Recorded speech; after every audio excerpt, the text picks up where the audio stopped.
na kai amge yor ka to da digun tende na ko na ka jo dai gore ba gun entere to to mama gore na mama na ji maiso korora na yor ke maniki gore basi kisidire na nasika ti bebe ya Kenya jo madele ke chomo musumbi ori ele sana le unyeta yo to wajin ko na ko na katiba kana ona to na ko ocho ki BBI nga kitangara kana pake na hicho ndio kosite singi ana michocho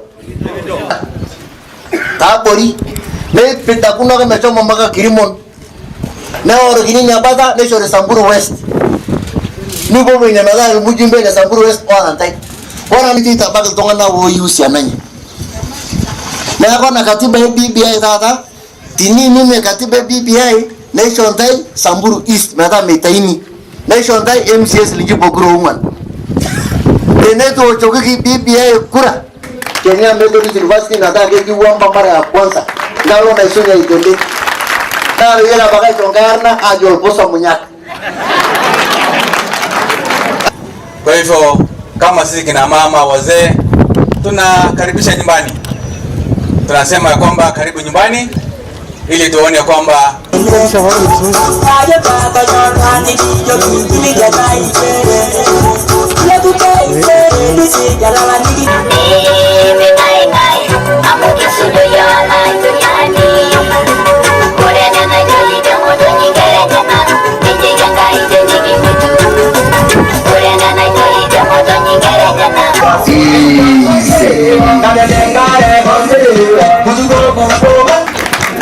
na kwa kisikuisi ngwenye ndai na moji no basi na kwa nako nakaje ndai kwa kaka na kwa hii mati ni kwa kani wori tokolo kwa na baba kwa watu manate ne naje ndai macho Uhuru na kani wori to Uhuru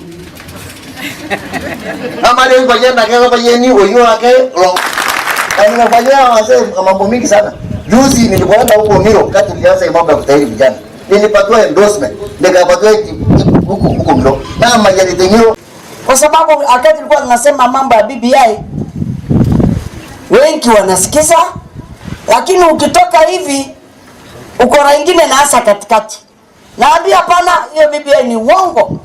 Alafu tena ukora ya hii simu imebeba ukora hata ile karatasi hatukutengeneza imewekwa kwa hiyo simu. Sasa watu badala wasome ile imetengenezwa wanasoma ile pandia ya simu ya wakora ya kukataa kuunga mkono BBI. Kwa hivyo nakuambia asante kwa kukuja ili pia Wasamburu waelewe kweli sio mama peke yake ndio anaimba BBI. Asante. Mimi ningesema tu ile nirudi kwa Kisamburu. Unajua akati tulichaguliwa kuunga hii mambo ya BBI mkono. Mimi akati nilichaguliwa nilistuka hata mimi kwa sababu nimejiona kwa TV. Nikaanza kuuliza kwani napelekwa wapi tena? Mimi naona jina yangu BBI kwa TV. Nikasema ni nini? Sijaulizwa, sijaambiwa nini na nikakuta tumewekwa hiyo komiti ya BBI. BBI tumefanya mwaka 2. Haikuwa kitu rahisi sababu tumeenda kaunti 47. Na mimi nataka kukujulisha na niseme Mkenya ajue mambo ya kurekebisha katiba sio ya Raila na sio ya President Uhuru, ni ya raia. Kaunti 47 ndio walikuwa wamehapa zile point wametoa ndio imefanya katiba ipandilishwe hizo kipengele yote. Sio hao wakubwa, ni raia. Kwa sababu tulikuwa tunauliza, okay, mnasema tunataka umoja katika Kenya, tunataka kuwa ndugu wa Kenya. Nasema ndio, lakini wanauliza swali, tutapataje hiyo kuwa pamoja? Wakenya walikuwa nauliza tukose kupigana akati yoyote ya siasa, endeni gawanyeni ile viti ya juu yote. Mkigawa sisi hatupigani kutoka governor, senator mpaka chini MCA, lakini huko juu ndio vita inaanzanga. Hivyo ndio Wakenya walikuwa wanatuambia. Na tukauliza Wakenya, sasa tutafanyaje? Wakenya wakasema gawa ile viti ya juu. Ukigawa ile viti ya juu sisi hatuna vita tena. Hiyo ni moja. Ya pili, Wakenya walichukuru handshake. Pahali popote tumepita, Wakenya wamechukuru handshake ya President Uhuru na Raila. Kwa sababu Wakenya amesema wakati hiyo handshake tu kushikwa hivi, hata hakuna mtu anakumbuka kama alikuwa amepigana, vita ikaisha tu siku hiyo. Kwa hivyo Wakenya wameunga hii mambo ya mabadiliko mkono kitambo akati sisi tunatembea. Kwa hivyo ni Wakenya ndio wameona mbele kushinda hata wakubwa. Kwa hivyo mimi nataka kukuambia chair, sisi tuna maoni ya wananchi na tuko na kila kitu. Kwa hivyo ile ukora iko unajua mbeleni ilikuwa inasemekana wanawake hana mpango ama hana bali wanasimama na mguu moja. Lakini kulingana na vile sisi siku hizi tunaona kama mama wanaume ndio wanasimama na mguu moja. Si wa mama. Kwa sababu mama kama hataki kitu atakwambia la sitaki. Lakini mwanaume sijui anaogopa macho ya nani? Badala useme ndio ama hapana, unaanza tu kusunguka tu katikati ya barabara. Inafaa sasa sisi wa mama tumesimama kusema tuko yes. Ile ilikuwa inatusumbua tu kidogo na imesumbua mama. Hii kiti yetu kwenda Senate. Hii ingine itakujaje. Lakini ile imesaidia wa mama ni ile 2/3. Kama tungekuwa na 2/3 katika kwa ile katiba, leo hatungeongea. Sababu leo tungerusha nje. Lakini hiyo 2/3 pia imesaidia wa mama. Kwa hivyo mimi nataka tu kukuambia katiba hii Samburu sisi tuko yes na mtaona. Na mtachangaa. Na Wakenya watachangaa. Kwa sababu hatuwezi kile MCS wetu wamesema hapa na speaker wetu pamoja na speaker. Hiyo ndio tuko. Sisi hakuna haja Msamburu aende angalie huko juu. Msamburu anaangalia nitapata nini hapa. Kwa sababu tuko na shida. Ukame ikija Samburu, wafugaji. Maji ikikosekana mfugaji. Pesa ikigawanywa huko juu mfugaji uko chini. Hata kasi ikigawanywa huko juu sisi hatupati. Wacha nikwambie bana chair. Sisi tunanyenyekea 1-2. Lakini saa hii BBI inasema gawa kila kitu equally. Kama watu pia wanataka makazi wagawanywe kulingana na idadi ya watu. Sasa nani atakataa hiyo? Sisi tunaenda kutafuta nini? Kama ward yetu haijapotea county, ward ile ingeenda. Na nataka kuuliza nyinyi. Unajua 2010 wakati ile katiba ilipita, hata hii constituency yetu ilikuwa iende. Tukaongezewa endeni saini na 10 alafu ndio mjase kibaba. Sasa mimi nikashindwa Wasamburu waja saa ama waja hesabiwa. Kwa sababu ndio sasa tunge hii constituency ingeenda. Sasa kufika tena hii baada ya miaka 10 hatujafika tena kibara ile inatakana. Kwa hivyo kaunti 24 ya Kenya ndio BBI imekatasa kutoka. Sisi tunasema kwamba wale ambao wanatafuta serikali ya 2022 wangoje hiyo 2022 ikifika waingie hiyo serikali. Sisi tunataka hii ya saa hii yenye tuko ndani. Nani najua mambo ya 2022? Si ni ule tu? Ni ngai tu? Si ni peke yake? Sasa ukipewa kitu badala ya kula saa hii unasema weka mpaka 2022. Nani alikwambia utakuwa? Nani ako na hakika, ako na haki atafika hiyo siku? So tuingie serikali ya kesho itajipanga. Na naomba hiyo siku ikijipanga ijipange na hii kijana ya Moi. Kama nyinyi wa Samburu mlikuwa mnapigia Mwai Kibaki kura mkifikiria ni Moi. Na sasa hii ikiandikwa Gideon Moi yenyewe. Si mtapiga yote? Kwa sababu mtu atasoma majina umesema huyu ni nani? Raila Odinga, hii ni nani ingine? Sijui fulani Ruto na hii ingine mtu anasema Gideon Moi. Hebu rudia hapo kwa Moi. Si tutakuwa tunafanya hapo. Kwa hivyo unajua mzee Moi alishapanda mambo mazuri ambayo kazi ya chairman ni kuvuna tu vile mlisema. Mahali deni mzee alikuwa naye aenda akidai. Atembea akifanya nini? Akidai. Mimi ni kama mfugaji yule mwingine. Tunasema kwamba unajua, kwa hii zizi la ng'ombe unaweza kuwa na ndume wawili.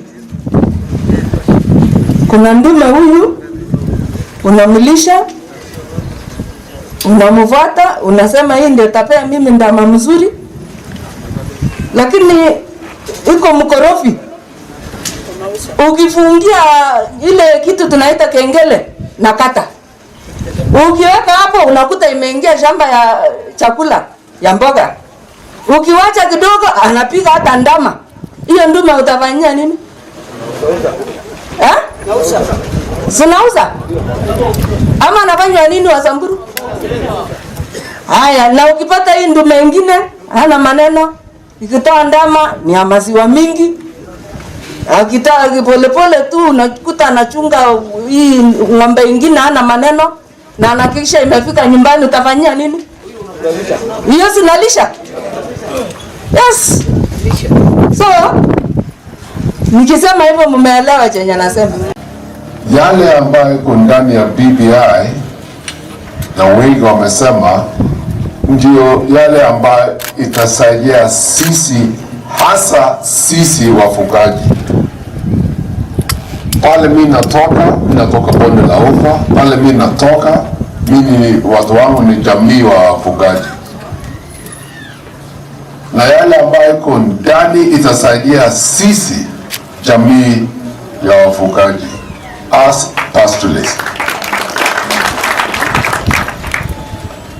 Na niko na furaha kwa sababu tukikataa, hasa pale tuko sasa, na umesikia na wasomaji wenyu, you intellectuals, wameeleza nyinyi kwamba tukikataa turudie ile katiba,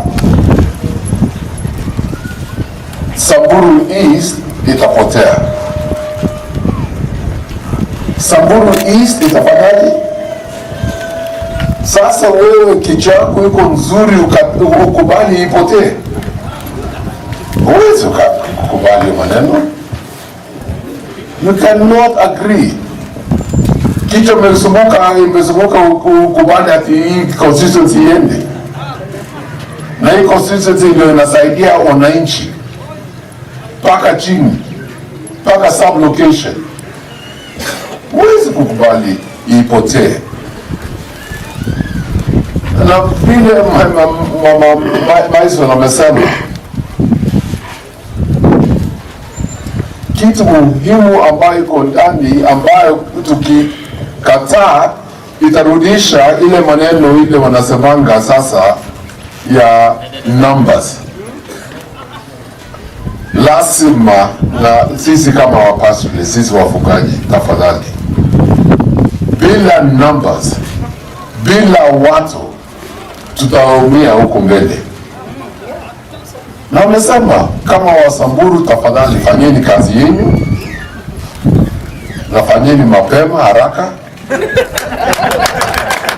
Na ningependa hata niombe hata Maiso nata ya atoke retirement. Hii kazi tuanze sisi zote pamoja.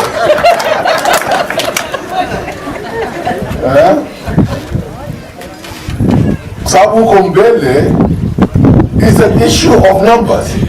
Na tutajaribu kama viongozi wenu tuseme mambo ya landmass, eco poverty index na kadhalika, lakini at the end of the day, I do not want to deceive you. So sikaleza nyinyi uongo. It will come down to numbers. I'm telling you. Ndio hiyo. Kama viongozi wa chama chetu cha KANU, ukwe mrengo ile ya kwanza kueleza wananchi huko mashinani kwamba hii ambayo tutapitisha April May ndio itaokoa sisi kama jamii. Viongozi huko assembly, speaker amesema na ametuhakikisha wako tayari, watapitisha. Tuingie sasa referendum, tupitishe. Tunataka tukae kama sisi viongozi na jamii ya bonde la Ufa, tuhakikishe tumepitisha, na tuzikue tunatetateta hapa tuko oh yes no nini katikati uni hapana. Hii kitu tutaenda, tunataka kujua iko ile ng'ombe nyekundu na ile gani na nyeusi, ila huko nyekundu au kwa wapi kisha hakuna katikati, hakuna. Na vile umesikia, lazima tukue ndani ya serikali, ndani sisi zote, not hivi oh yes no maybe weka hii kidogo, toa hii. Hiyo gari ya moshi imefanya nini? Imeondoka, imeenda. Tupige kura tujue. Na mimi na ndugu zangu, hasa nyinyi wa Kano,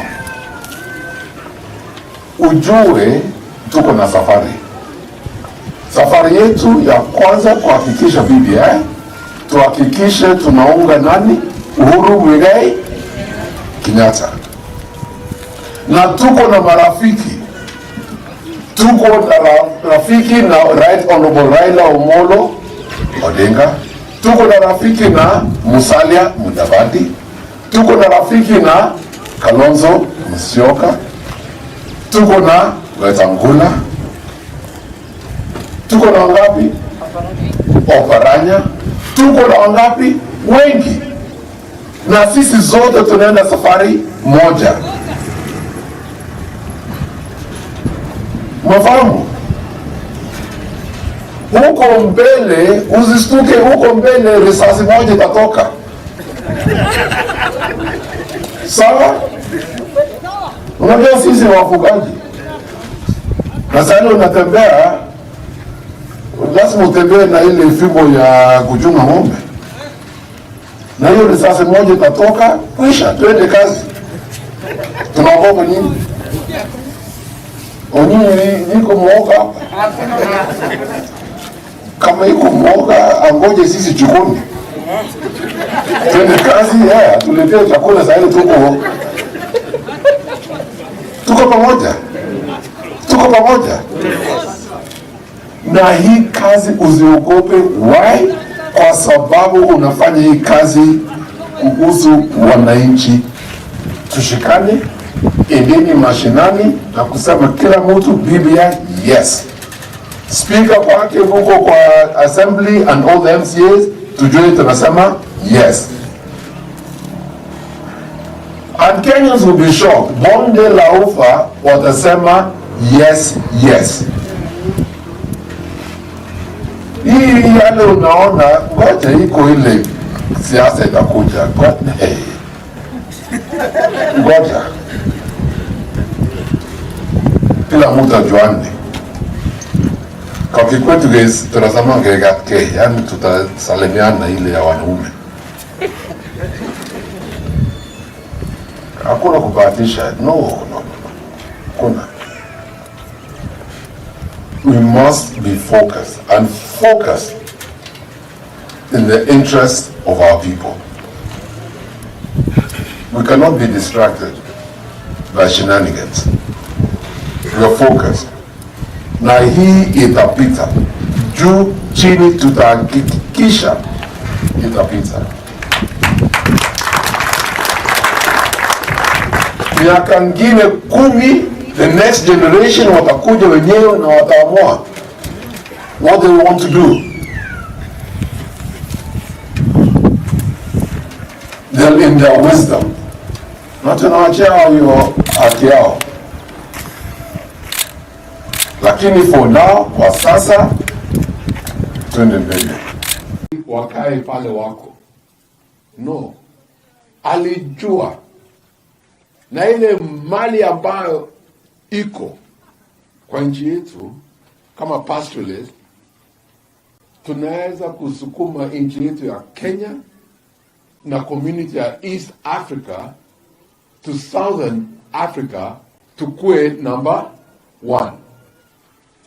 The resources Mwenyezi Mungu alitupatia. Umeona huko Turkana umepata nini? Mafuta. Huko Kwango tumepata geothermal. Na hiyo geothermal limekuja paka imeshika hapa kwenyu Samburu. Geothermal. Tuko na wind. Tuko na solar. Tuko na rubies.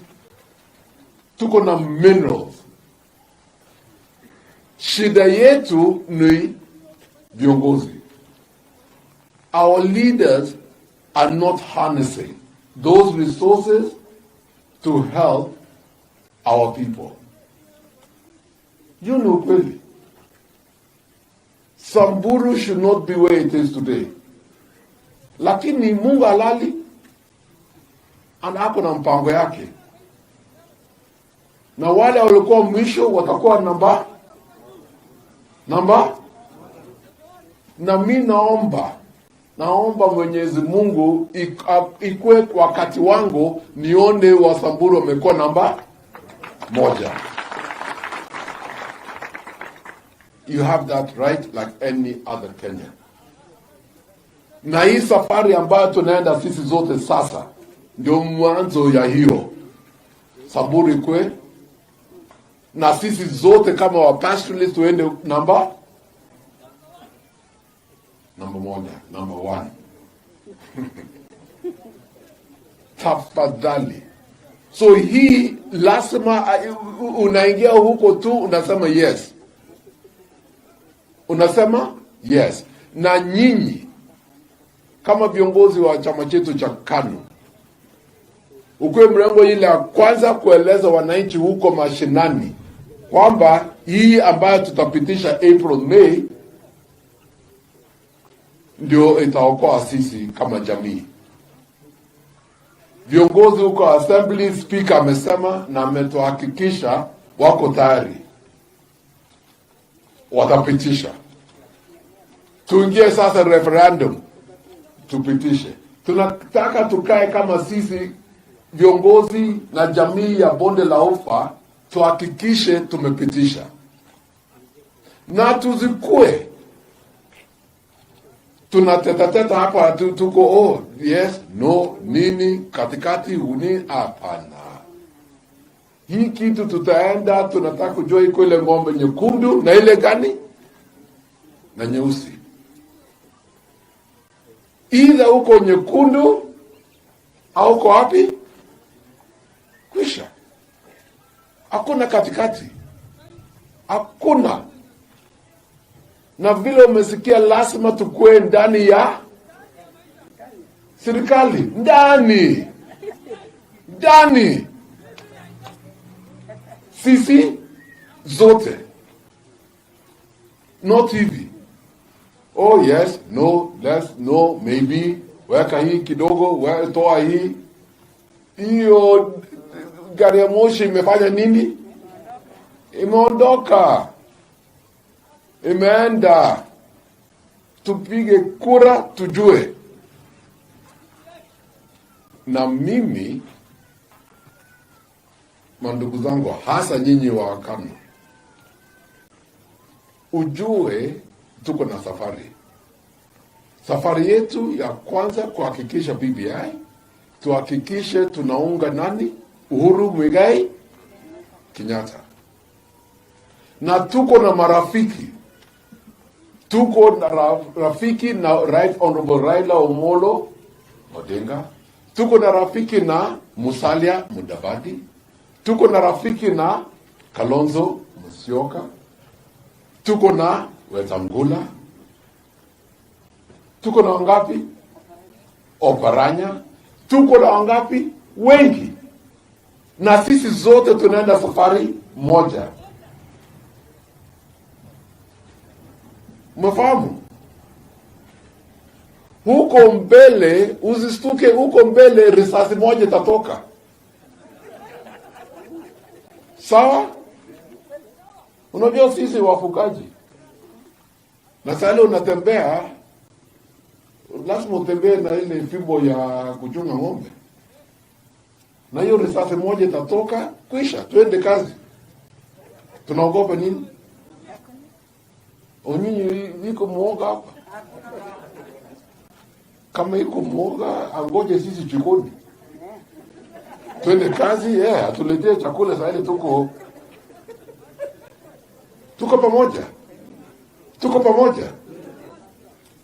Na hii kazi usiogope. Why? Kwa sababu unafanya hii kazi kuhusu wananchi wetu, watu wetu huko nyumbani. There is no duty kwa sisi hapa ukiona sisi. The only duty ile ambayo tuko nayo ni kubadilisha maisha ya watu wetu. We have no other duty. Na ukishindwa na hiyo, pole ndugu yangu. Unajua wakati nilikuwa shule, nilikuwa na mwalimu ambaye alinieleza, Gideon Moi, fanya hivi. Mungu akikusaidia uingie huko bunge, you do only two things. Either enrich yourself or you help your people and change their lives. Lakini usitoke bunge, you've not enriched yourself, neither have you helped your people. Fanya moja. Either. And if you enrich yourself at the expense of your people, si unajua pale utaenda. Unaenda wapi? Si unajua? Either unaingia pale unaitanga nini? Kodiaga. Si unajua Kodiaga? Si unajua Kodiaga? Jela ni inaitwa nini kwa Kiswahili? Jela ni jela. Na utaingia jela ile au jela ambayo Mwenyezi Mungu amekupangia, because you've done the greatest disservice to his people. Ujue hivyo. Na hii safari ambayo tunaenda sisi zote, tafadhali, let's go to the latter ambayo tutabadilisha maisha ya watu wetu. Tafadhali, ninaomba tujue, and let us be on the right side of history when we are going to be judged. Ile ya 2022, kila sana ninasemanga 2022 ni neema ya Mwenyezi, neema ya Mwenyezi Mungu. Na kiongozi mmoja amesema ukweli, tupatie sisi yetu leo, tukule matunda zetu leo. Ile unaleta piko kwa ile milima, no problem, tukule kwanza, tuende kwa hiyo milima. Ile mazao, ile matunda ambayo tutapata kwa hii, tuweke mfuko yetu, alafu tuende tutafute lingine. No tungoje, iko kwa mtu binafsi akipata, ndio maisha yetu itabadilika. Wewe unategemea binadamu? Tegemea Mwenyezi Mungu. Binadamu ni kasino. And let's not play casino kwa maisha ya watu wetu. Let us not do that. So ya BBI, tushikane, endeni mashinani na kusema kila mtu BBI, yes. Speaker kwake huko kwa assembly and all the MCAs, tujue tunasema yes. And Kenyans will be shocked. Bonde la ufa watasema yes, yes. Hii yale unaona, ngoja iko ile siasa itakuja. Ngoja. Kila mtu ajuane. Kwa kikwetu tunasema ngegatke, yani tutasalimiana ile ya wanaume. Hakuna kubahatisha. No. Kuna. we must be focused and focused in the interest of our people. We cannot be distracted by shenanigans. We are focused. Na hii itapita. Juu chini tutahakikisha itapita. Miaka ngine 10, the next generation watakuja wenyewe na wataamua what they want to do. They're in their wisdom. Na tunawachia hiyo haki yao. Lakini for now, kwa sasa, twende mbele. Viongozi ambao wamefika hapa, asanteni.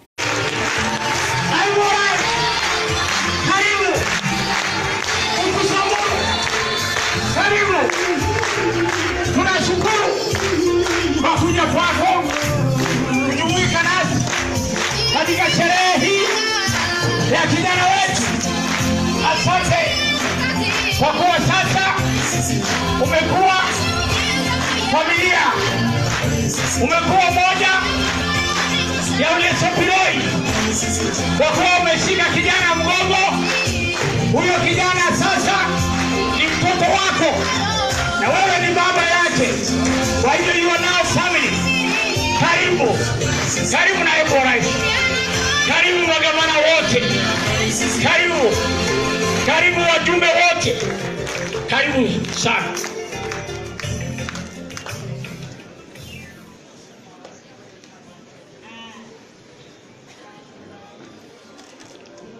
Asanteni.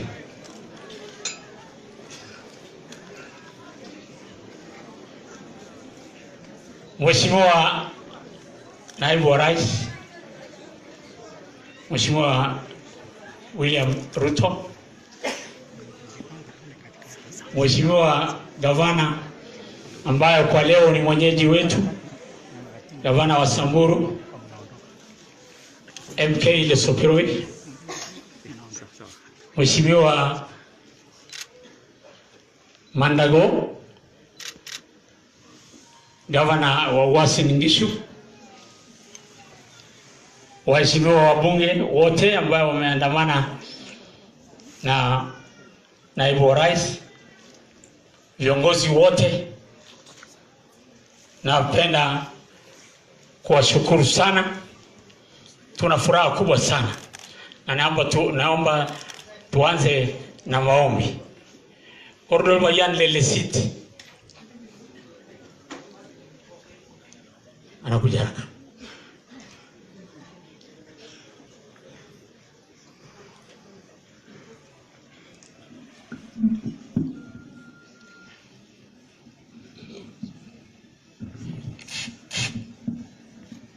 Kaya tangas eserian baki eserian kutwa.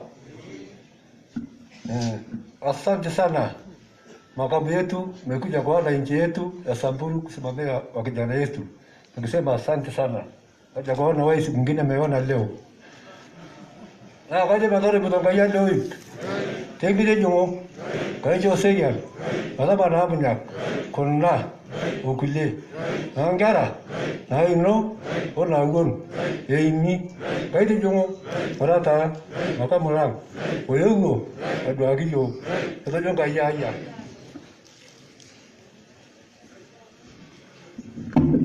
Ningependa kuomba Pastor Julia Leaduma aje atuongoze kwa maombi pia. Pastor Julia.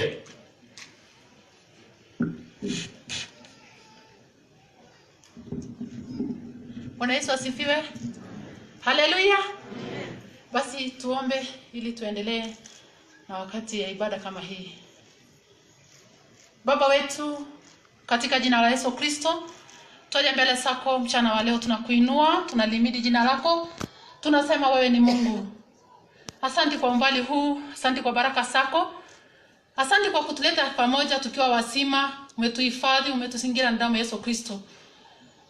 Tutakapoanza ushirika huu, Mungu, tunataka kukuona. Uwe pamoja nasi, utuongoze. Katika jina la Yesu Kristo tunaomba tukiamini. Amen. Bwana Yesu asifiwe. Ni siku ya furaha. Haleluya.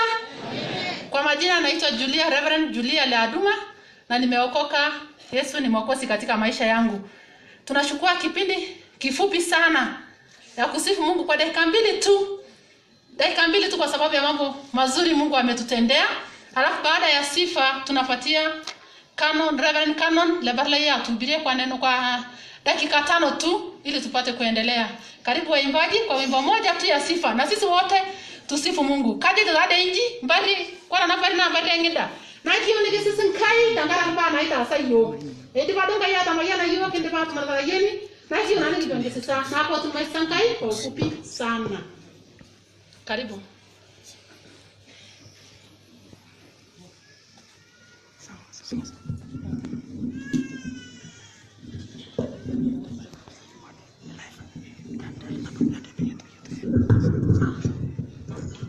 Bwana Yesu asifiwe.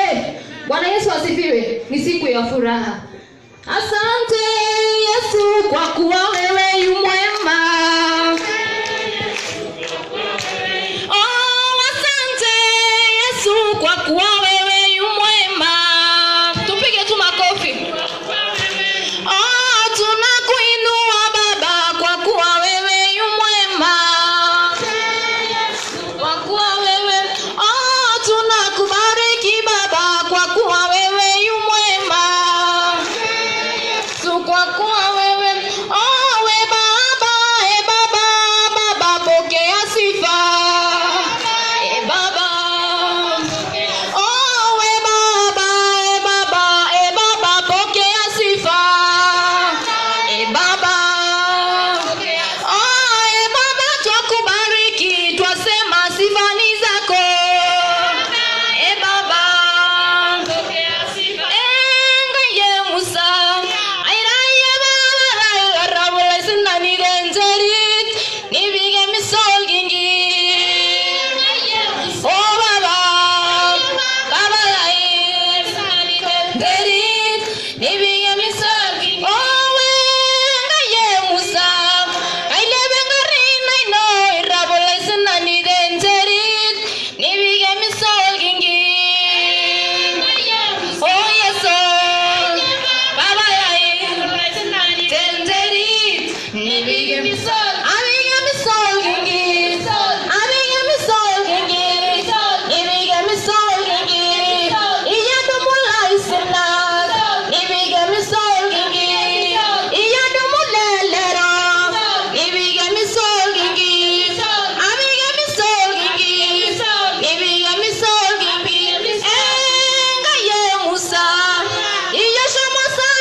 basi tunaalika Canon Lebarlaya kuja atupe neno la Mungu.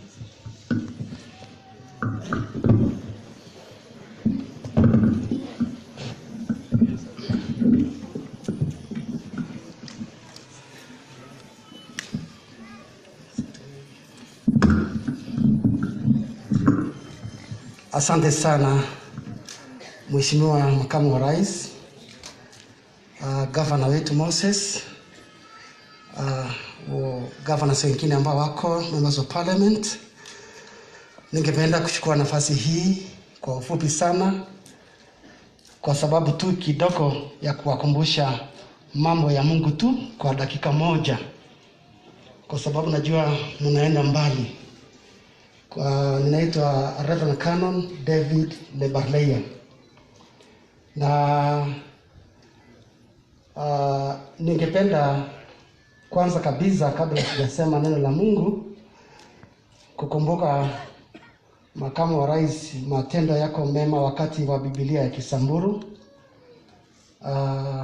Ulitushangia tena wakuja wakati tulikuwa tunabariki Biblia ya Kisamburu. Mimi ndio nilikuwa project officer na kwa hivyo singeweza kusahau tendo hilo la ajabu sana ambalo linasaidia watu katika kiroho. Kwa hivyo ningependa kukushukuru sana. Tena mimi na wewe leo tulishika kijana, mimi nilishika mguu, ukashika mgongo. Kwa hivyo kawaida tunakuwa marafiki wa yule kijana, lakini hata wale ambao wameshika vijana, mimi na wewe sasa ni marafiki. Asante sana. Asante, ningependa tu kuwakumbusha kwamba jambo hili la tohara hata iko kwa neno la Mungu. Mtu wa kwanza kupashwa tohara ni Abrahamu. Na Mungu akamwambia Abraham aendelee kufanya hivyo kwa vijana wa wale vijana wao kama agano pamoja na Mungu. Na ilikuwa wakatwe ili iwe kitu ya permanent sign, permanent scar.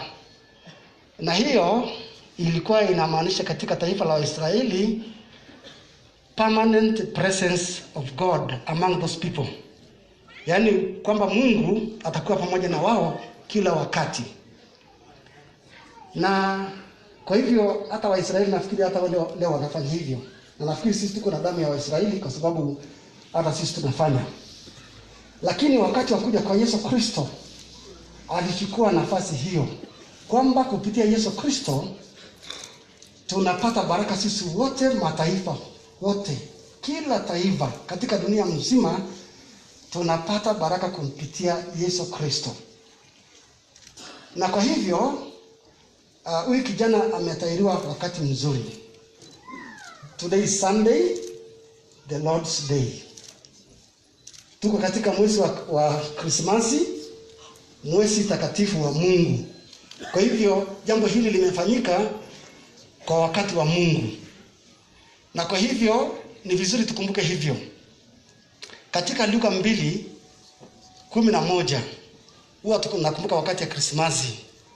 Today in the city of Jerusalem, the city, a Savior is born, Christ the Lord.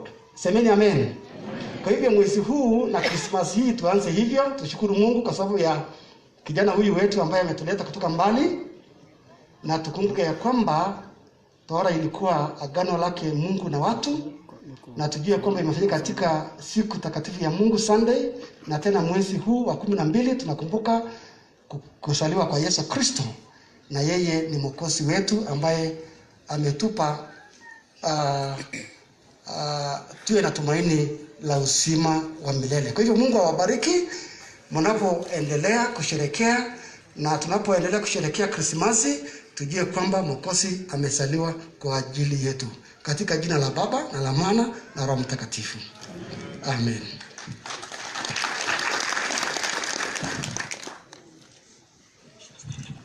Asante sana Kanole Baralia kwa hilo neno. Asante sana naibu wa rais kwa kutukubalia tuweze kushiriki neno hilo. Ni neno la uzima. Basi bila kupoteza wakati nataka tuingie katika kipindi cha entertainment, na tumeambiwa hatuna wakati kabisa, hatuna muda kabisa. Nitaomba Mama Ruth Lenolkula, tafadhali, tumepewa dakika moja tu. Tafadhali njoo hapa mbele, dakika moja tafadhali. Alafu anapofanya hivyo Ann ajitayarishe. Ann yuko tayari?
Bwana Yesu asifiwe.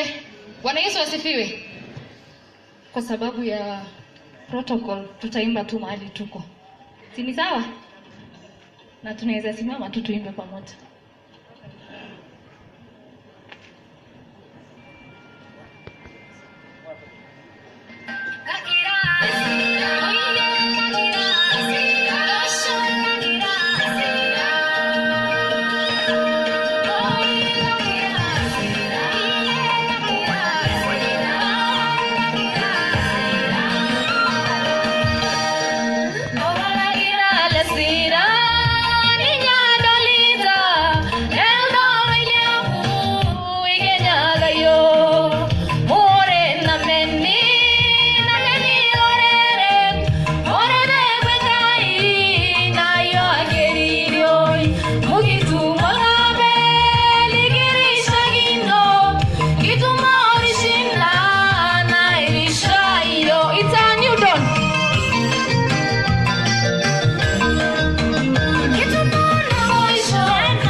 Asante. Aya mama Ruth tafadhali. Chap chap dakika 2 kila moja tafadhali.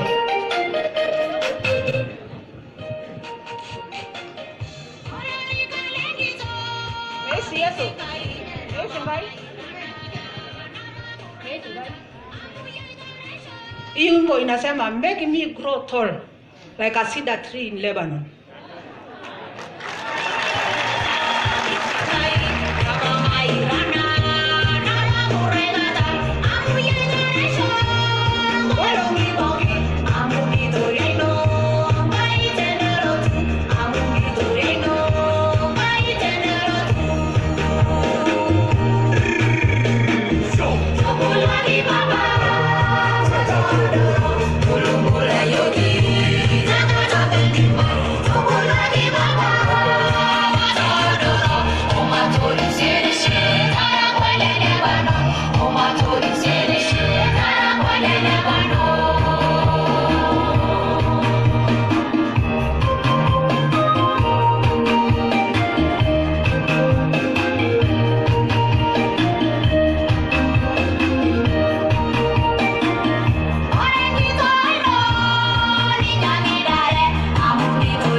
Asante sana mama. Ann, are you ready? Ann, tafadhali. Hatuna wakati. Quickly.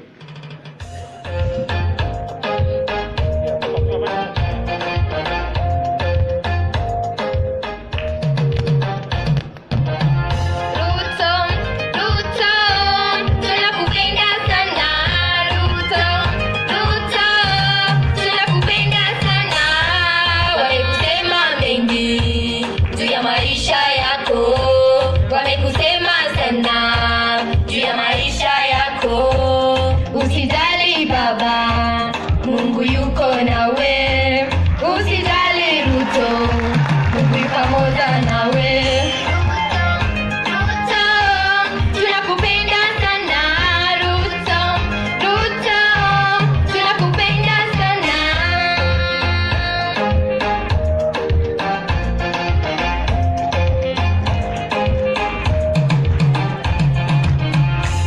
Mungu atakuinua mbele ya adui zako, atakubariki mbele ya macho yao, atakutimizia ndoto zako, atakuinua juu zaidi. Amkeni tuimbie jibu wetu.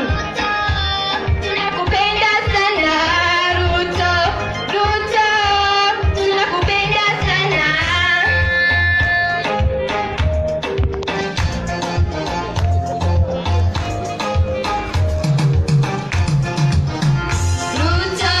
Ruto, takutambua sana. Ruto, Ruto, umekuwa mwema kwetu. Ruto, Ruto, takutambua sana. Ruto, Ruto, tunakupenda sana. Ruto, Ruto, takutambua sana. Ruto, Ruto, tunakupenda sana. Ruto, tunakupenda sana. Ruto, Ruto, tunakupenda sana. Umesaidia wanyonge, umesaidia yatima, umesaidia vijana sana.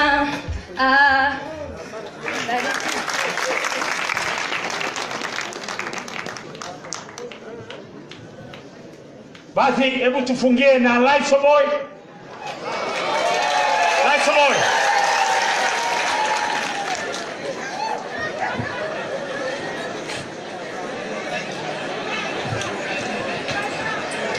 Eserian. Anta asipala bayen. Najua hata mheshimiwa ni mzee, tunasema anta asipala kinyandoto. Anta asipala kinyandoto anga fama erora kintai. Mare? Haya twende DJ. Waya. Gari kayo na tugana ba.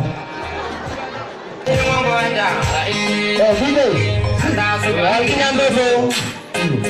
1, 2, 3, check, Liza boy, climax circle. Liza boy.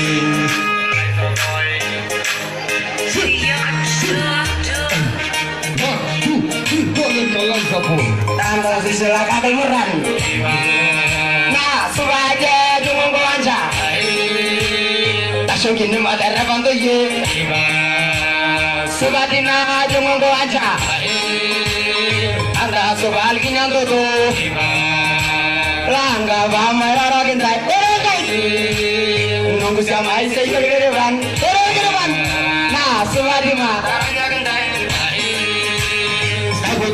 Kenjelare. Dapat. Andainya ke mais. Masih tu ya lamarane. Anda kemeradi se. Tapi misi. Hey, semua.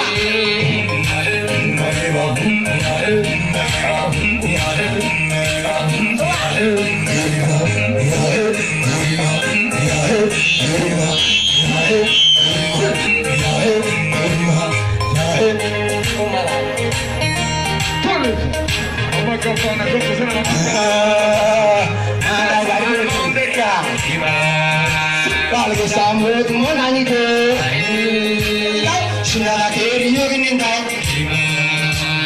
Ya sebab itu mulai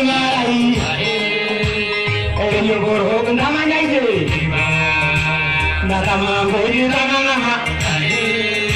kana maral ke shame ganje esa mo luka gira na to ni mama rabal meran ada kena kadiala ayo musiki na tanga saroro ila marti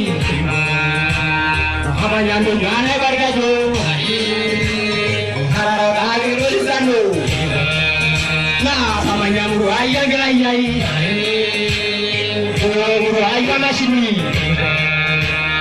hararo kagiru rasila na tunu muru ayya gibya hararo kagiru murane odilana sobat malu soyan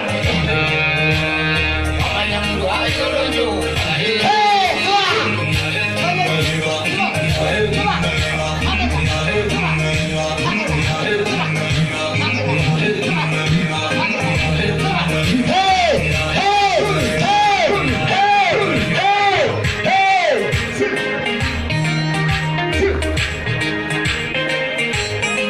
Nangai baridana senyadi yanang sebatan namarat asyoleng lai saboy saya mau cuma dia kabari dan kamoja Ngoto Katolika biloko na Saningo le president msanii mkubwa wa Samburuma community Saningo, I respect you.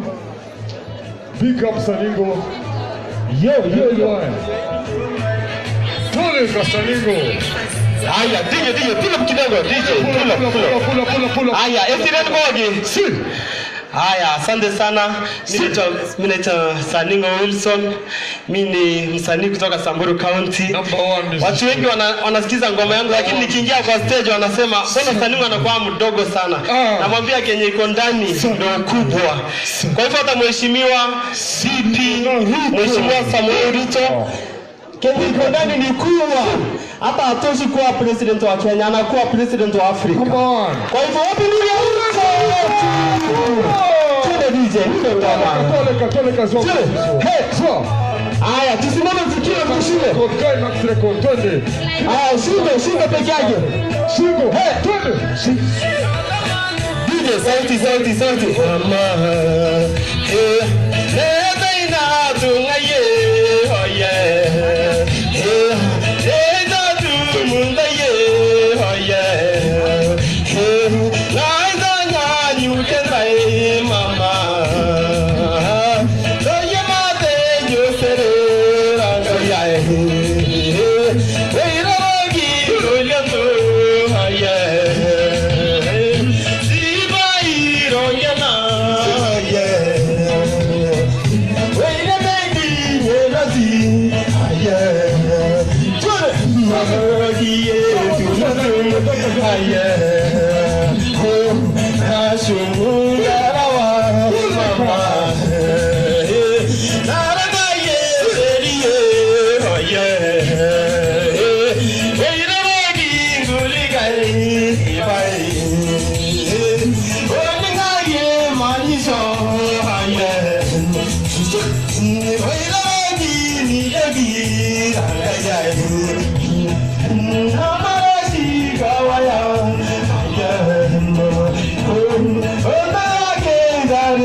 Yeah.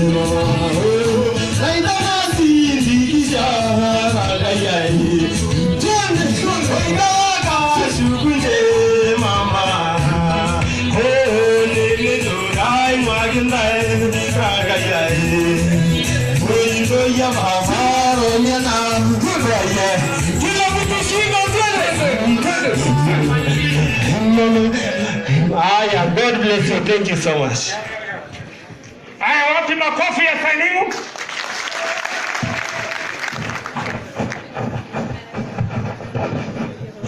Naibu wa Rais.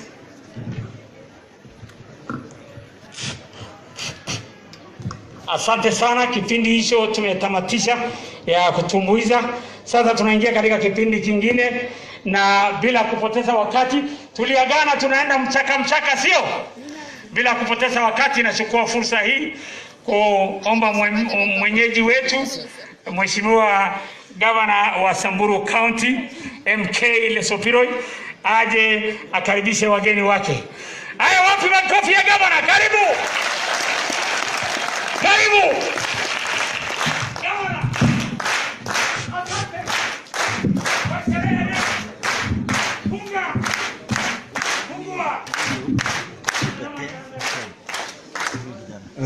Your Excellency, the Deputy President of the Republic of Kenya, Dr. William Samoei Ruto, na wageni wetu, special recognition and ndugu yangu His Excellency Jackson Mandago, Governor wa Uasin Gishu. Tuko na Honorable Ichungwa, mjumbe wa Kikuyu. Tuko na wajumbe wetu Honorable Ntoimaga wa Samburu North, Honorable Jackson Lekumo Ntare, Samburu East. Tuko na speaker wetu pamoja na MCAs wetu, tunasema karibuni sana. Tuko pia hapa na wageni kutoka humuhumu, na nataka tu watuonyeshe kwa mikono kama wataweza kusimama, kama wataweza kuwave, tujue ndio tuwakaribishe pamoja. Tuko na wageni wetu kutoka Samburu North. So kama unajua umetoka Nyiro, Ndoto, Elbarta, Nachola, Angatananyike ama Bawa, tunataka tu kama mmekaa msimame, mtupungie mikono mahali muko.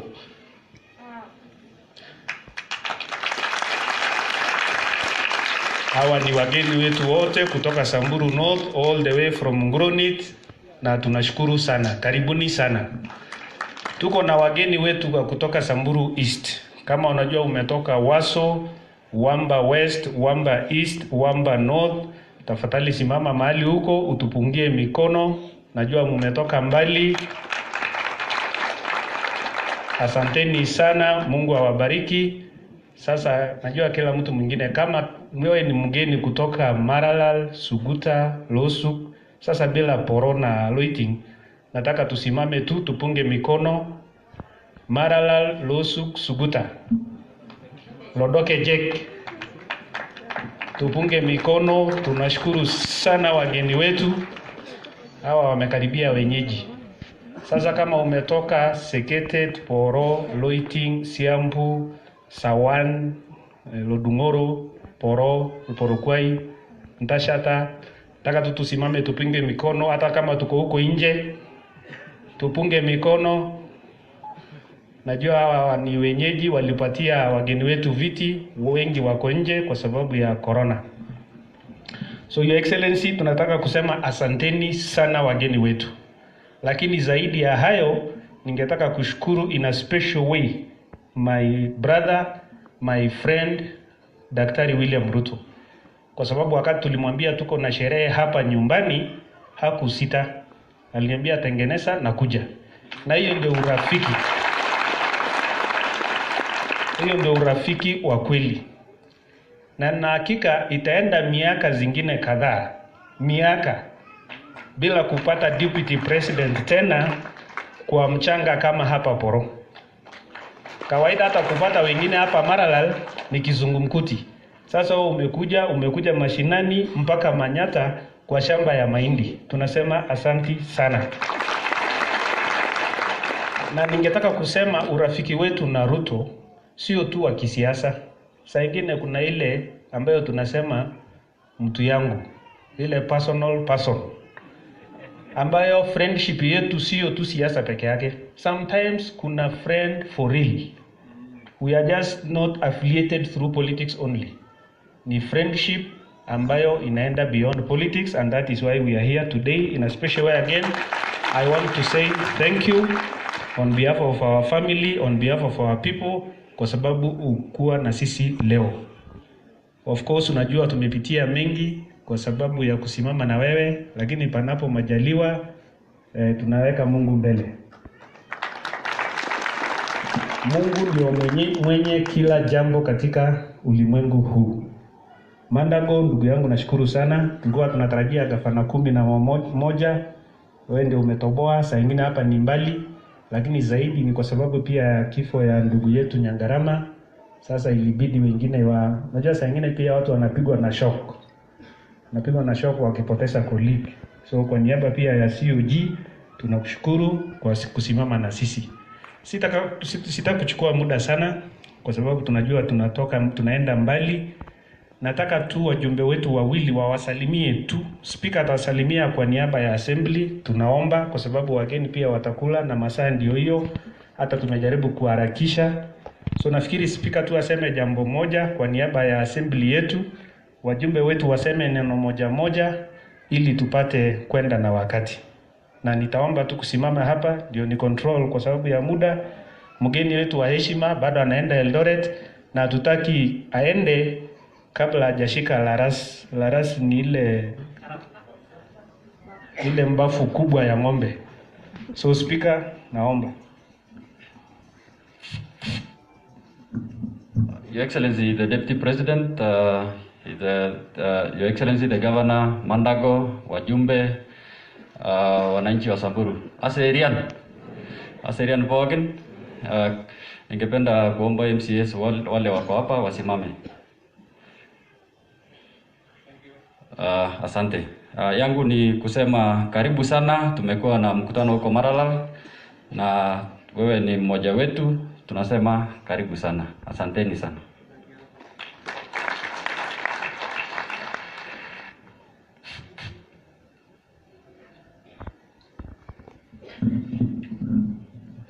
Asante sana, Your Excellency, Deputy President, Governor Madagor and all the rest, pamoja na wananchi. Hamjambo.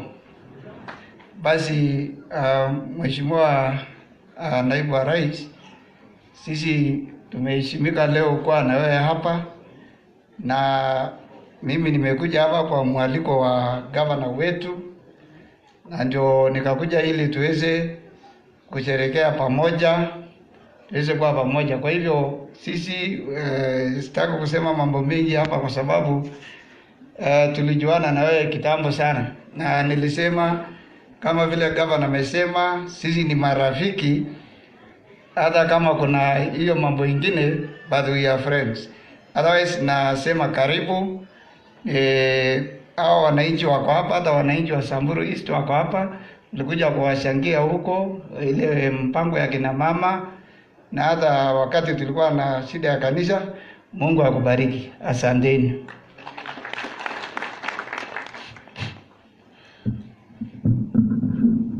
Thank you so much.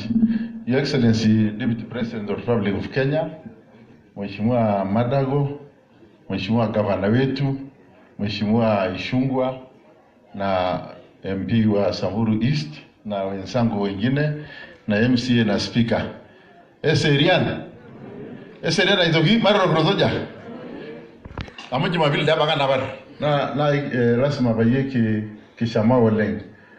Mimi Your Excellency, kitu ya kwanza nashukuru Governor pongezi sana. Pongezi pamoja na mama na watoto na watu ya Poro kwa hii mambo ya kundasi ngara ikijua Showdown na ikio munongai meta sana agento kusuba dona yerna sana pari wataisiro wangai pari. Your Excellency, tunakukaribisha kama vile tumesema huko nyumbani, na tunasema kwamba roko plan wacha niseme kwa sekunde amari shiltonga liyolo ama ngeta nitelepo marenya na yolo tanake kiata kuleta na meata to na le bayan sotu lang welle ikijingita welle no lartin bola partinda wa shomo lartin isha kito no bo yonga ta bogi Tulukum butana da pego butana ana tasin. Meshko kiga jigo me atai. Na lenya na ki yolo yo. Migi yolo gule tongana. Tabagata siasa na lo teki. Amo tongana litani kana na tongana watana kana lo lingi show. Na lipaki tini yo dingwaja. Tana mar naga na ridata na igo na siasa ya kiyo ne somboya governor langa ne somboya gule tongana langa. Yata baka do do na le na kutana kaunti. Ke super to oleng. Na ko na motor reinia na ko super to ko bono ke mo supata. Don nakata na lotu. Mata nyingale bayan. Nimesema kwamba Your Excellency, nimesema kwamba tunakujua sana na tunakupenda. Na ile yote ambayo tumepitia kwa hiyo mwaka 7-8 ambayo tumekuwa kwa siasa, ile kitu ambayo yote imekuja katika kaunti hii ni kutoka kwa mkono yako na president. Lakini zaidi wewe, kwa sababu tunakufikia haraka sana na unaongea kwa niaba yake. Kwa hivyo tunasema kwamba wakati hii ambayo inakuja, yote inakuja, ama hata kwa mfano unaona Ishungu hapa, huyo MP ya Kikuyu anamara ndai dei mara mujibe amuwa shedo yakata na alko kwa kuri dol na ele baroti wara MP le Kikuyu dol to wale japo okika shabu Ruto na ngai kirayo. Kwa hivyo dol na ando kunungo mai bongale bayana pa petini mbele tushike yeye kwa sababu atatusaidia. Tunajua kwamba hata nomination ambayo tulikuwa tumepata hapa, hata ile commission ambayo tulipata ni kutoka kwa sababu yake. Milao dol biyo nulonga nganga nyati ndio dolo ofisi yenye meata ya appointment. Lagajo na anya tukuta hata pegi menake. Kwa hivyo ama hata hiyo no tiene moji wangapi wanasema to support His Excellency Deputy Ruto wakati akuja kwa achole.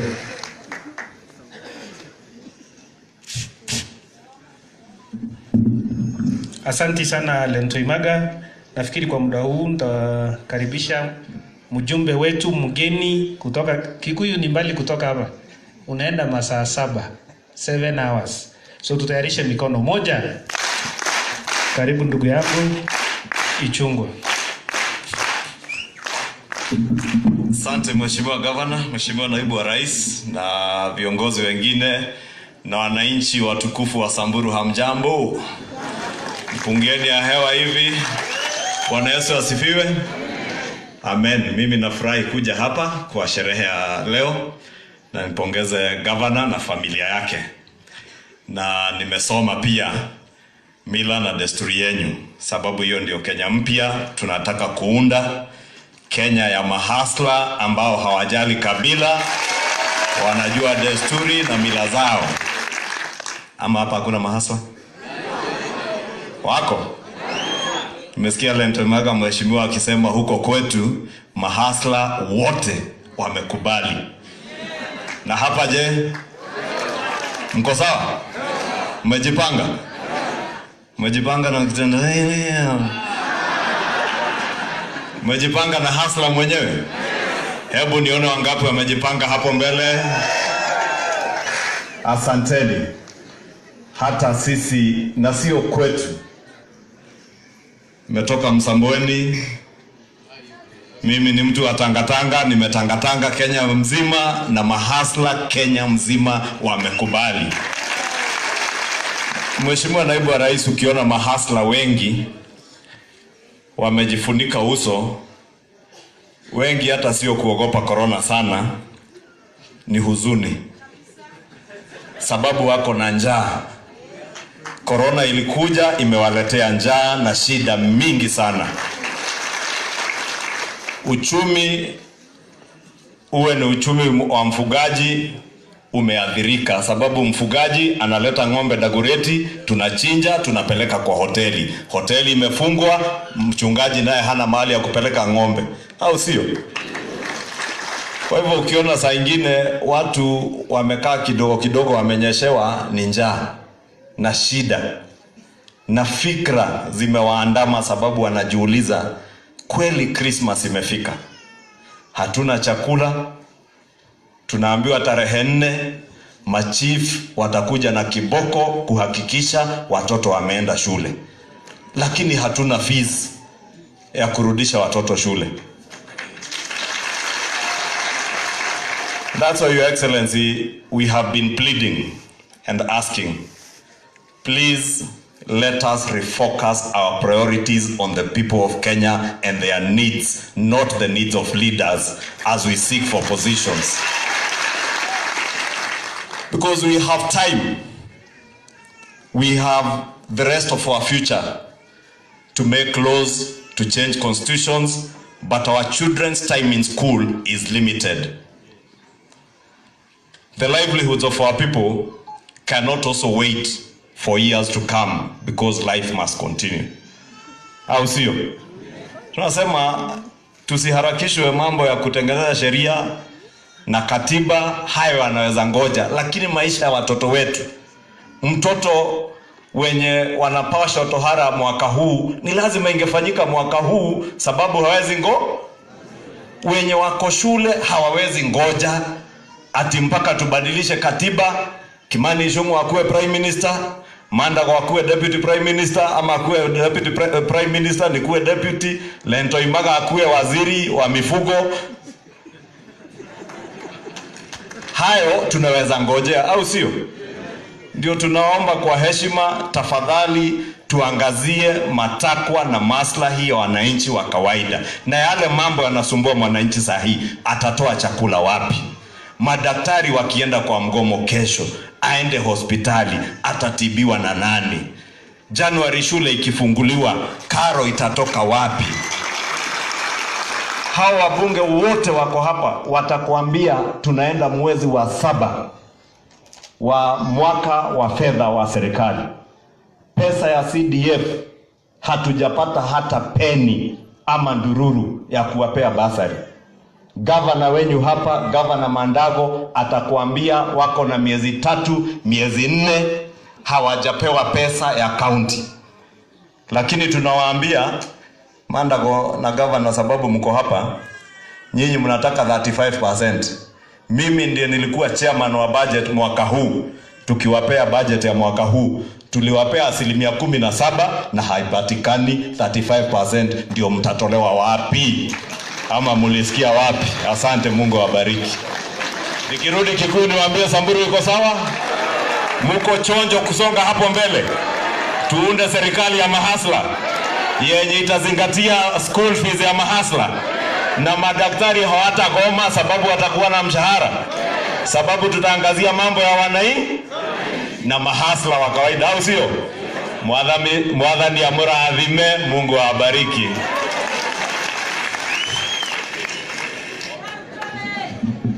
Asante sana mheshimiwa. Tuko na Mandago kutoka Uasin Gishu.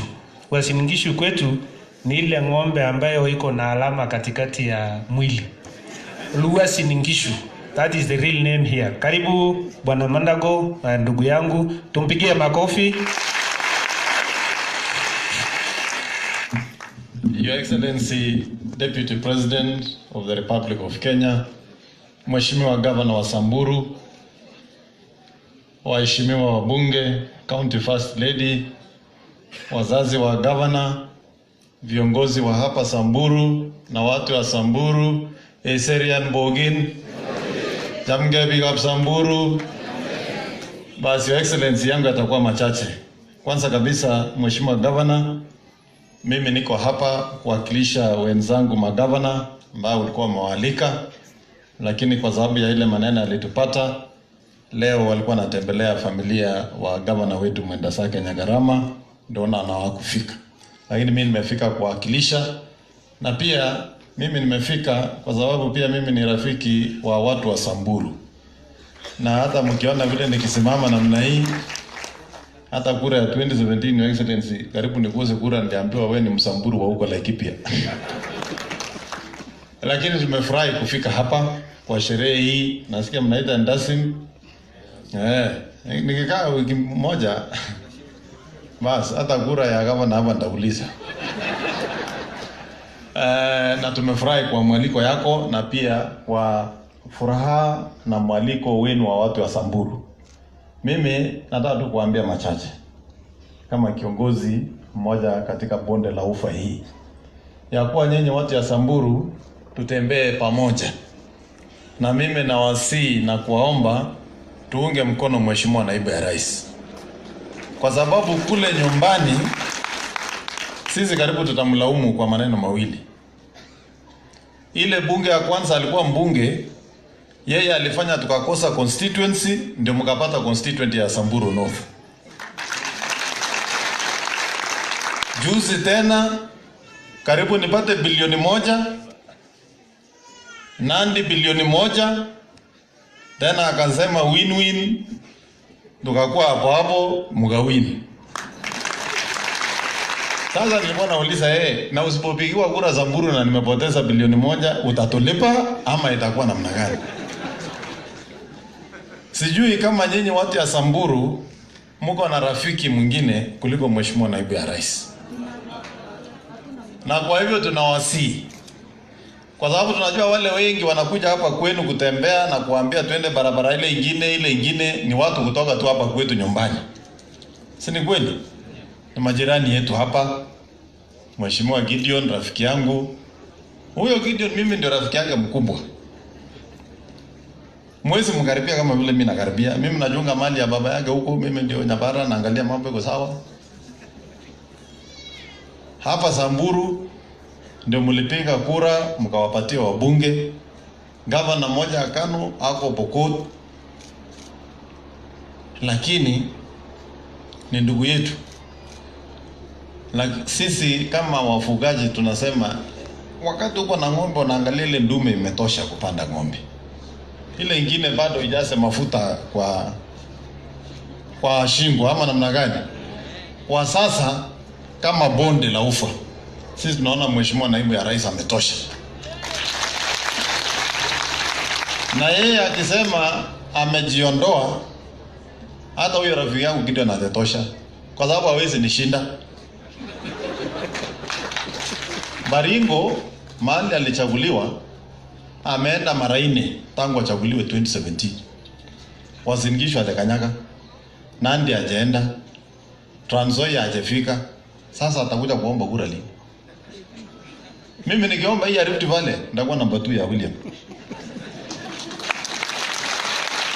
Na niliwaambia siku ile nilikuja michezo hapa.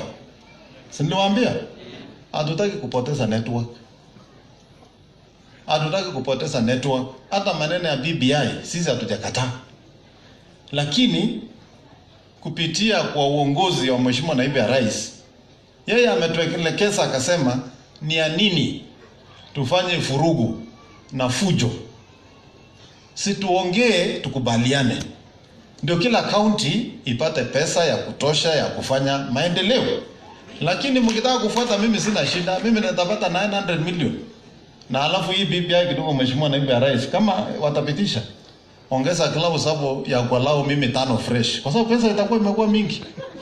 Tumehangaika hapa na Moses na pesa kidogo ya kufanya kazi. Kama pesa itaongezwa, wacha watu wengine wasikuje kusema nikamilishe ile mada wangekamilisha. Nipewe nafasi sasa nikamilishe juu pesa imepatikana. Nyinyi watu ya Samburu mnasikia? Mjiulize kama rasilimali itaongezeka hapa Samburu ama itapungua. Na mchunguze, kwa sababu katika zile maneno ya boundaries pia ya constituency mnaweza poteza ile constituency tuliwatonetia. Kwa sababu kama tutaenda na idadi ya wingi wa watu peke yake, basi nyinyi idadi yenu haiwezi tosha nyinyi kupata hizo constituencies ambazo hata mko nazo sahihi. Ndio maana tunasema lazima wale wako na idadi ya watu wengi wawakilishwe, lakini pia wale wako na idadi ya watu wachache na ukubwa wa ardhi maslahi yao pia yangaliwe. Kwa sababu haijalishi kama iko watu 1,100 Baragoi, lazima barabara itengenezwe mpaka Baragoi. Na gharama ya kutengeneza kilomita 1 ya lami Uasin Gishu inatoshana na gharama ya kutengeneza kilomita 1 ya lami Samburu. Kwa hivyo Samburu pia itahitaji pesa mingi ndio waweze kufikia hata wale 1,100, kwa sababu bado wao pia ni Wakenya.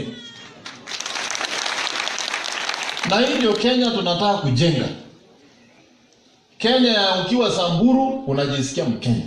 Na mimi nashindwa watu wako na shida ya nini? Kama pesa itaenda Samburu, kama itaenda Turkana, kama itaenda Mandera. Na sisi wa Kenya tunatembea huko kote. Kwani hiyo Nairobi watu wamejaa milioni 7 sijui ngapi? Kwani hakuna mahali walikuwa wametoka? Sisi tuko na Wakale wamejaa Nairobi. Siko wa Samburu wako Nairobi. Kwa nini watu wanajaa Nairobi? Watu wanaenda kufuata services mahali iko. University ya kwanza Kenya hii ni University of Nairobi. Ilikuwa lazima tuhamie Nairobi tutafute masomo ya juu. Hospitali ya rufaa ya kwanza ni Kenyatta, lazima tuhamie huko. Kwa hivyo jenga Maralal ndio tuhamie Maralal. Jenga Mandera ndio tuhame Mandera.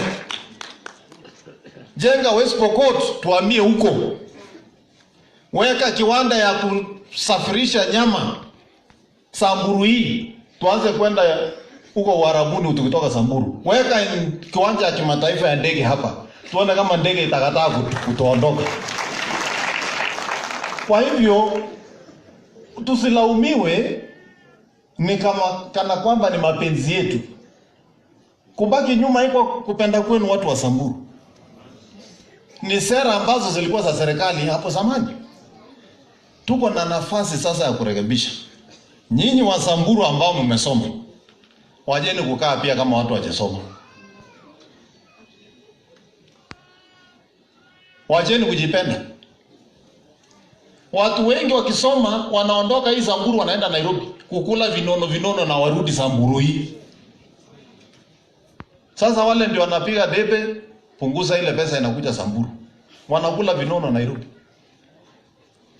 Unajua baada ya kuishi hapa kuna safari ya mbinguni Na ukifika mbinguni lazima mtu atajibu kulingana na nini? Matendo yake wapi? Ujiulize utakuwa unajibu nini? Yesu atakuwa anakuuliza watu yangu ya Samburu walikuwa wanataka ongezewe pesa ukakataa. Watu yangu wa Samburu walikuwa wanataka wapewe uwakilishi ukakataa. Utaona ile highway imefunguliwa nani? Utaregret kwa maisha yako yote. Usiende chini kwa historia ya Kenya. Kuwa baadhi ya wale wanasema wale wako nyuma wabaki nyuma. Simama na haki yenu. Hata kama sisi wenye tutapata pesa utapitisha, lakini wewe weka kidole kusema tumekataa. Tutaongea hapo mbele. Watu wa Samburu tumekubaliana. Na hii Kenya hakuna emergency. Hakuna mahali tunaenda. The more things change, the more they remain the same. Wale walikuwa wanawania rais dada bado wako tu. Na nilikuwa nimesema Your Excellency, unajua wewe, Mheshimiwa Uhuru Kenyatta na Mheshimiwa Raila, mambo ya hii Kenya isipoenda mzuri ni nyinyi. Na tunaweza watembelea kama Wakenya. Kwa hivyo wewe kwa sababu umejitolea kutupanga hasa maasla wale watu ya chini, wacha tukuombee ndio ukue dawa ya wale wengine. Na mimi nakuombea Mungu ukifuga kuwa tu kama ule Yosef aliuzwa huko Misri na ndugu yake. Waambie hata kama mliambia ile maneno mengine nitawapa chakula na maji. Mpumzike hapa alafu tuende safari ya kuunganisha Kenya hii. Kwa hiyo mimi sitaki kusema kuzidi hapo. Mimi nitakuwa natembea na huyu rafiki yangu Lenankulad sasa. Si namna hiyo. Alafu sisi watu ya Samburu na watu ya Bonde la Ufa turuhusu Mheshimiwa Naibu ya Rais angangane na ile dunia mzima. Ama namna gani? Sisi na Moses na viongozi wenu MCS hapa wabunge tufunge safari moja. Na wakati tutakuwa tumeamua ni wapi tunasimama kama chama, sisi zote tuingie hapo. Na usijali, serikali ni kama msitu. Miti ni nyingi, nyani hawezi toshea kupanda. Kwa hivyo ukikosa kiti utapata miti yako ya kupanda kulingana na kiwango mahali ulitembea. Si namna hiyo. Na hii siasa niliwaambia usiweke kwa roho. Jipange tu na mahali serikali itakuwa na mambo yako itakuwa sawa. Bwana asifiwe. Tuko pamoja watu ya Samburu. Nikirudi Uasin Gishu niambie nini watu ya Uasin Gishu. Samburu iko locked. Na mnaenda kuleta wale wengine bado wako nje. Hata mimi nitakuwa ule missionary mmoja wa Biblia. ya kwenda kutafuta kondo moja ile amepotea. Sasa mimi Mheshimiwa Naibu wa Rais ukinipatia lift leo uniweke rudi tu pamoja. So tukikuja Sugoi jioni ukinisikia niko kwa gate jioni labda niko na Gideon tunakuja kusema vile tutaenda pamoja. Asanteni na Mungu awabariki.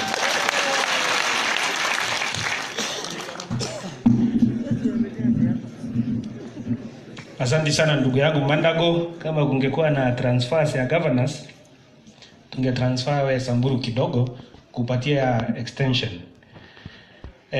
Nataka kualika His Excellency the Deputy President. Lakini koro tuneja kayo na monda indog na bo. Koro nasibu ake sotu aliketa mata nang. Koro nasibu ake ngare niketa mata tanang.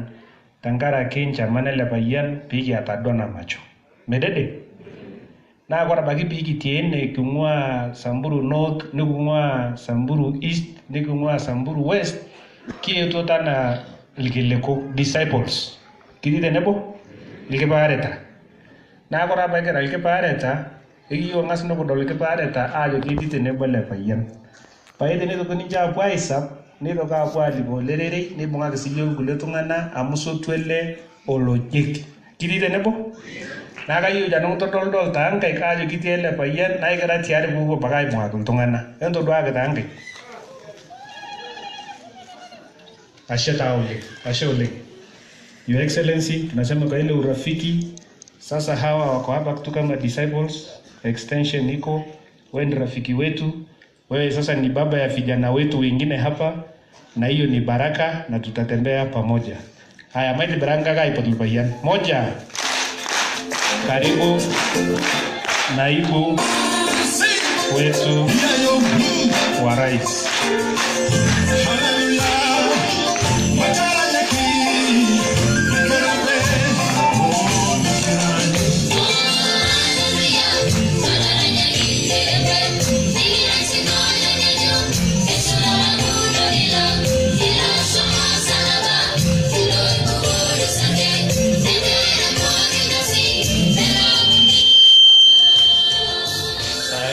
Asanteni sana. Tafadhali tuketi. Bas Mheshimiwa Moses Lenonkulal Kasaine, gavana wetu wa hapa Samburu na vile vile mzee wa boma hii, baba yetu mzazi na mama na familia, ndugu waheshimiwa wote wenzangu, magavana mlio hapa, senators, wabunge, wana speaker, MCAs, watu wa hapa Poro na Samburu, hamjambo. Aiserian bogi. Bwana asifiwe. Meisisi Yesu. Meisisi Laitoriani. Very good. Kwanza mimi nimefurahi sana na namshukuru Mungu ametupatia nafasi na kibali tuweze kufika hapa Samburu kwa mara nyingine tena. Nataka nimshukuru na nimpongeze rafiki yangu Moses kwa sababu wakati alinieleza ya kwamba kijana Saitabao wa boma hii leo anapandishwa cheo awe mwanaume kamili, nikasema kwa niaba ama kwa sababu ya urafiki yangu na Moses nitakuwa hapa niwe shahidi, halafu nikuwe abaya ya huyo muungwana. Mimi nataka niseme kwenu asanteni sana. Nimshukuru Moses, asante sana kwa kunipatia nafasi hiyo. Ndio hata nikiwa mahali niko nijue niko na watoto hata katika sehemu hii. Asante sana watu wa Samburu. Nimetembea hapa Samburu mara nyingi na niko na marafiki wengi kwa sababu ya mambo ya uongozi. Nimekuja hapa kwa kujenga mashule, nimekuja hapa miradi ya kina mama, nimekuja hapa miradi ya maji, tumekuja hapa mambo ya barabara, na mambo mengi. Na mimi nataka niseme asanteni, mumekaribisha sisi kila wakati. Kama vile nilisema kule wakati nilikuwa kanisani, hii Samburu ni nchi na ni county, hasa Maralal hapa ni mji ambao uko na historia ya Kenya. Haiwezi kuandikwa historia ya uhuru wa Kenya bila kuandika mji wa Maralal na kaunti ya Samburu. Kwa hivyo uhuru ama independence ya taifa la Kenya iko na uhusiano mkubwa na mji wa Maralal na kaunti ya Samburu. Na ndio sababu wakati mlitupatia nafasi ya uongozi, Mheshimiwa Uhuru Kenyatta na mimi kama naibu wake, tukasema hii mji wa historia lazima tuiweke sawa sawa. Siku nyingi Maralal hapa ilikuwa sehemu mbali kwa sababu ya ugumu wa barabara. Nataka niwahakikishie kwamba mimi ndio nilikuja kuanzisha hiyo barabara kutoka Rumuruti ikakuja mpaka Mora. Na wakati ilifika Mora tukasema lazima ikuje mpaka ifike Maralal. Mimi na rais tukakuja hapa, and I want to give you assurance ya kwamba hiyo barabara tutajenga tukamilishe, Maralal iungane na Kenya na barabara nzuri. Bado tuko na barabara ya Wamba ambayo viongozi wenu wametueleza. Lentoimaga ametueleza ya kwamba hiyo barabara lazima itoke hapa iende mpaka Baragoi. Tutajenga kwa hatua mpaka tuunganishe sehemu hii yote. Mimi nataka niseme ya kwamba ile Samburu ya leo na Samburu ya miaka 10 iliyopita ni tofauti. Tuko na kazi ambayo imefanyika hapa, kazi ya maendeleo, na tumeungana serikali ya kitaifa na serikali ya kaunti. Tumefanya kazi hiyo pamoja na viongozi wenu wote. Nataka niwaambie hawa waheshimiwa, asante sana kwa kuungana na sisi ili tuweze kufanya kazi hii kwa pamoja. Nataka nimshukuru Moses kwa kuwa shujaa na mtu ambaye ni jasiri. Watu wengi wakitishwa wanazirai, wengine wanakufa mara nyingi kabla hawajakufa ile ya kweli. Na mimi nataka niwaambie ya kwamba nilimkumbusha Moses ya kwamba katika Biblia ukisoma Ufunuo, yani Revelations 20 chapter verse 8, 21 verse 8 inasema kati ya watu ambao hawawezi kwenda mbinguni ni watu waoga.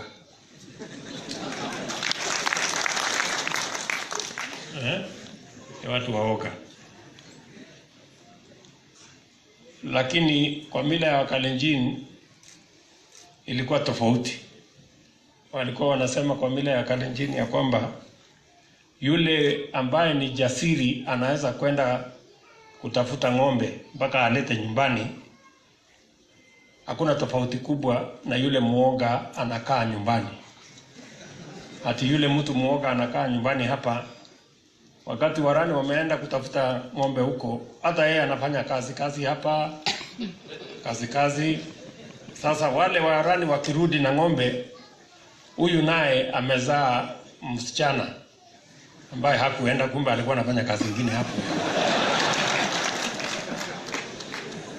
Sasa kwa sababu wako na msichana, mwisho atagawana ile ng'ombe ililetwa na yule ambaye jasiri alikuwa ameenda kuleta ng'ombe.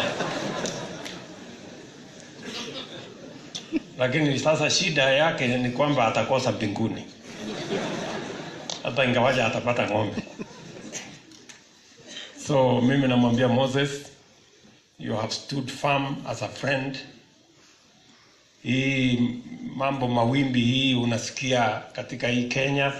Sisi wote tunapitia hii mawimbi, lakini unajua ni kama tu siku ya mtoto kuzaliwa kama karibu inafika. Siko maneno mingi inafanyika hapo ndio mtoto atoke.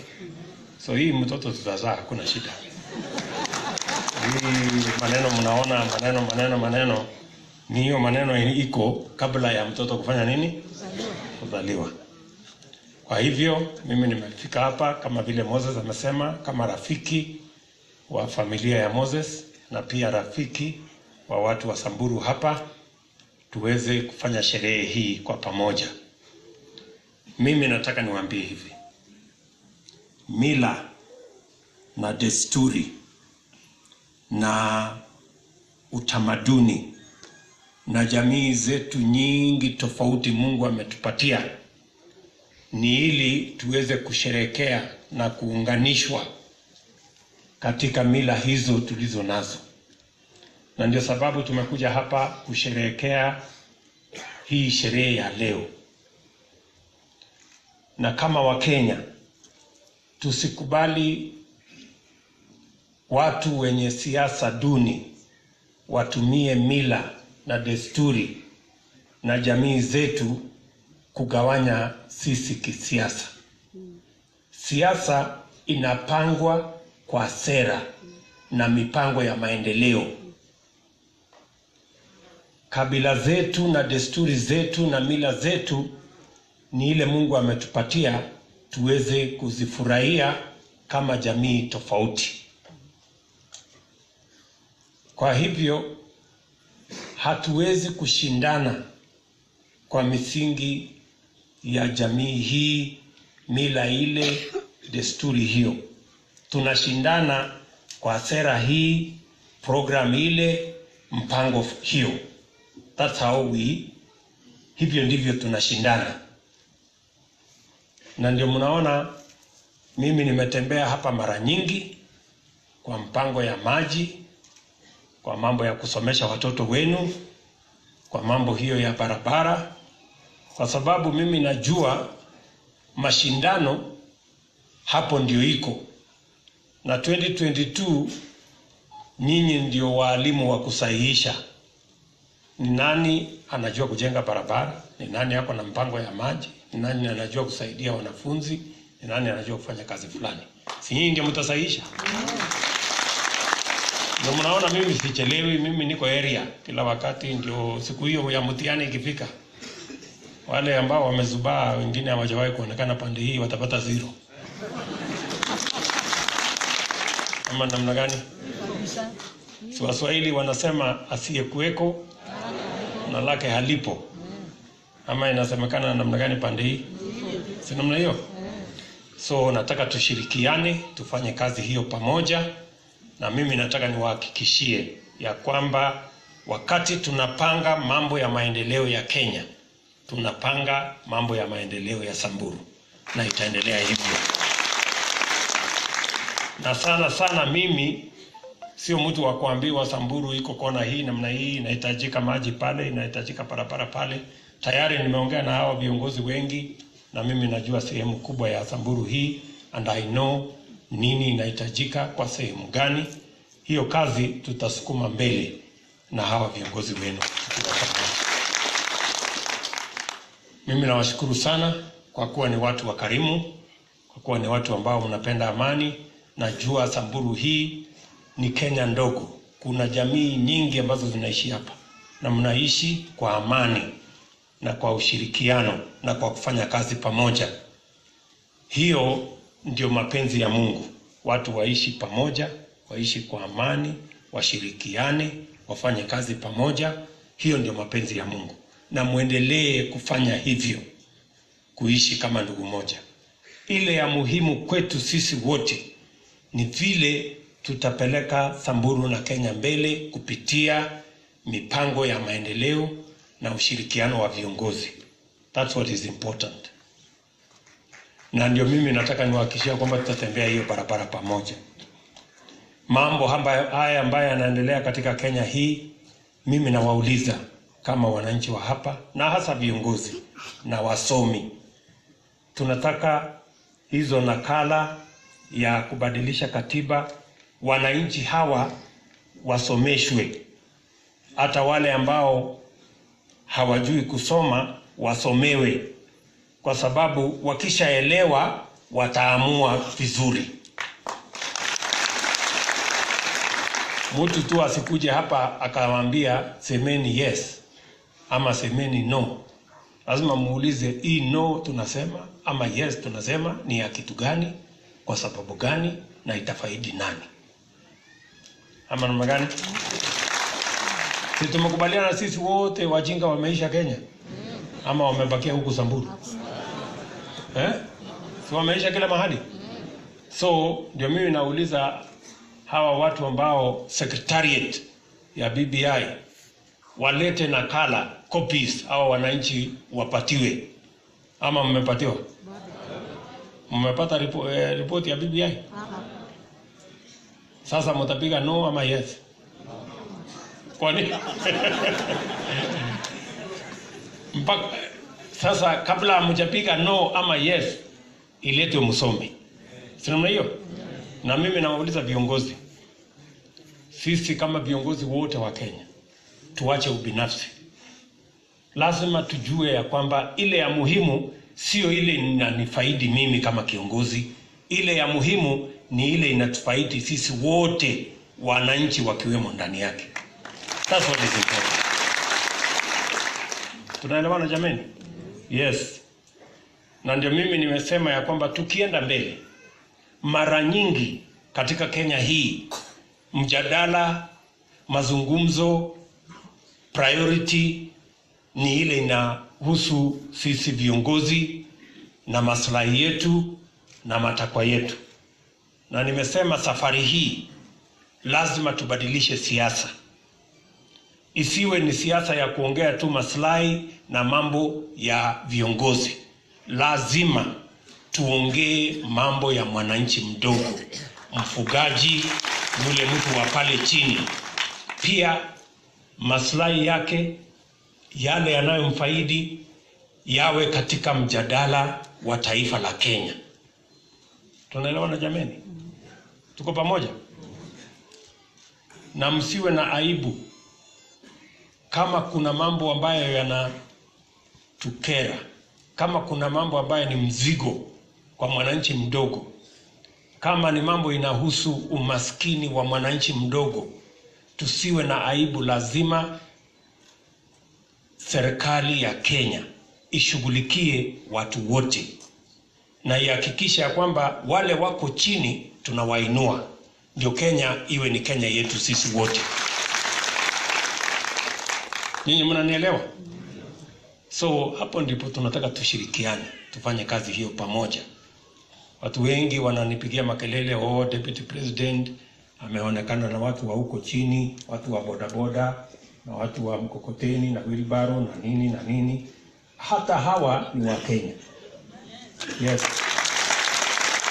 Na tunasema safari hii hatuwezi kufanya ile tumefanya siku nyingi ya kusema mambo itatengenezwa huko juu alafu itateremka kwa wananchi. Hapana.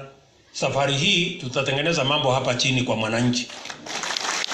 Kwa sababu wale wako huko juu wako na uwezo, wanajiweza, watajipanga. Ama mnasemaje? Yes. Sisi tusuluhishe mambo ya hawa watu wadogo hapa chini. Kwa sababu tukimaliza na mambo ya watu wa hapa chini, wale wako huko juu si ni watu wanajua maneno, watajipanga huko mbele. Tupange mambo ya wananchi hapa chini. And that's what's going to happen. Tunaelewana? Hapo ndipo tunataka tutembee pamoja. Na mimi nitasimama imara pamoja na nyinyi mpaka tuhakikishe Kenya hii imebadilika na imekuwa Kenya ya Wakenya wote, sio Kenya ya watu wachache. And that is doable. Tunakubaliana jameni? Yes. So mimi sitaki kusema sana. Mimi nimefurahi sana kufika hapa Samburu. Mimi nataka niwaulize wananchi wote, tatizo la ugonjwa wa corona ipo. Na nataka kila mtu tuwe waangalifu. Tuhakikisha kwamba hata katika sherehe hii ya Krismasi tuwe na kiasi. na tuhakikisha kwamba tunafuata ile maagizo ya Wizara ya Afya, ndio tusipoteze watu kwa ugonjwa huu kiholela, na tuhakikisha kwamba tunajilinda, na sisi wote tukubaliane ya kwamba tutatembea barabara ambayo tutaweka priorities ambazo zinafaa kulinda maisha ya wananchi kwanza, watoto wetu wasome, ndio tuweze kushughulikia mambo yale mengine ya siasa, kwa sababu hiyo mambo mengine yote hayawezi kwenda mahali popote kama hatujashughulikia mambo ya afya ya wananchi, biashara na watoto wao kusoma. Kwa sababu Moses amesema ya kwamba iko Laras hapa, lakini Moses umesema mambo ya Laras, na mimi nilikuwa nimekuja kukujia Ngelemian. Sasa Ngelemian sasa Ngelemian itakuliwa na nani?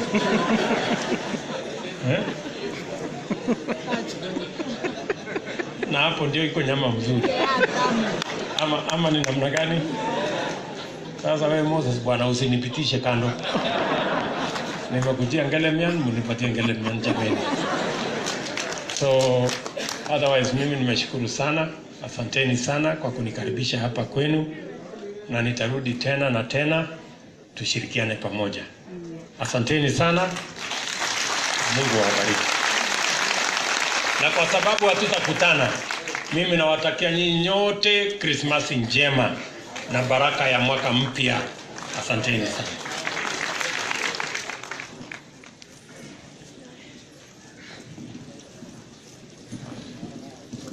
Tukae tu sekunde moja kwa sababu tunataka kutoa vote of thanks, alafu mama kwa chakula, tuaombee chakula. Tumeongea na naibu wa rais kwa sababu ya support ya wale watoto wa shule.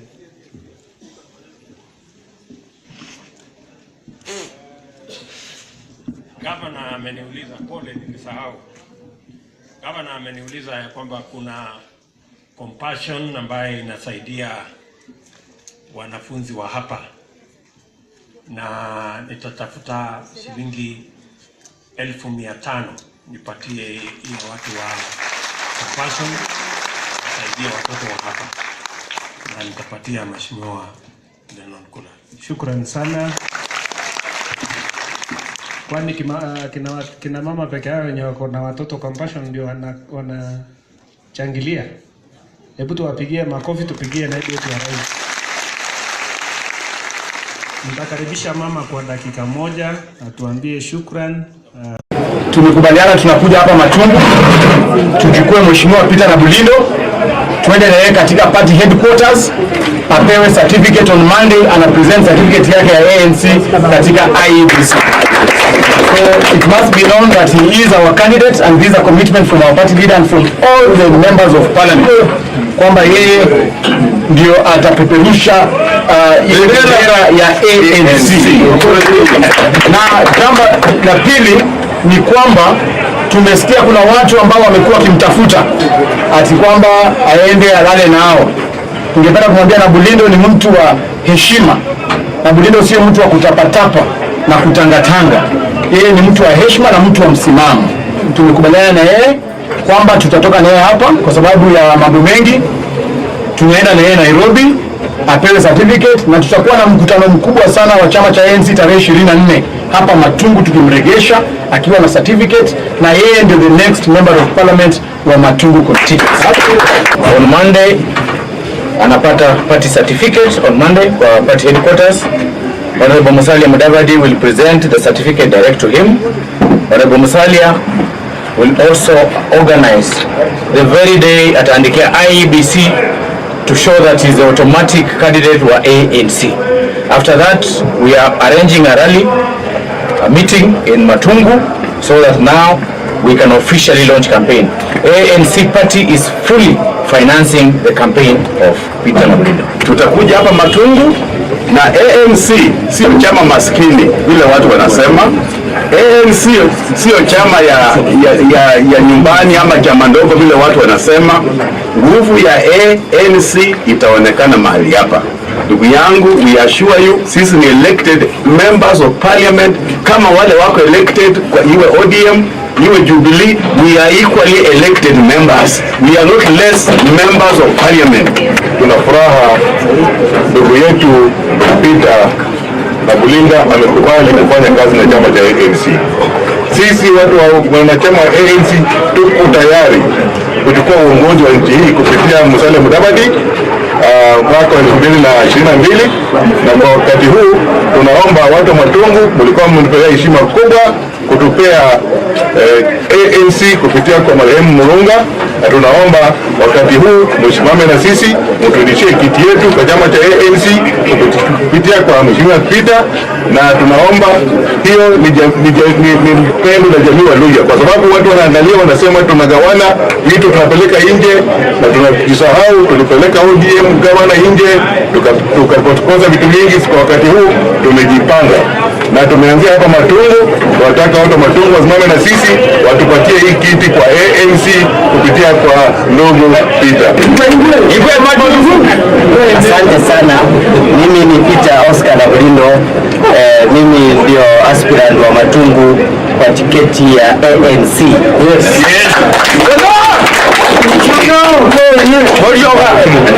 Mimi leo ni siku njema sana na siku ya ajabu, kwa sababu leo ndio hiyo siku ambayo Luhya Unity imepatikana. Na mimi nataka niwe mbunge wa kwanza ambaye inapitishwa kwenda bunge kwa sababu ya Luhya Unity. Waluhya wote kwa kauli moja wamesikizana kwamba kiti ya Matungu itaenda kwa ANC, na mimi kama Peter Oscar Nabulindo ninakubali kwamba nitawafanyia watu wa Matungu kazi kwa moyo wangu wote wakati ambapo watanipa nafasi ya kuwafanyia hiyo kazi.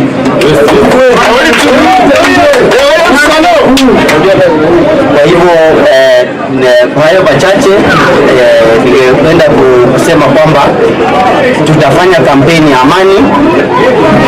Wale ambao wote ambao wamejiunga na mimi kufanya kampeni hii, tunaomba watu wa Matungu watupe nafasi ya kuwafanyia kazi kwa muda wa mwaka mmoja ama mwaka mmoja unusu uliobaki, na mambo ya 2022 pia tutapanga wakati ukifika. Wale watu ambao wafanyikazi wa afya, wale ambao watakuwa katika strike, tunawaomba pia warudi kazini, kwa sababu wakati kama huu wa festivals, wakati tuna sherehe nyingi, vile vile kuna kuwaga na accident nyingi, kuna kuwaga na mambo mengi.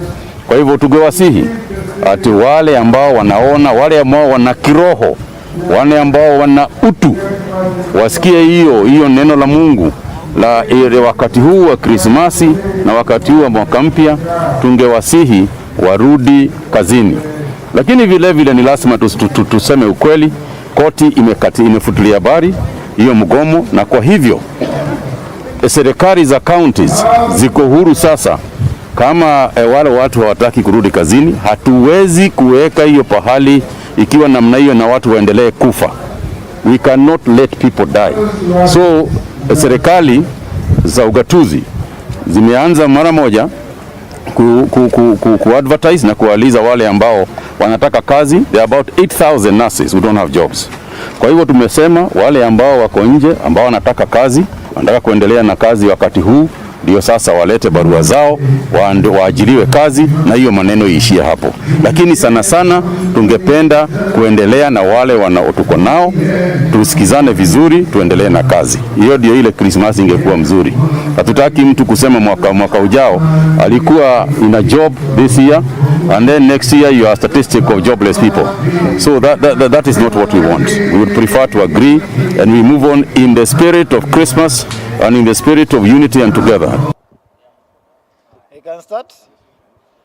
I'm Peterson Washira, the National Chair, Kenya Union of Clinical Officers. So today it's quite unfortunate that we came here since morning on the invite of the committee, that is from the CS Health and the Chair Council of Governors, that we were coming today to resolve these issues, that there would be an offer and a return to work agreement. But to our surprise, the concerned parties, the CS Health and the Chair Council of Governors and his people, never appeared, and that is why the meeting for today has actually failed. You can see that the unions have been very committed, and that even on a Sunday, we have made ourselves present so that we can ensure that we resolve this, so that we can go back to offering services to Kenyans. But as you can see, there is no goodwill from the government.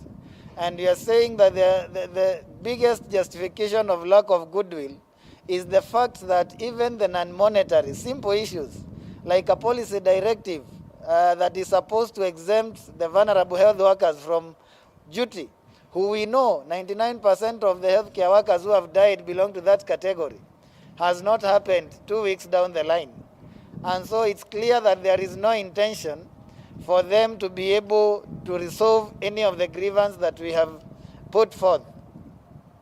And even more unfortunate is that we saw the CS yesterday saying that they are going to sack us and employ new health workers. We are wondering if we have some health workers who are immune to COVID, who can actually go and work in an environment that is unsafe and that exposes them to the same. And that is why today we are saying that the strike continues, that there is no court order that bars us from continuing with the strike, and we are appealing to the judiciary not to accept the advances of the government who wants to twist us using court orders so that we can go back and commit suicide in unsafe environments. So we are here today to say that the strike continues as earlier communicated, and that we are not going back to work until such a time that the environment will be declared safe for us to be able to work. In the meetings here, because they have been saying that they have enough PPEs, we ask for very simple things. Can you bring a schedule of how you're issuing PPEs, where they are stored, and how much you have? They have not been able to provide that. Something as simple as that. And so we are being treated to a rhetoric at a time when our people are suffering, our people are dying, including ourselves, instead of focusing on ensuring that these issues are resolved so that we can have an environment that is safe for both us health workers and for the patients that we see every day, the patients who include ourselves, and ourselves who cannot actually even afford the services that we are offering. And that is why you have to see us, like in the case of Victor Tioni, coming out publicly and even having to conduct a funds drive publicly to just be able to pay a bill for one of us. And then somebody can stand on a podium and say that if you do not go back, we are going to sack you. And then the question we ask, so which is better for us? Is it to go back to work and die, or to lose those jobs and have a chance to seek for new jobs next year? And I think for health workers, I think we have said it and said it straight. We would rather lose the jobs and seek new ones next year than go back and die under unsafe environment. Yes.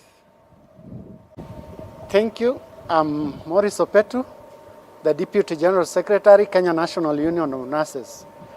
I want to say that we have been here as we were called in the morning to attend a meeting where the CS Health and the chair of COG, Bwana Wycliffe Oparanya, were to be around, and where the government was to give us their commitment and offer so that we could consider going back to work.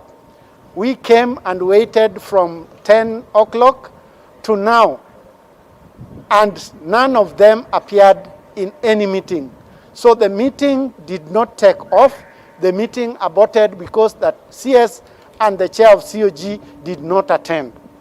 Instead, we have seen the messages he has been sending out, the pronouncements that if we don't report back to work, he has sacked us and has directed county public service boards to start recruiting people to replace us. We are telling him that is a good move.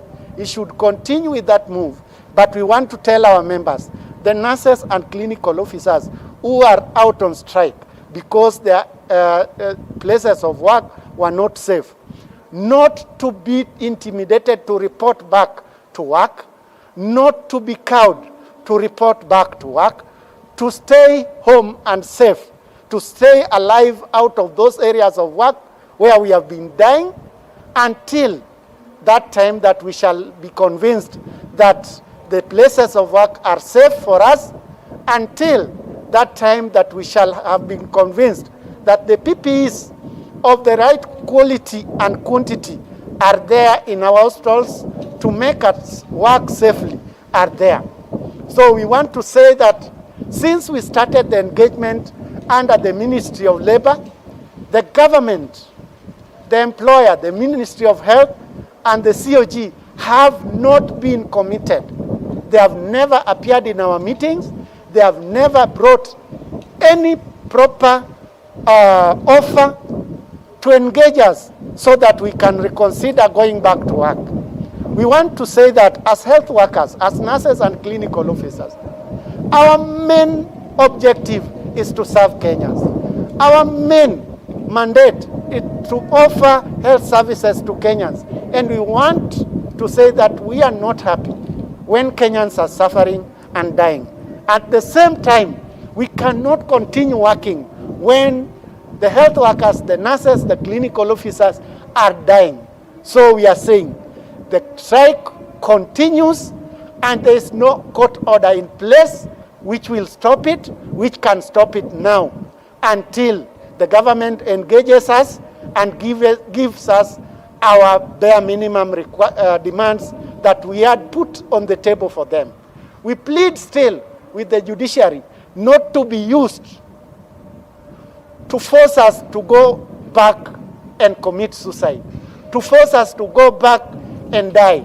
We have seen several times where the courts have been closed for fumigation and all the protective gears are put in place for the judges and the public.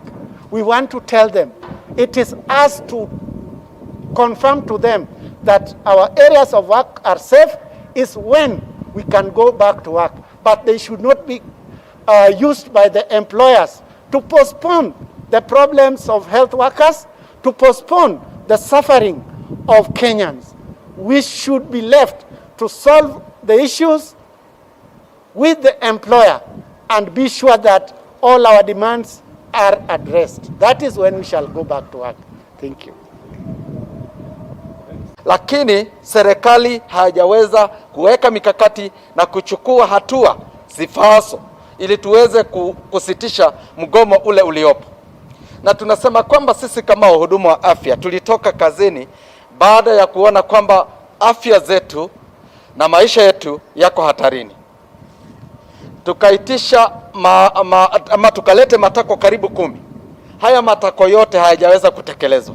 Tunaita kwamba waweze kutupatia vifaa vya kujikinga na COVID-19 na tunataka pia watupatie bima tosheleshi, bima ya afya tosheleshi ile ambayo inaweza kutusaidia hata kupata matibabu wakati tumeugua COVID-19.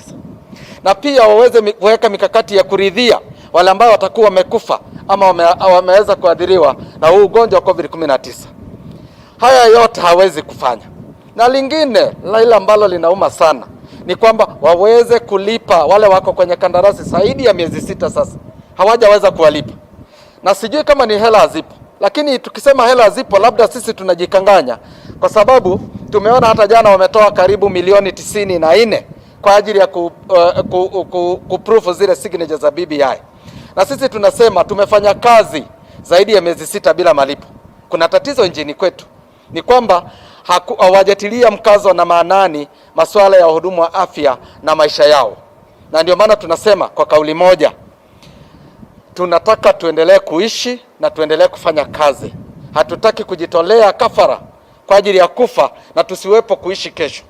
Tukilazimishwa kurudi kazini ili tuende kufa bila kuweka mikakati na mahitaji yetu na matako yale yote tumeleta watekeleze, basi tumesema hatujisikii na hatutarudi na tutaendelea na mgomo mpaka siku ile watakuwa wametekeleza yale ambayo tumeweza kuyasema. Iwapo sio hiyo, basi wao wanaweza enda kwenye hizo facility na wakafanya kazi. Asanteni sana.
Kuna madaktari pale wetu, kuna dawa inaitwa vitamin C na kuna dawa inaitwa zinc, na madaktari watawaambia vile mnakula hiyo dawa muweze kuboost immune yenu msishikwe na corona, si ndio?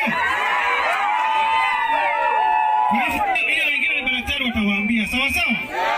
Kwa hivyo mimi nawatakia Krismasi njema, mwaka mpya njema, tutaonana tena mwaka ujao,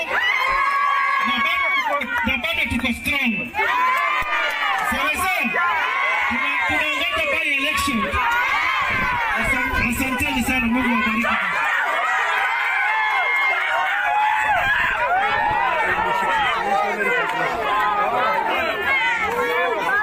Haya, kuna waheshimiwa wengine hapa. Mheshimiwa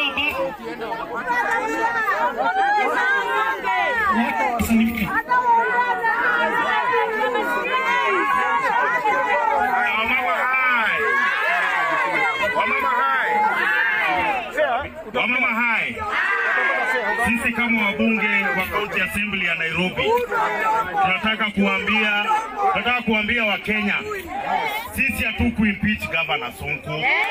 Sisi tulishikilia Governor Sonko, lakini wakaleta ukora pale. Na mimi nashukuru watu wetu wa Nairobi, kwa sababu tulisema vizuri ya Ruto continue. Hata Senate, isipokuwa senators walitishwa, tulikuwa tunawashinda. Na mimi nasema governor alichaguliwa na wananchi, ama namna gani? Walete by election, turudishe Sonko kama governor wetu.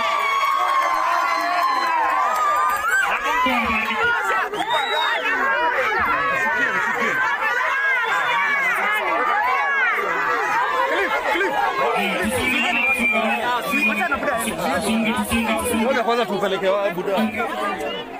Wewe mama, rudini kile tulikuwa tumepanga. Rudini pande hii. Rudini pande hii. Songeni. Songeni pande hii.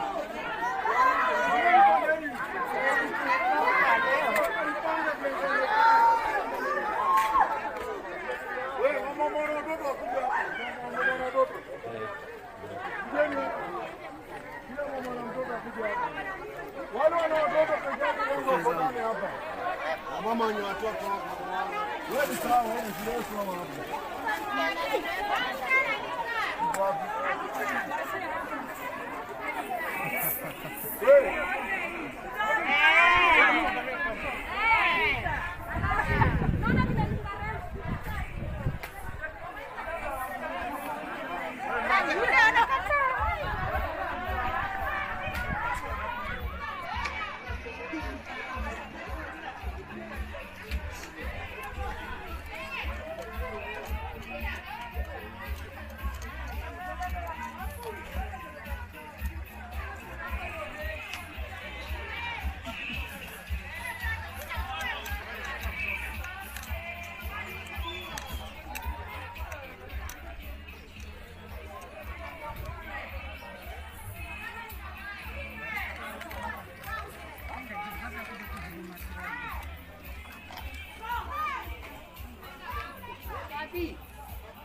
Mpatie mdogo mchele.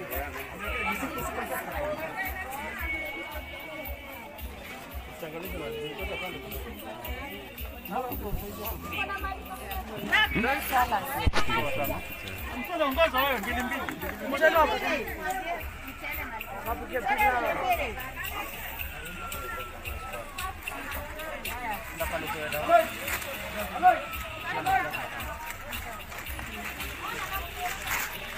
Nagawana na huyu. Hiyo ni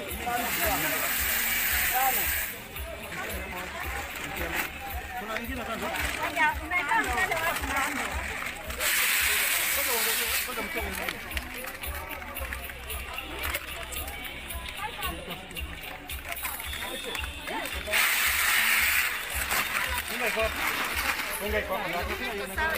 Unga ndio hii. Unga ndio hii. Unga ndio hii. Shika mama. ngoja wewe. Ngoja. Ngoja. Wewe ni mask. Mchele unaenda wapi? Wapi mchele?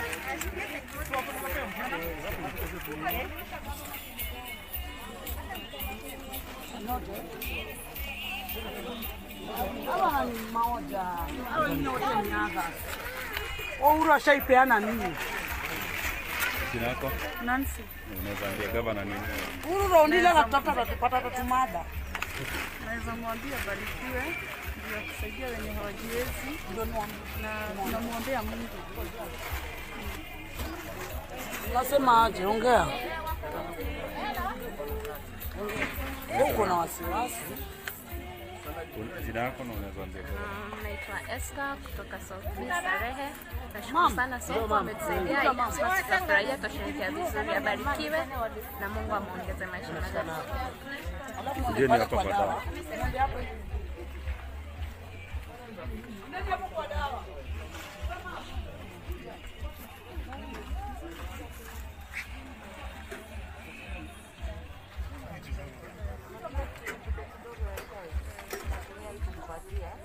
Alafu hii tablet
unatumia hiyo.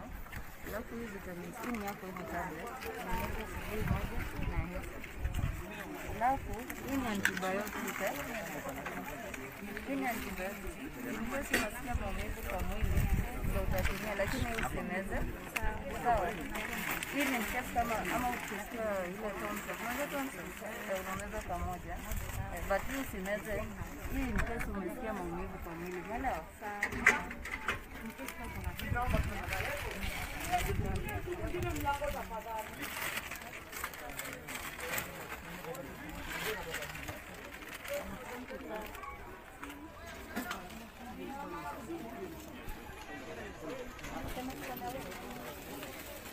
No, vizuri.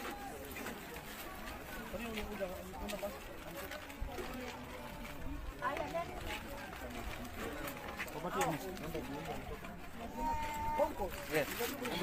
You wear mask.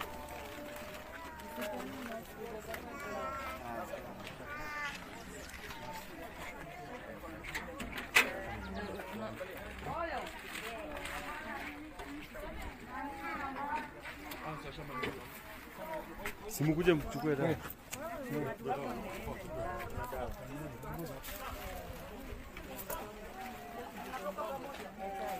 Unampatia mara moja. Alafu hii unaweza asubuhi pamoja ni hapo. Alafu hii unasikia maumivu pamoja ni antibiotic.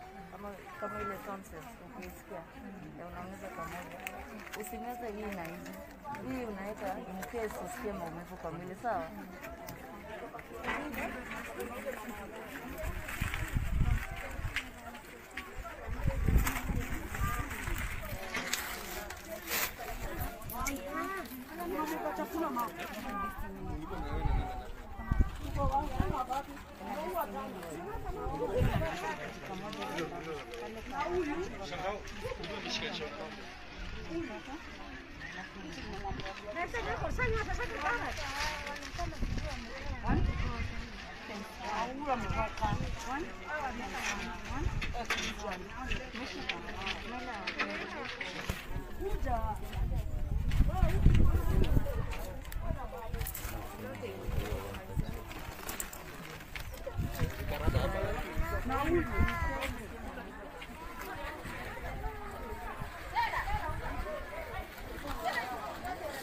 Habari yako? Nzuri sana. Message yako kwa gavana? Unaweza ambiaje? Wanashukuru tu anasaidia sisi. Tena Mwenyezi Mungu tuongezee yeye. Umepata nini? Mchele, ngano, kila kitu amepata. Mauta pia. Ndio mbele munene minyo.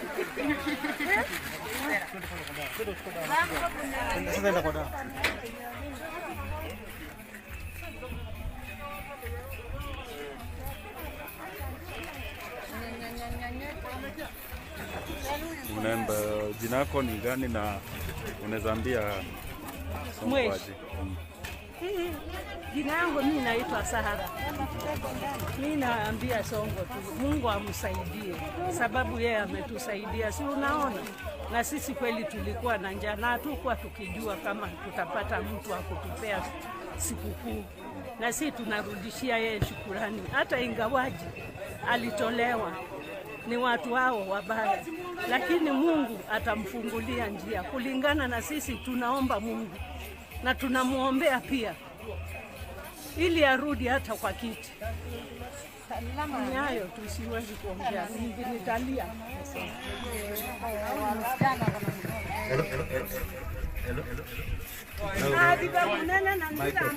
Microphone testing. Hello. Hello. Mic testing. Mic testing.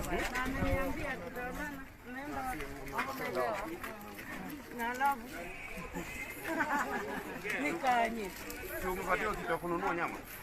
Mic testing.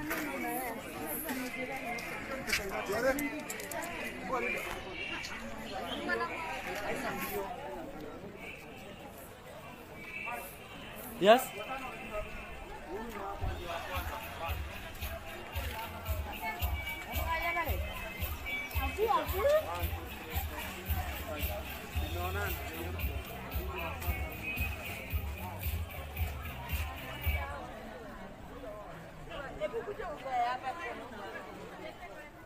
Dawa watu machukua huku chini, watu wachukua chakula, mnafikia patini. Watano.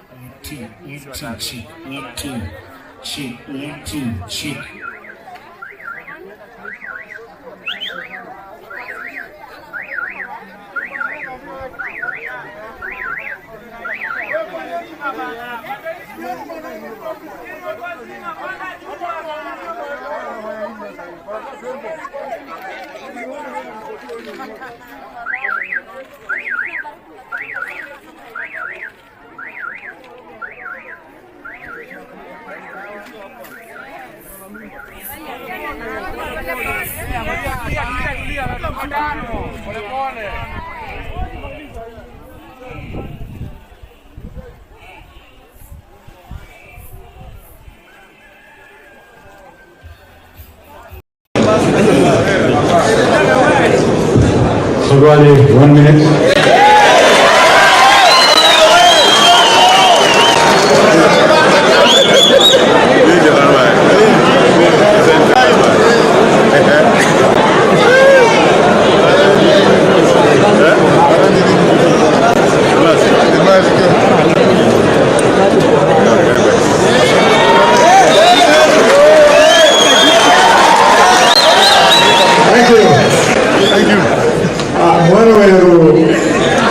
James Lusweti Mukwe Kala Chandene Mrembe Utsimu Ulamu Uhabweta Yotala Mukhaya Mama Gladys Mukhaya Mama Sylvia Nende Mukhaya Mama Kristen Nabana Beyibos The family Tsini Chosi Messiah Mkhonye May the children of my brother be what their father would have wanted them to be. Yenze Nens Hadwala. Nens Dr. Kone Hadwala, and I tell you, there is no greater love for me than my brothers and sisters. And that's why when Musalia Mudavadi wanted to be the president of the Republic of Kenya, mimi na Mukhisa Kitui peke yetu na Soida Shitanda tulisimama na kutembea na Mudavadi, lakini chwanya laikura tamu, because we love you people. When Mheshimiwa Wetangula told me I want to be president, na wakati huo nilikuwa kwa chama ya UDF, nikaambia Wetangula nitatembea na wewe mpaka nikaleta Wetangula Kakamega, akapigwa tear gas na marisasi, but we pronounce him a candidate for president because I love you. Nenya Mumbuli Silesa. Today, as we bury these people, all is not well in his party. And I want to appeal to Mheshimiwa Wetangula mwana wa Mai. Oh, don't you forget about you and me. The same people who didn't want you to be pronounced president, the same people, Mheshimiwa Wetangula, who removed you as a leader in the Senate, replacing you with children we even don't know.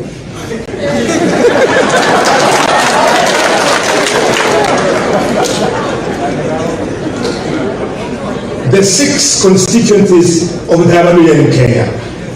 We have 6, starting with Nairobi, Ichitara, Yungom, Kakamega, Busia, Nende, Ibuloko, Vihiga. My brother, the same people who are now trying to take for Kenya away from you. Hawa Mheshimiwa Wetangula ndio wale wameungana na Mheshimiwa President. They are the ones who give the budget to the hecklers and all manner of people who are disturbing you. Please don't forget my meeting with you at the office of the Deputy President of the Republic of Kenya. Hold it for a second. I'll not bore you. My brother, I'm disciplined. Today I'm working with William Ruto. I look at myself proudly as the carpenter who is today constructing the bridge on which all the Aviation people will walk as all of us and Ruto go to make the next government. Finally but not least, Mheshimiwa Ngamax Ochichiro, Governor of Baraka, I beg you, we have a problem. Saa hii serikali inasema wanafungua shule in 2 weeks time, na nyinyi Mungu na pesa yenye mlipata from the government, from the international community, from donors, pesa ya kupigana na COVID. I urge you, muache kisungu mingi. Januari mulipe karo ya watoto, kwa sababu wazazi hawawezi kulipa because of COVID.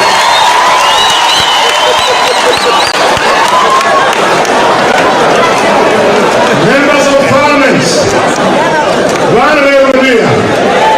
Members of Parliament, mnarudi katika bunge, mnaenda kupitisha budget ya kuhakikisha kwamba BBI ifanyiwe signature verification and so on.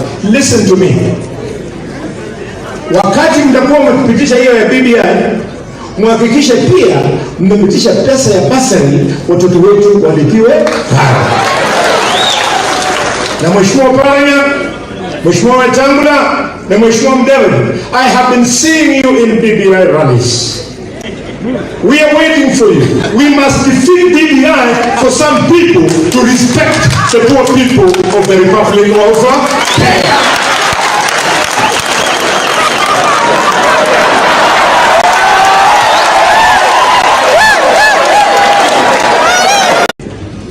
Basi mlete Dimas Barasa lakini mayula na usiangu yoyo please nishahazi angalau kwa sababu mwenye kimila mbangu chao.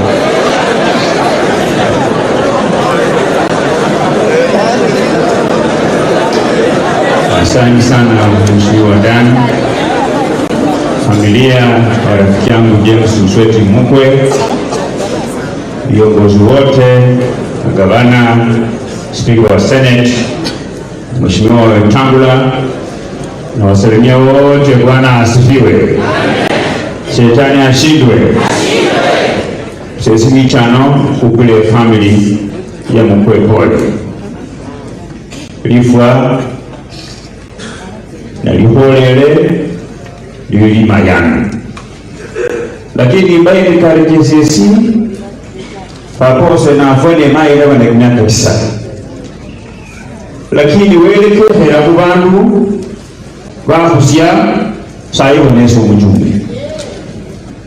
Omanyo wakasa wasapa amasubuye paka jioni wera huye to Yesu ahuye. So libona Yesu keje wali na huichule ngole huye kehera mundu na keje na huyeta mpaka kai. Sasa mimi niko na matumaini kwamba hii familia sasa Mungu kwa mikono ya Mungu. Na mtu asilete alafu mwanzo kuzozana.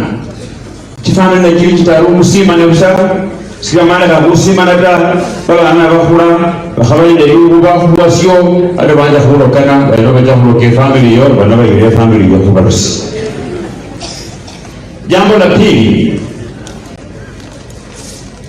mimi nataka kuungana na Mheshimiwa Chris.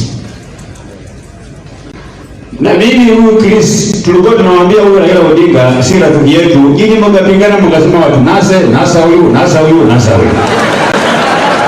Huyu Raila Odinga ukiangalia kuanzia kwa Wamalwa alisumbua Wamalwa. Mpaka huyu Wetangula akafukuja akamfuta kazi. Sasa mimi naambia Raila Odinga awachane na Wafula Chebukati. He is not a prefect of state machinery. Angalia huyu anafanya kazi ama anafanya kazi nyingine yote. Yeye sio prefect ya wafanyikazi wa serikali. Iko wale ambao wanaangalia serikali ikifanya kama ifanyi mzuri, kama wale hawafanyi vizuri wanatolewa, wale wengine wanawekwa. Na tunamuelezea bwana Raila Odinga huyu Chebukati wacha amalize kazi yake. Sisi kama bunge tulipitisha sheria. Tukasema wale commissioners ambao walikuwa wameresign watafutwe, waingie, alafu commission iendelee kufanya kazi kule mbele. Tumeongea wakati mwingi tukisema ati sisi lazima tuungane kama jamii. Bantu befe omwana omwana galo kugongo mulai.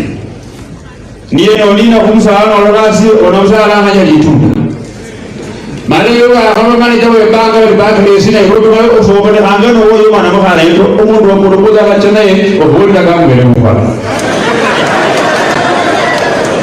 na sisi jamii ya Waluya ile kitu ambayo itafanya utofauti yetu sisi wote viongozi tumechaguliwa tuko na majukumu yetu tofauti hawa wananchi ndio wametuajiri sisi kazi na hawa wananchi ndio lazima tufanyie hao kazi ambayo nzuri ambayo inawapeleka mbele. Mimi mwenyewe nilikuwa kijana ya mjane na nasikia uchungu sana. Ukiona kwa soko mama amekuja na ndizi yake ya shilingi 50. Serikali inachukua hiyo mandizi kama hana shilingi 50 na kulipa ushuru. Mandizi yenyewe ni ya shilingi 50. Wanataka alipe shilingi 20 ametoa hiyo hapa.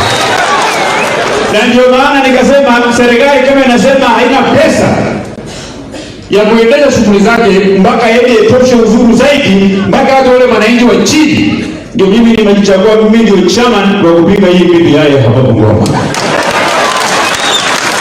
Na hata ukiona na hii mwili yangu nyembamba hii napinga wewe mnono unaunga mkono, no problem, you have mpaka na ndiresi longo Limanis ni ambazo ni jogo lazima mwamidani wanyu. Hii kaunti ya Bungoma tukitaka tuende mbele tusikuwe watu ya kujisifu sisi wenyewe. Mamlaka ambayo tuko nayo sisi tumepewa na hawa wananchi hawa. Na mimi nimeona ndugu yangu Khalili alikuwa hapa akaongea mzuri sana kwa Waluya wa Uganda. Na sisi viongozi tukuwe na heshima kwa sisi wote. Sababu unaona wewe mwenyewe uko kwa ODM, alafu nasema utuungane. Wewe tayari uko kwa ODM, toka kwa ODM kwanza huko ndio uanze kuendesha injili ya watu wafanya magani, ya watu wa Uganda.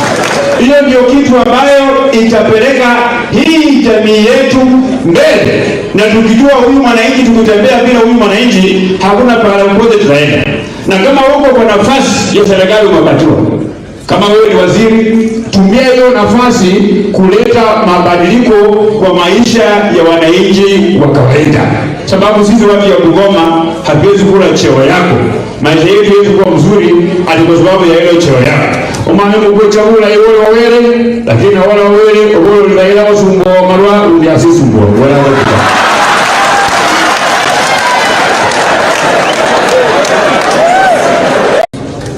Anayefuata ni Senator wa Kakamega, kijana yetu Cleophas Malala.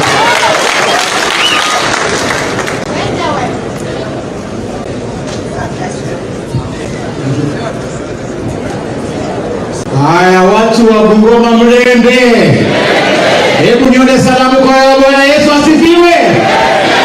Basi mimi ndio Cleophas Malala, seneta wa kaunti ya Kakamega, na leo nimekuja hapa mji huu wa Kapchai kwanza kuomboleza na familia ya mwenda zake.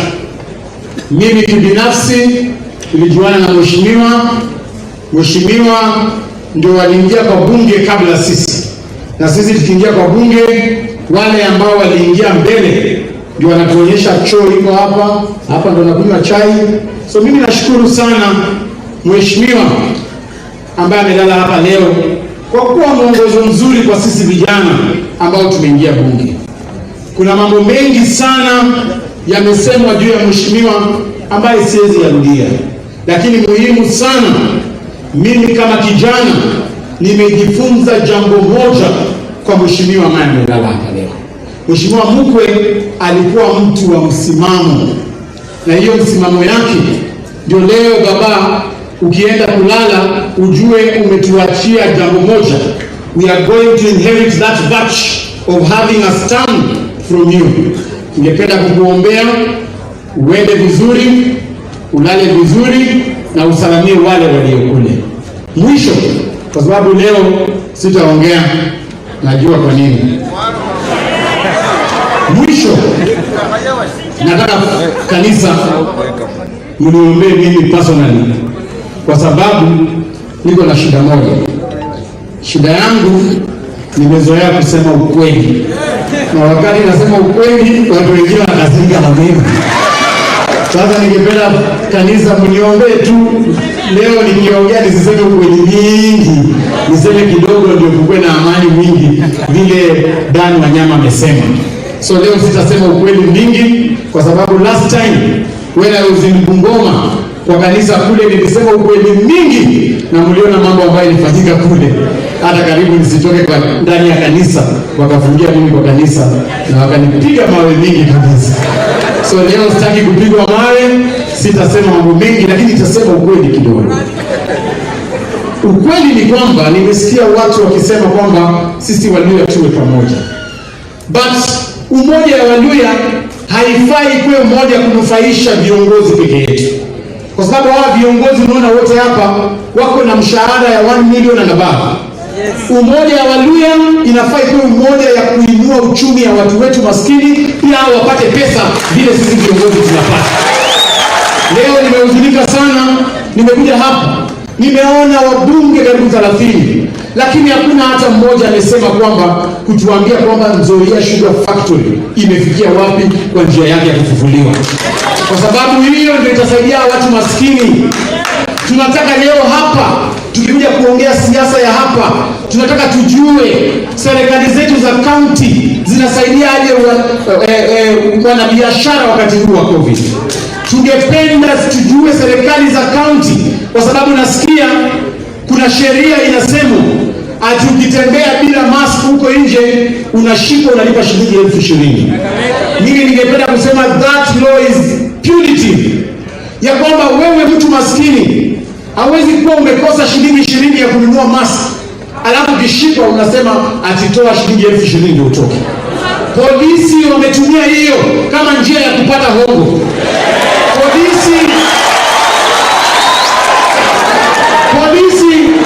Wewe polisi unashika mtu akiana mask na wewe mwenyewe hauna mask. Nani ambaye una polisi amevaa mask? So kutoka leo polisi, na nataka governors msaidie hii maneno. Patieni polisi mask wakae nazo. Wakipata mtu ana mask, wapeane mask. Mimi kule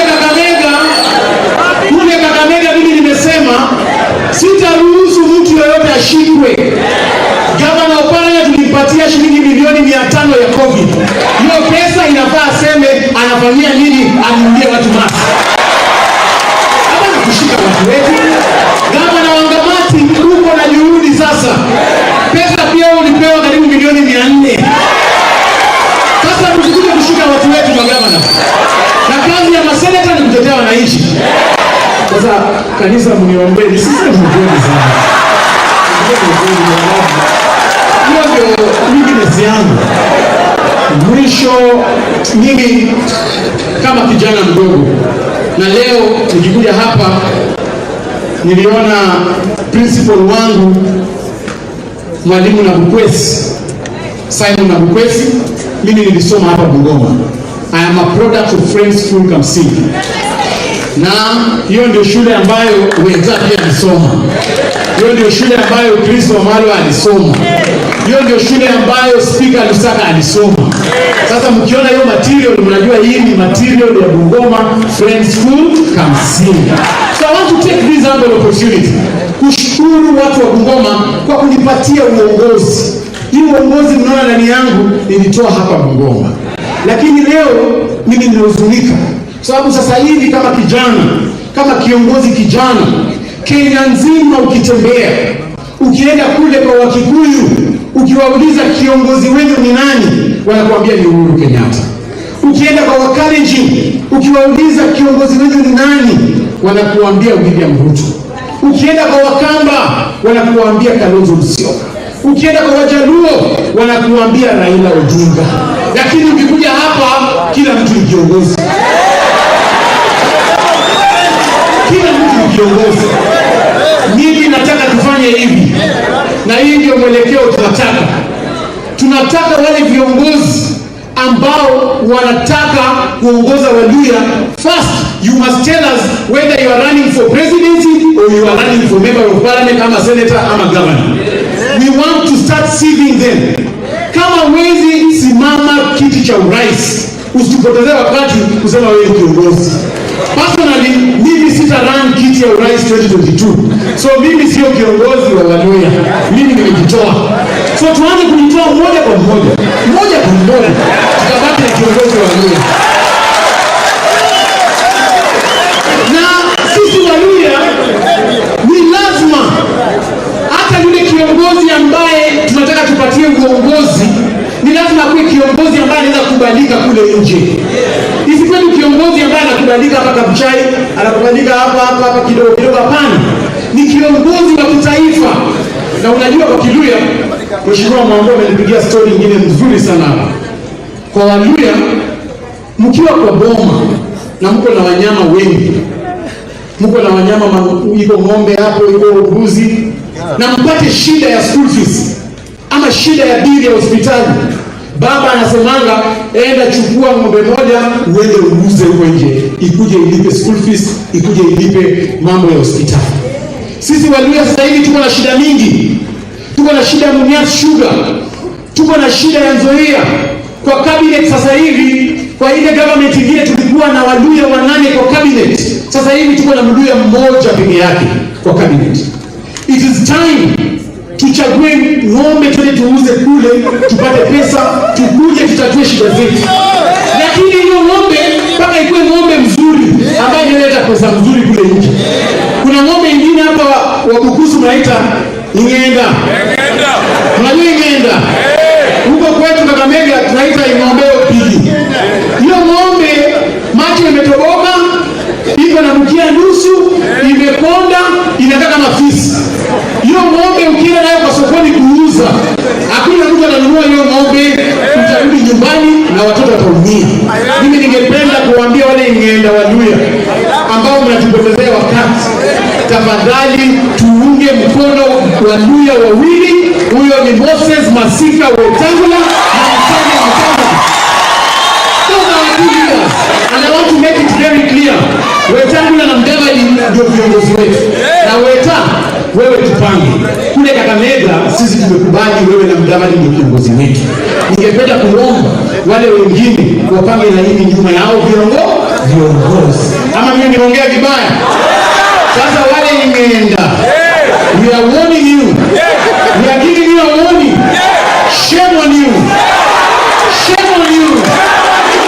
Alafu vijana nimeambiwa kwamba na lazima niseme hapa for my personal security. Nimeambiwa kwamba kuna vijana wanapanga, walikuwa wamepangwa kwamba nikitoka wanipige mawe. Mimi nataka kuambia hao vijana nimejipanga. Sasa msifanye hiyo maneno tafadhali. Mkae mzuri, msitumike vibaya. Naomba Ingenda. Asanteni na Mwenyezi Mungu awabariki.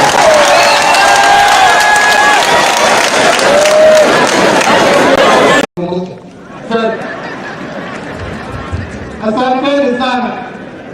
Sasa wacha nimkaribishe Mheshimiwa Machogu. Ariga ni mtu ya haki, Ariga ni mtu ya bidii, Ariga ni mtu ametumikia Kenya yetu, taifa letu la Kenya. Hakuna sehemu ya Kenya tunaomboleza kiongozi shujaa. Barabara yetu moja, wakati yeye ni chief engineer ya kutoka Keroka, Masimba, Gesusu, alichangia pakubwa sana, ndio hasa akaweza kufungua sehemu hii ya Nyaribari. Haitaweza kusimika siku nyingine, itaendelea kuwaka, na maombi yetu ni kwamba Your Excellency, nataka kusema kitu moja. Ile mambo ya kaunti ambayo tunajifunia imetokana na mtu si mwingine isipokuwa yule ameketi hapa, Raila Amolo Odinga. Wacha washikane mkono pamoja na rais wetu wa Kenya, ikaleta amani, ikaleta maendeleo. Kwa sisi tuko na wewe. Mimi binafsi huyu mzee niliketi na yeye tukiwa na Kipukari ya Kones, fikira nzuri.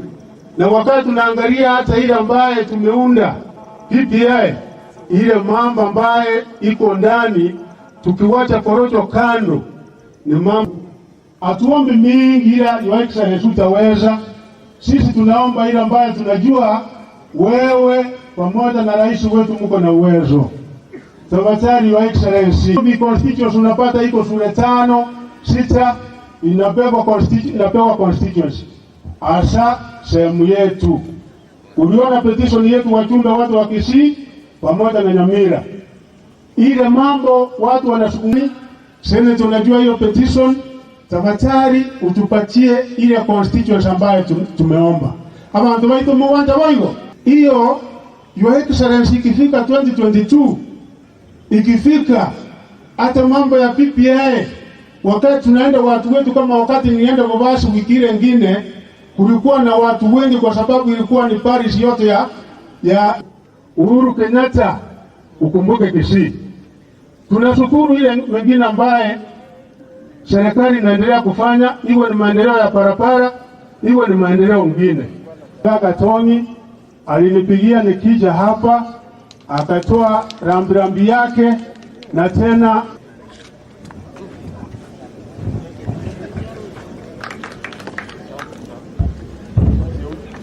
thank you. Isa atau jadi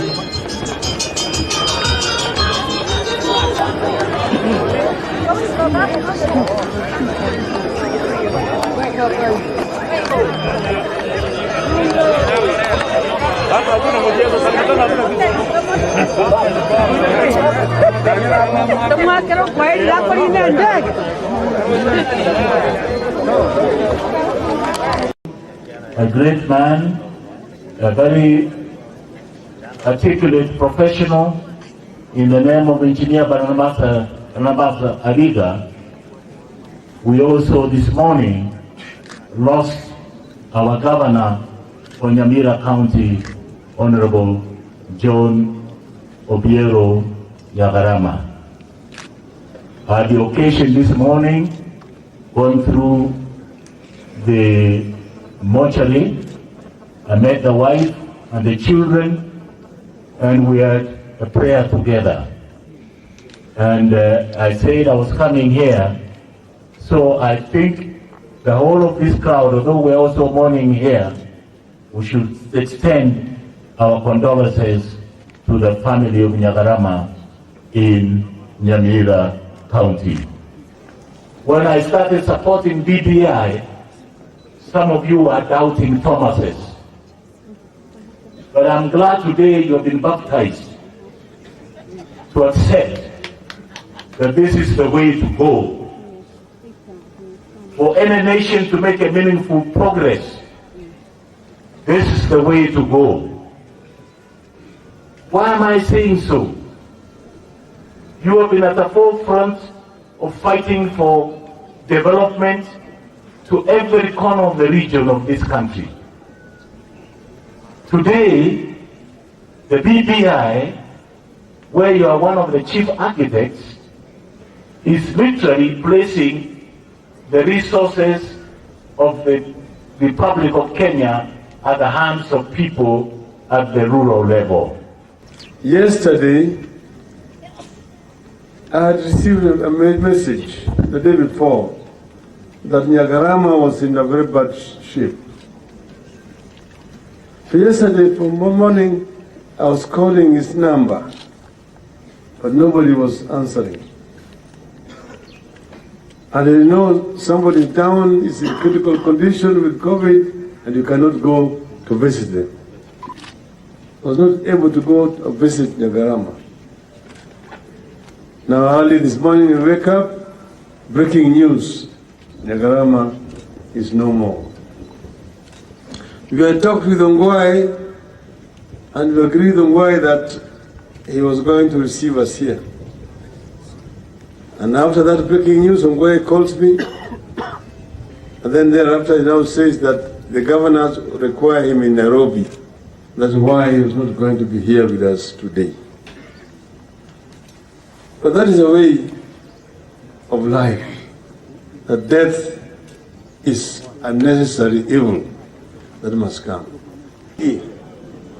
Tunataka sasa tumepeleka kwa Bwana Chebukati.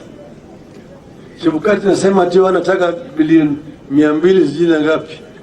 na 40 atikuangalia masaa hii peke yake. Sasa ulize bwana Chebukati, wewe na hii secretariat yako nakaa hapa kila mwaka unakula mshahara, nafanyaga kazi gani? Maana uchaguzi ni baada ya miaka 5. Hii halmashauri iko pale wanakula mshahara kila mwezi pesa mingi zaidi. Wamepatia hao sahihi milioni 1 pena tu kuangalia kama hii sahihi ni sawa sawa. Nasema nataka 240 million shillings. Sio ni upuzi. Sio ni upuzi. Kama hataki kufanya kazi waende nyumbani ama sivyo? Waende wasiende? Waende wasiende? Waende baba. Sisi tumepatia juzi mwaka jana huyu anaitwa Uhuru Court alipeleka masahihi huko milioni 1,500 na akachukua sijui mwezi mmoja peke yake akasema ni sawa. Sasa hata ngawa sisi tumepatia milioni 4, sio lazima waangalie hizo milioni 4 yote. Wanaangalia tu ikifika milioni 1 imekwisha, wengine watakiwa kwa sheria. Kwa hivyo hawa jamaa hawataki kufanya kazi yao.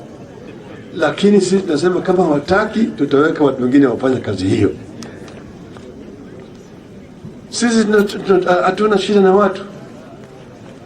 BBI inataka sisi tutekeleze, tuangalie Kenya irudi vile inatakikana, ili tuweza kutekeleza wajibu wetu na vile vile kutekeleza ndoto ya uanzilishi wa taifa letu.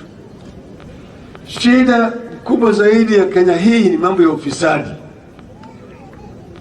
Mtu anakwenda pale, anaingia pale, mwimba kama shindano. Baada ya mwaka mmoja amefura kama kupe ambaye amefyonza damu ya ng'ombe. Sasa unaona atakuja yeye amebeba pesa kwa gunia, anauliza ita mimi kwa harambee, piga harambee kwa group ya vijana au group ya kina mama au kwa kanisa, kazi ya Mungu.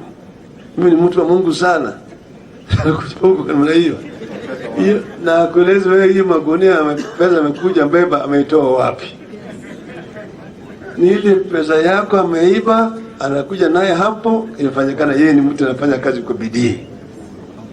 Hiyo pesa anabeba na kuja naye inatakana iwe kwenye hazina serikali, itumike kujenga mabarabara, itumike kulipa walimu mshahara, itumike kujenga hospitali na vile vile kununua madawa kwa wananchi na kadhalika na kadhalika. Kenya inaweza kuendelea zaidi. Unaambia tu nataka kujua mwananchi mdogo. Mwananchi mdogo ndio tunataka kuangalia. Mtu yule wa wilbaro. Sio ni wilbaro hawezi kuleta maendeleo katika taifa.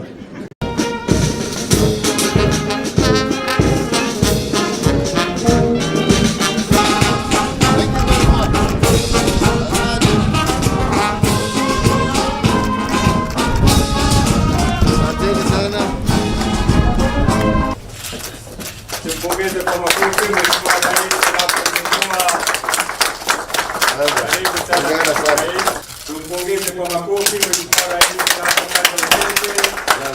kwa sasa anaelekezwa kwa safari kuu. Karibu Mheshimiwa Rais.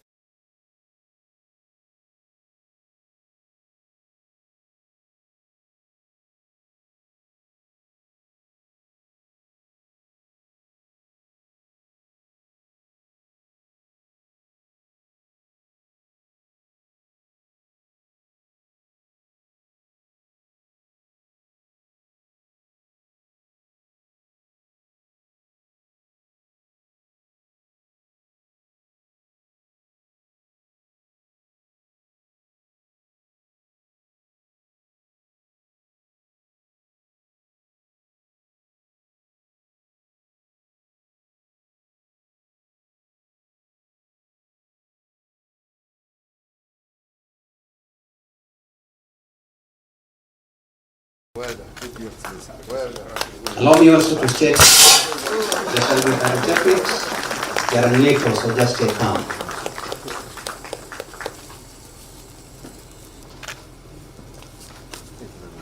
Well done. you very much, Your Excellency.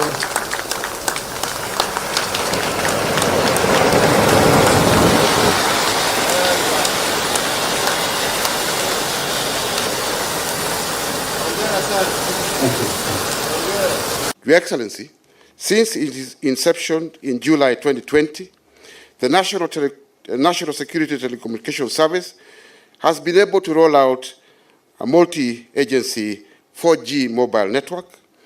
This network includes a 4G call network, a call center, and a network operations center. Where we are today is the Network Operations Center for National Security Telecommunications Service. From this facility, we are able to monitor not only the health and status of the mobile network, but also other networks operated by our security agencies. These include microwave, satellite communication, national optic fiber backbone infrastructure. Allow me, Your Excellency, to highlight some of the operational readiness, capabilities, and functions that have been put in place by the National Security Telecommunications Service. We have a multi-agency planning team which has been responsible for leading the development and implementation of network designs. As alluded earlier, we now have a 4G mobile network in place serving the security agencies. We have a trained multi-agency network operational center team to monitor the status and health of the networks. And lastly, we have a multi-agency call center team providing customer service and SMS broadcast services. Your Excellency, we now have the people, the processes, and the infrastructure in place to ensure successful operations in the National Security Telecommunications Service.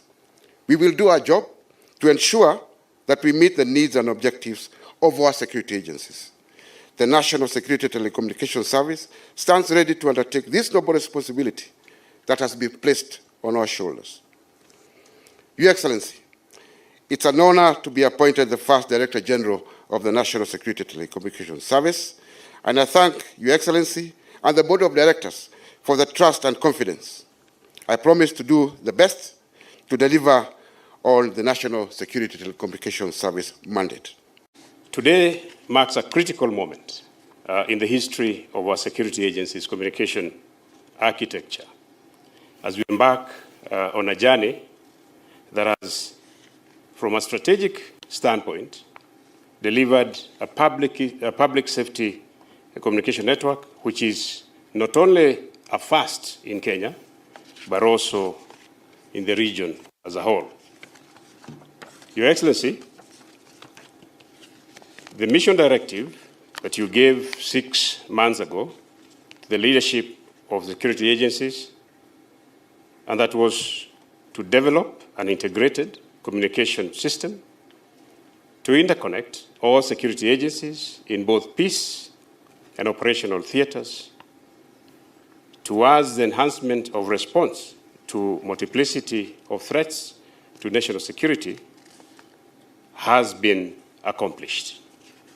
I'm glad to report to you, Your Excellency, this accomplishment has been made through a very concerted effort by the multi-agency teams under the leadership of Brigadier Ruto as the Director General. This telecommunication service will deliver secure communications for our security agencies, national government administrative offices, and our diplomatic missions abroad, creating an interconnectivity through voice, data, and video conferencing. Additionally, Your Excellency, the network will provide the National Security Council, the National Security Advisory Council, and individual agencies with timely surveillance and reconnaissance information to facilitate decision-making, enabling the conduct of preemptive operations to disrupt adversaries across the theaters, thereby increasing operational effectiveness. The network will further deliver cost effectiveness by eliminating duplication of effort while guaranteeing optimal utilization of the very scarce critical resource of frequency spectrum. Allow me, Your Excellency, to thank you for your vision, guidance, and support during the establishment of the National Security Telecommunication Service. I'm also grateful to the Planning Committee under the leadership of the Director General for leading a very talented and dedicated multi-agency team that has delivered these projects within timelines provided by Your Excellency. I thank as well the Board of Directors constituted by leaders of the various agencies of security for their commitment and support to this effort. The actualization of the concept of national security and telecommunication services is a key milestone in providing a synchronized communication network of the security agencies that will enable them, as has been indicated by speakers before me, to combat threats against our national security. We in the Ministry of Defense believe that this will indeed enhance the safety of our nation and secure our peoples. In this regard, the MOD and the other ministries, departments, and agencies involved in numerous joint operations such as Amani Boni will benefit, as you have seen in the demonstration, Your Excellency, from this robust, tailored communication network. And they will not have to rely on commercial service providers who sometimes can be compromised. Your Excellency, each of our ministries, department, and agency has their unique areas of operation and skill set. The National Security Telecommunication Service will enable each one of us to tap and contribute and to exploit each other's potential in communication systems for the good of our country and citizenry. Overall, National Security and Telecommunication Service domiciled under the MOD has been made as a custodian of the security agencies' assigned frequencies on behalf of government. Permit me, Your Excellency, to express my delight in being witness to the results of what has been an interagency cooperation amongst our security agencies today. There is no doubt that this is going to improve service delivery, it's going to improve the response timing, it's going to improve the efficiency of operations. I also wish to add my voice to that of the CDF in thanking the Director General and his team of officers for their commitment and unrelenting support, technical support that they have brought together, that they have used to bring together the multi-agency communication information system. I also want to thank the CDF and other board members of this service for their dedication and for their express implementation of your executive order. Let me also, Your Excellency, take this opportunity to express my special thanks to the Ministry of ICT, to the particularly the Communications Authority for their cooperation and facilitation.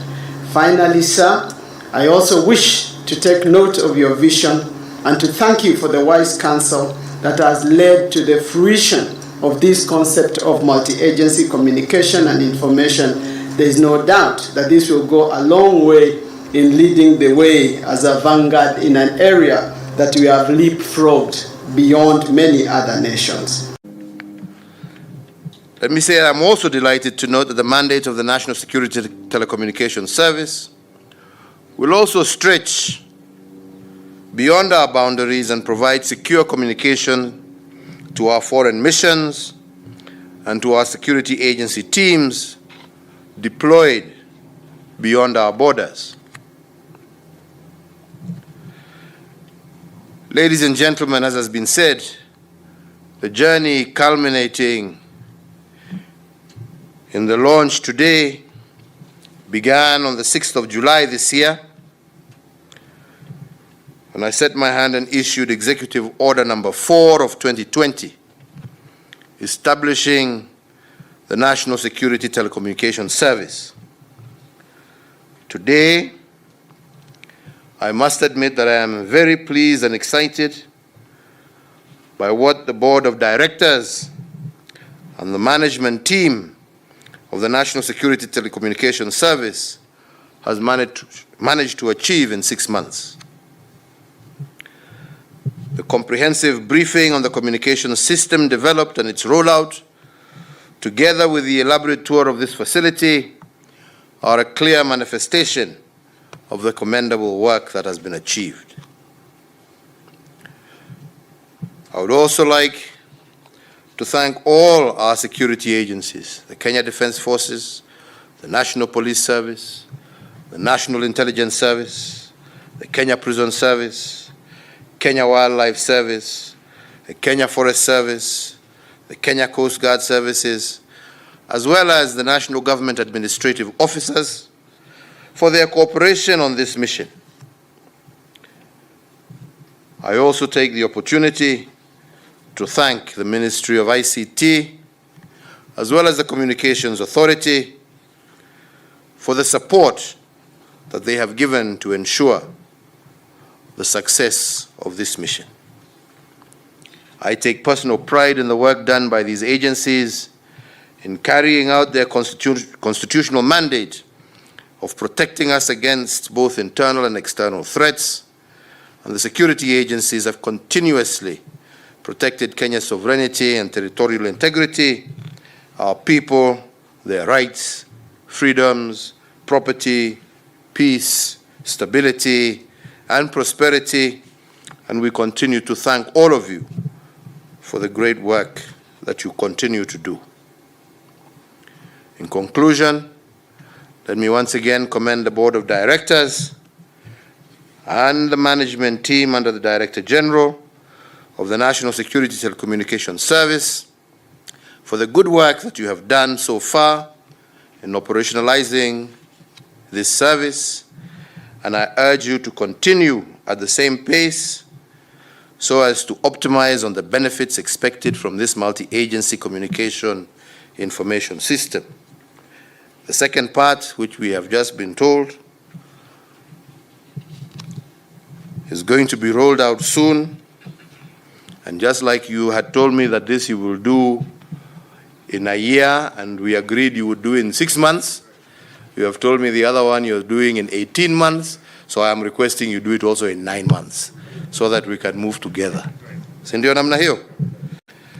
The communication system is yet another strand in the golden thread of greater synergies and closer cooperation between Kenya's security agencies, which now operate under a multi-agency framework. Before this system came into being, each of our security agencies utilized their own telecommunications network, creating duplication of infrastructure and making cross-agency real-time communication very difficult. Additionally, geographical penetration was not extensive, with certain areas of our country not being covered under individual networks. With this new integrated system, the separate communication frameworks of our various agencies have now been consolidated and uprated. So our military, our police, our intelligence services, and the other security-related agencies can now communicate more effectively at both intra-agency and inter-agency levels.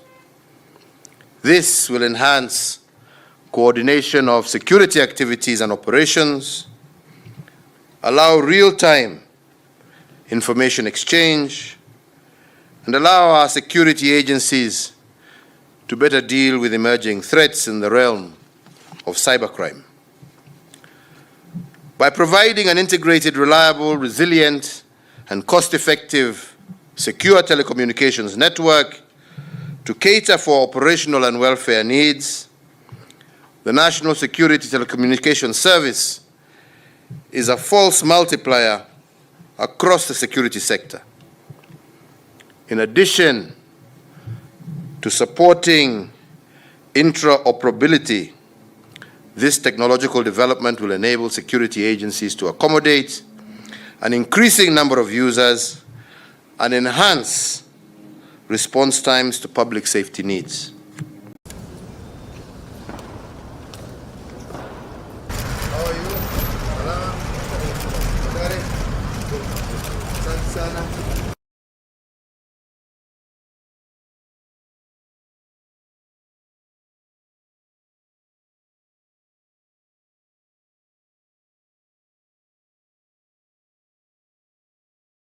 Tumpongeze kwa makofi Mheshimiwa Rais anapofungua maandishi National Airport Support Surveillance. Tumpongeze kwa makofi Mheshimiwa Rais anapofungua rasmi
Your Excellency, sir, it is now my humble duty to members and the civil servants who make up the National Air Support Department.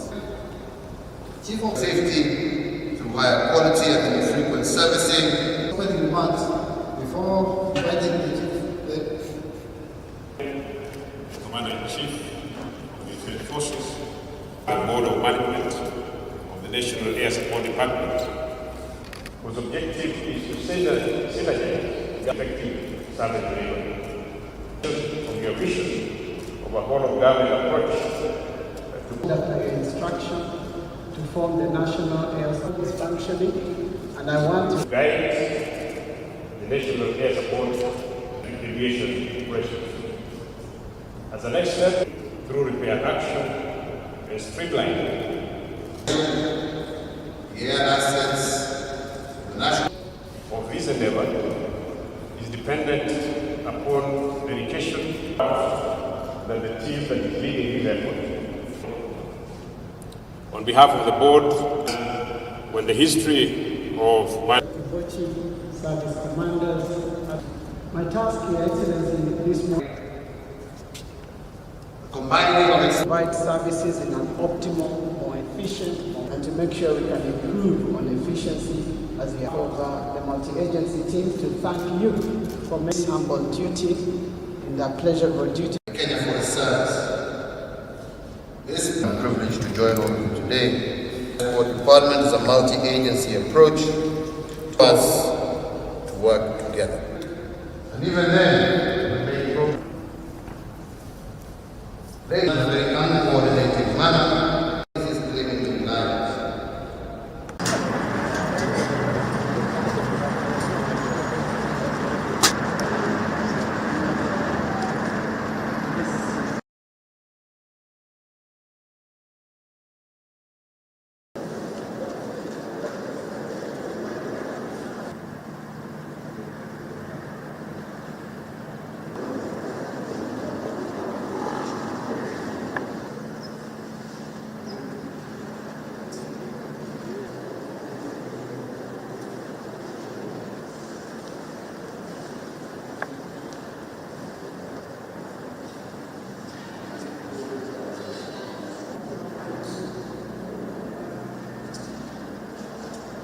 Who make up the National Air Support Department. The new This is what we call the helicopters.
Inspection and maintenance of high voltage.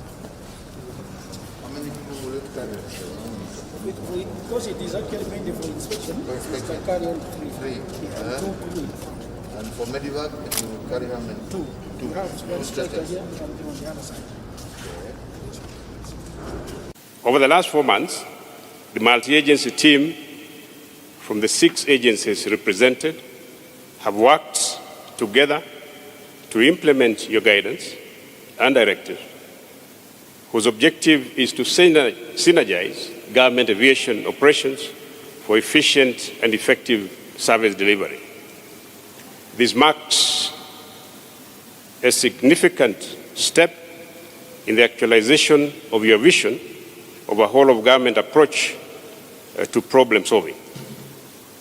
Moving forward, Your Excellency, the board, which I chair, will continue to guide the National Air Support Department in ensuring that the department maintains the highest level of proficiency in aviation operations.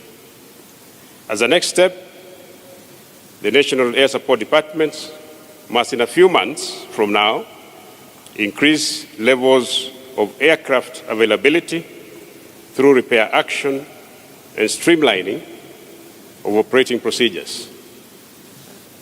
The success of this endeavor is dependent upon dedication of the multi-agency team of pilots, technicians, and support staff under the leadership of the senior management team. I have no doubt that the team that is leading this effort is capable, competent, and well-grounded to deliver this very important department. The work accomplished over the last 4 months is a demonstration that working together, we can achieve and insurmount any problem. On behalf of the board, I can only say that let's maintain this spirit, and when the history of multi-agency aviation in Kenya is written, we will all collectively be part of that history. Allow me, Your Excellency, to thank also the Commander, Kenya Air Force, for providing technical guidance throughout this period, and his team that he came with for having provided resources to actualize this effort. My task, Your Excellency, this morning is a very simple one: to present to you a ready team which was formed after your instruction to form the National Air Support Department, Your Excellency. As you have seen, the headquarters, the terms of reference, the board is functioning, and I want to add my voice in thanking you for your guidance and in thanking the team for taking that guidance and giving it traction, Your Excellency. There is no doubt that the cost-benefit analysis of this approach has been proven, and that these air assets of the government are going to provide services in an optimal, more efficient, more flexible, and more effectively to us. And so, as you have guided, sir, we will continue to provide that guidance and to make sure we can improve on efficiency as we have insisted. The National Air Support Department is a multi-agency approach to service delivery, something that we have now adopted as government, the need for all of us to work together. This reform initiative was necessitated by the compelling need to foster effectiveness in the management of the national aviation assets with a view to optimize on safety, efficiency, and improved availability of aircraft. Throughout our history as a nation and as a people, different generations have poured their imaginations into conquering the challenges that hold us back from the full realization of our shared prosperity. And even then, when we make progress in one sphere, we want to better our nations in other spheres too. On our part, we will ensure that the resources that you need to execute your duties are made available, and we will always stand ready to support in infrastructure, equipment, training that shall be required for the smooth operation of this department. In conclusion, I urge you all to do your utmost as patriotic Kenyans and as public servants to deliver on the mandate of this department. You are all servants of the Republic, just like I am. There is no one who is bigger or better than the other. You are all expected to work together as a team. And I was very encouraged when the commanding officer told me that the first initiative or the first point of call is putting you together and trying to build a team out of many so that you are able to work with each other. You need to learn to respect each other. You need to be able to understand each other. Like I said, there is no, kama ni pilot, hakuna mzuri ama kushinda mwingine. We need to be able to work together. And we need to be able to develop that culture of respecting one another, understanding each other, supporting one another in recognition that we are here with one duty, and that is to serve the Republic and to serve the people of this nation, regardless of which department you have come from. Kwa hivyo, we really expect that within the shortest possible time, you will be a team, and we will ensure that through the course of the remainder of this financial year, we will release whatever resources we have, but most definitely by the next financial year, we will ensure that you have enough resources to put all your aircraft back on their feet, and by that time you shall have been in a position to tell us what additional equipment you require, what additional training you require, for us to be able to ensure that we provide you with what you need in order for you to effectively do that which you are supposed to do. Kwa hivyo, kwa hayo machache today, I see it as a new day, a new dawn for our aviation sector, one which brims with the promise of greater safety, greater efficiency, greater quality, and I challenge you as those who are going to be the first members of this new department to become the benchmark for those that shall come after you, but also the benchmark for other government departments as well as your fellow aviators in the private sector. In the past, utilization of national air assets has been managed in a very uncoordinated manner, leading to inefficient training, unoptimal utilization, as well as maintenance of air assets and air-related facilities. And indeed, the result of this approach has been poor manning and the state of aircraft serviceability in each of the individual government departments. In some instances, departments had more air assets and not enough manpower or woman power, while others had more pilots but very few assets, and others had very low serviceability rates. It is worth noting that because of not properly maintaining these air assets, we have had tragedies within our civilian air fleet that have broken the heart of the nation and in some instances claiming many lives. This challenge made the case for adopting a coordinated approach in the management of our air resources ever more urgent. In this regard, we found it prudent to bring under one organization the air assets from the National Police Service Air Wing, the Kenya Wildlife Service, the Kenya Electricity Transmission Company, and the Kenya Forest Service.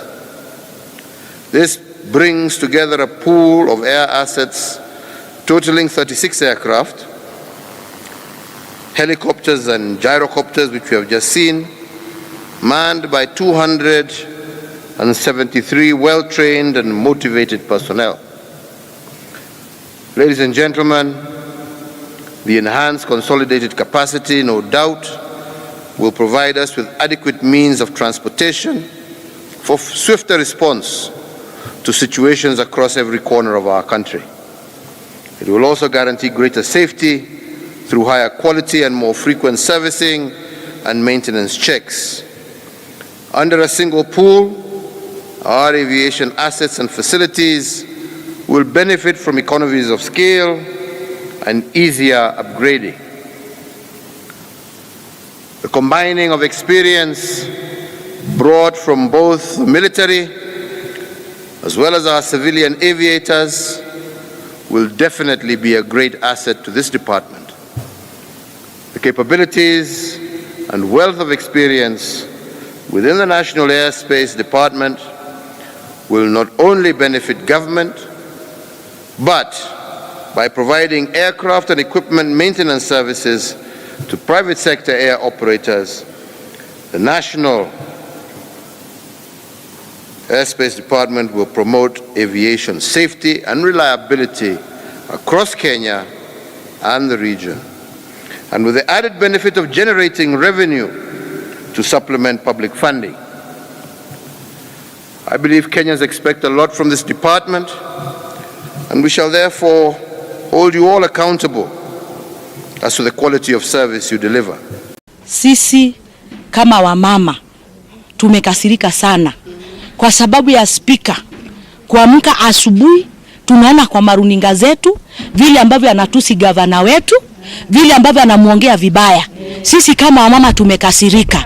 Na yeye anapiga serikali ile ambayo imemwandika kazi, sababu serikali ndio ilimchagua kwa mahali hapo. Na sisi gavana, sisi wenyewe ndio tulijichagulia, tukamweka kwenye kiti kwa sababu tuliona gavana wetu anafaa. Wakati spika anasimama anaanza kutusi gavana wetu, sisi tuko na youth wetu wako hapa, watoto. Ni nini anaonyesha watoto wetu? Ni nini anaonyesha vijana wetu? Sisi tunamwambia hivi spika atuachie gavana wetu afanye kazi. Sisi kama wamama tuliona kazi ya gavana na corona, tunasema hivi nyebi yake umaga kama ameshindwa na kazi aachane na kaunti yetu ya Nyandarua. Sisi wakati anarusha hiyo maneno ni kuleta vita katika nchi yetu ya Kenya. Kwa hivyo sisi tumekataa mtu kwa spika kuamka asubuhi na kutusi gavana, hiyo tumekataa kabisa. Na sisi tumezaa hapo, tunajua uchungu. Vijana wetu wanaenda huko wakisimama wakiongea vibaya, kwa sababu kama kiongozi ndiye ametoa mwelekeo wa vita, ndiye ametoa mwelekeo wa matusi, na sisi hatutaki hiyo maneno. Spika kama ameshindwa na kazi aende akalale. Thank you, members of the state.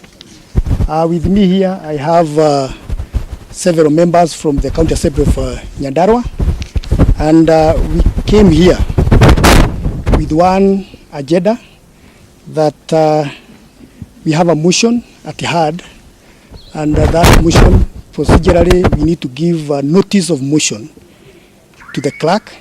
So I had to come to serve the clerk in his office with that motion. Then from there, procedurally, we start the process of impeaching Degwa Wahoma, the Speaker.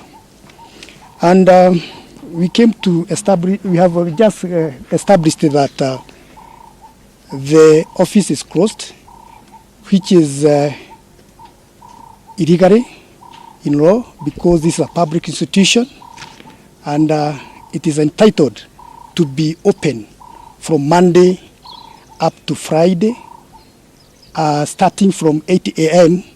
up to 5 p.m. in the evening. And today is 15th December, Wednesday, which is a working day for the public office to be opened, 16th. So therefore, we established the impunity that is here.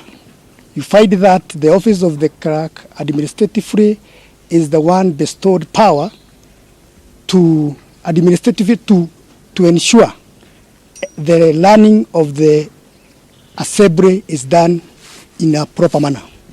And actually, as we finish with the speaker, we go to that office and we have to remove him from this office. According to the civil procedures rules, rule number 25, we can use other manner that we can serve the office of the clerk, one of them being electronically, via email, via WhatsApp. We can, and we shall do it here, actually, to pin on the door the copy on the same, and then from there we send the original by registered post. With me here, I have the forwarding letter, and I wish to show the world. This is a forwarding letter. Then from there we have the notice of motion for the removal of the speaker from office. I have the list of the members as required in the law that signed, and actually it is the law require at least a third, and in our case a third of our members is 13, and the members who have signed are more than that. There are 25 actually, and we have yet other members who are so willing to ensure that the speaker is out of this transit. Gross misconduct. You find that the Honorable Speaker usurped the powers of the clerk and become the accounting officer in a way that you find that he is one of the accounting officer, he is one of the signatories, sorry.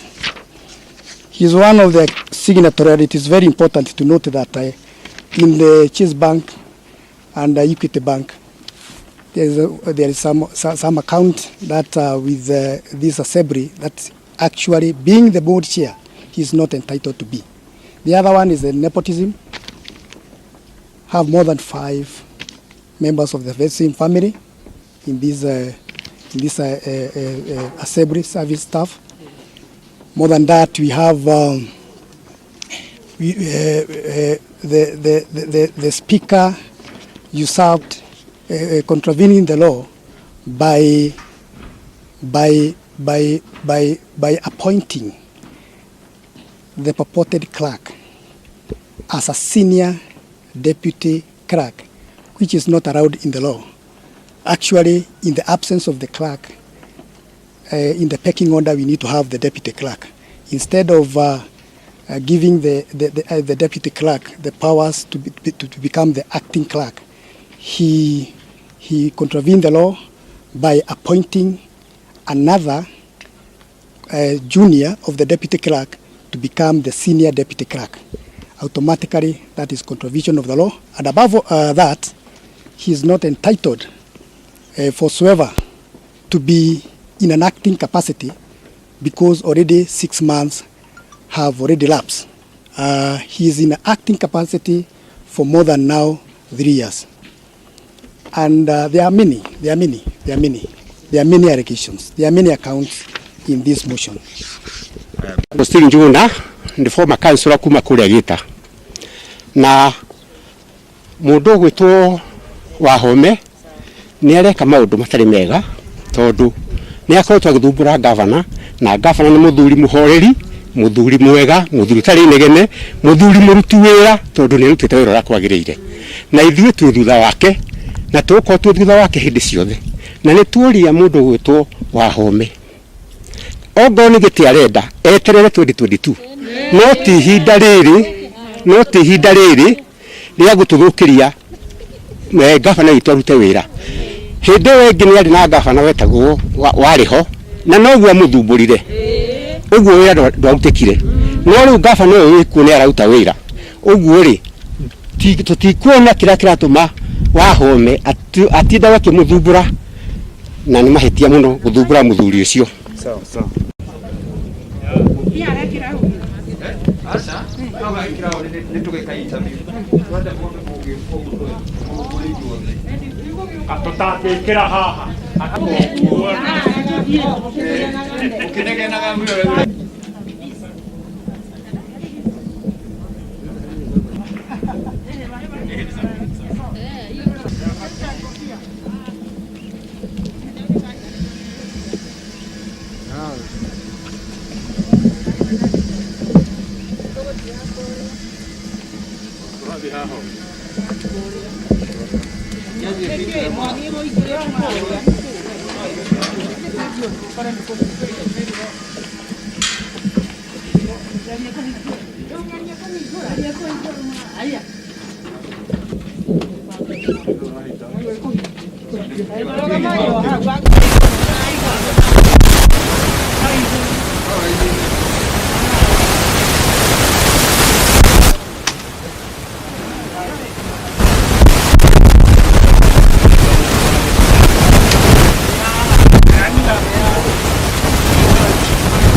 watu wataweza kupitisha BBI.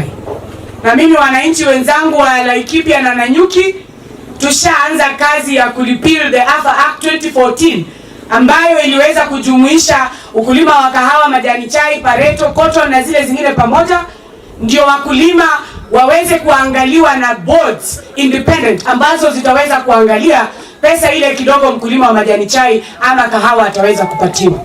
Kwa hivyo tazidi kuwalai wa Kenya, msihadaiwe na wale watu ambao wako na nia mbaya na wanapinga BBI kwa sababu wanafikiria siasa za 2022.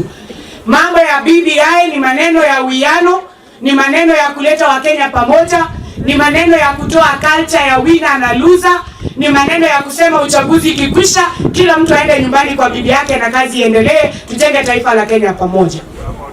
Siku ya jana Senate na wafulia kofia na tunawashukuru sana kwa sababu umetekeleza kazi yenu bila kubabaika kuhusu kesi ya Nairobi governor.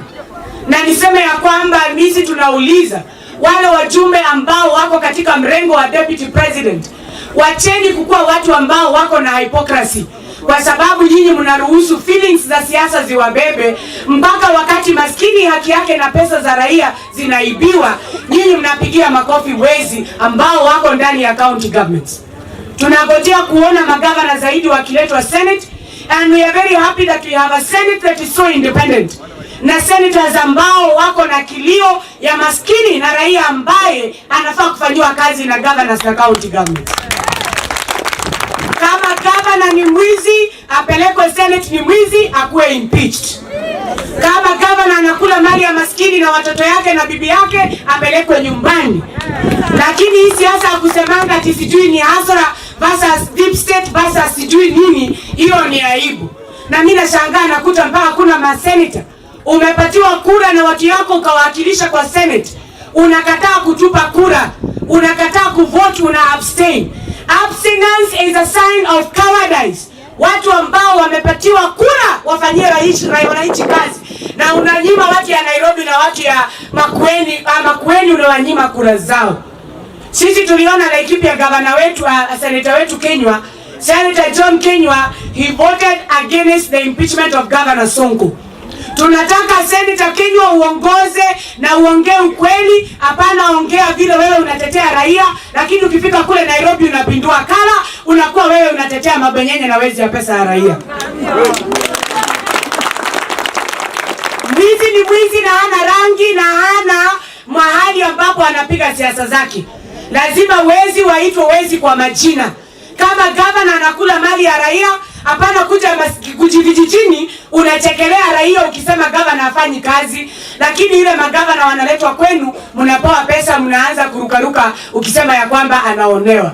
Uhuru Kenyatta, kaza kamba, tangazia wezi wote tutawapeleka Kamiti, na sisi kama wananchi wananyuki tuko nyuma ya rais Uhuru Kenyatta. Na sisi ndani ya BBI, na kushukuru rais, Mungu alikuwa amekunenea kwa maono. Kisha ndugu yako Raila na yeye akaokoka, akakubali kufuata ile ndoto yako. Kumbe ulikuwa unajua wezi wakishikwa wapelekwe Senate, masenators kama hii ya Laikipia anaenda kupigia makofi mwizi. Watu waliosema Yesu asurubishe Barnabas awachiliwe. Roho ya Barnabas ndani ya Senate tunaikemea katika jina la Yesu. Tunataka wezi watangazwe. Na ndani ya BBI ndio tumesema tunataka ukishikwa na kesi ya corruption, miezi 6 ikikwisha, kesi yako kwisha, tukupeleke Kamiti na urudishe mali ya raia. Ile katiba tuko nayo inasema you are innocent until proven guilty. Na ndio wezi wanaiba, wakitoa pesa yao itawaprove innocent. We are calling on the members of the public, hasa jamii ya Mlima Kenya, muache kukubali kusaidia wezi ya pesa ndani ya nyumba zenu na makanisani. Mwizi ni mwizi, na hata Mungu hataki mali ya wizi. Na ndio Yesu akatandika watu viboko ndani ya hekalu. Uhuru tandika wezi viboko ndani ya hekalu, ndani ya council ya governors, ndani ya Senate na wabunge. Wezi nyorosha kiboko, wezi nyorosha, wezi nyorosha. Namna hiyo.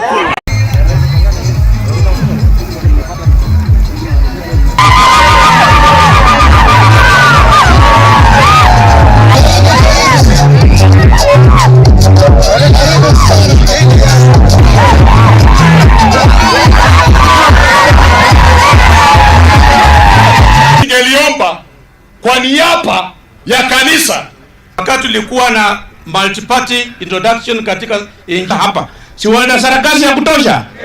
Karibu. Bas, Bwana Yesu asifiwe. Tunaenda nyumbani, tunashukuru sana. Mheshimiwa Rais, Deputy Rais, ya Uchuruzi. Basi daparangende ngakubona mkubwa zakabiri chireta. Sikalika ngombe moto watu 10. Tunataka wanunue ngombe watu wawili. Watia nyoma lulwanaba. Sikalika hilo. Rais,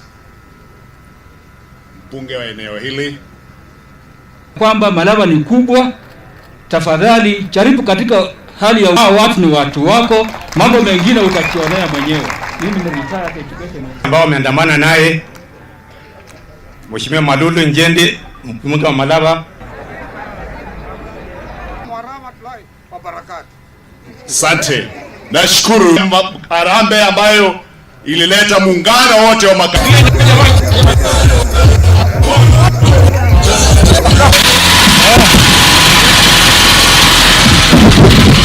Niliona mwingine kule Mombasa anaitwa Joho akimtukana rais wetu, akimwambia aende Mombasa amenyane naye. Joho, the President Ruto is not in your class. Peter umenene na mimi, Jacqueline, he does not need to go to Bungoma. He only needs to send his emissaries and give us a signal, and the rest we shall do it. Jogo wewe mika yangu bana, njoo tumenene nawe hapa. Kama wewe ni mama basket kama mimi, na tutakuonyesha kivimbi. Huyu bwana Ruto amekuwa akipigwa vita sana na watu wengi. Lakini sasa Mwenyezi Mungu pamoja na Wakenya wameanza kumpa faraja yake. Mumeona kilichofanyika Msambweni, hamkuona? Haya, sasa tumeletewa hapa Western Matungu. Tena sisi tunataka tuonyeshe naibu wa rais kwamba watu wa Kakamega tunampenda. Yule mtu wa vitendawili alisimama kwa jukwaa akasema kura ya Msambweni ndio mbele ya kuonyesha BBI. Na alilambishwa chini. Sasa inamaanisha hata sisi naibu wa rais, hata hii kitu haifiki referendum. Sisi tunaangusha hii kitu kwa county assembly. Hata haitafika kwa nyinyi, na malizia hii kitu huko, na sisi kule Vihiga tumesema Ruto for president. Watu wanaongea kwako kila siku kwa sababu wanajua unaenda kuchukua serikali ya nchi hii mwaka wa 2020. Na sisi watu wa hapa Western Kenya tumekuwa kwa upinzani kwa muda mrefu. Na mimi nashukuru Mungu ambaye amebadilisha wale watu walikuwa wanatuimbia hapa tena na Tibim kama wakina Khalwale, sasa wanatembea pamoja na wewe. Tunashukuru BBI ilisema iletee watu wa Malava constituency 2, na hiyo ni haki yenu. Lakini BBI inakupatia na mkono huu na inakunyang'anya na mkono huu. BBI inatuambia kwamba itaenda kutunyang'anya zile pesa za wamama za affirmative fund. Kwa hivyo Mheshimiwa Naibu wa Rais, mimi nataka kuambia hiyo idea yako, na uzuri wao unaelewa mahasla vile wanataka. Hiyo idea yako ya kusema kwamba tukienda referendum ikuwe ni multiple choice, hiyo ndio suluhisho ambayo itaweza kusaidia mwananchi wa mashinani. Wakisema Malava wapewe constituency 2, tunaweka tick. Wakisema wanataka kunyang'anya wamama pesa ya affirmative action fund, tunaweka X. Kwa hivyo sisi hivyo ndio tumeamua, tuna support idea ya multiple choice referendum. Juzi nimekuwa kwa matanga pahali, nikaonywa, nilipewa onyo kali sana na bwana Atuli na Mr. Oparanya, Gavana Oparanya. Akaniambia kama unataka kwenda bunge lazima usalimu amri. Nikamwambia amri gani? Ya deputy president. Akasema deputy president gani? Nikaambia bwana Oparanya, you cannot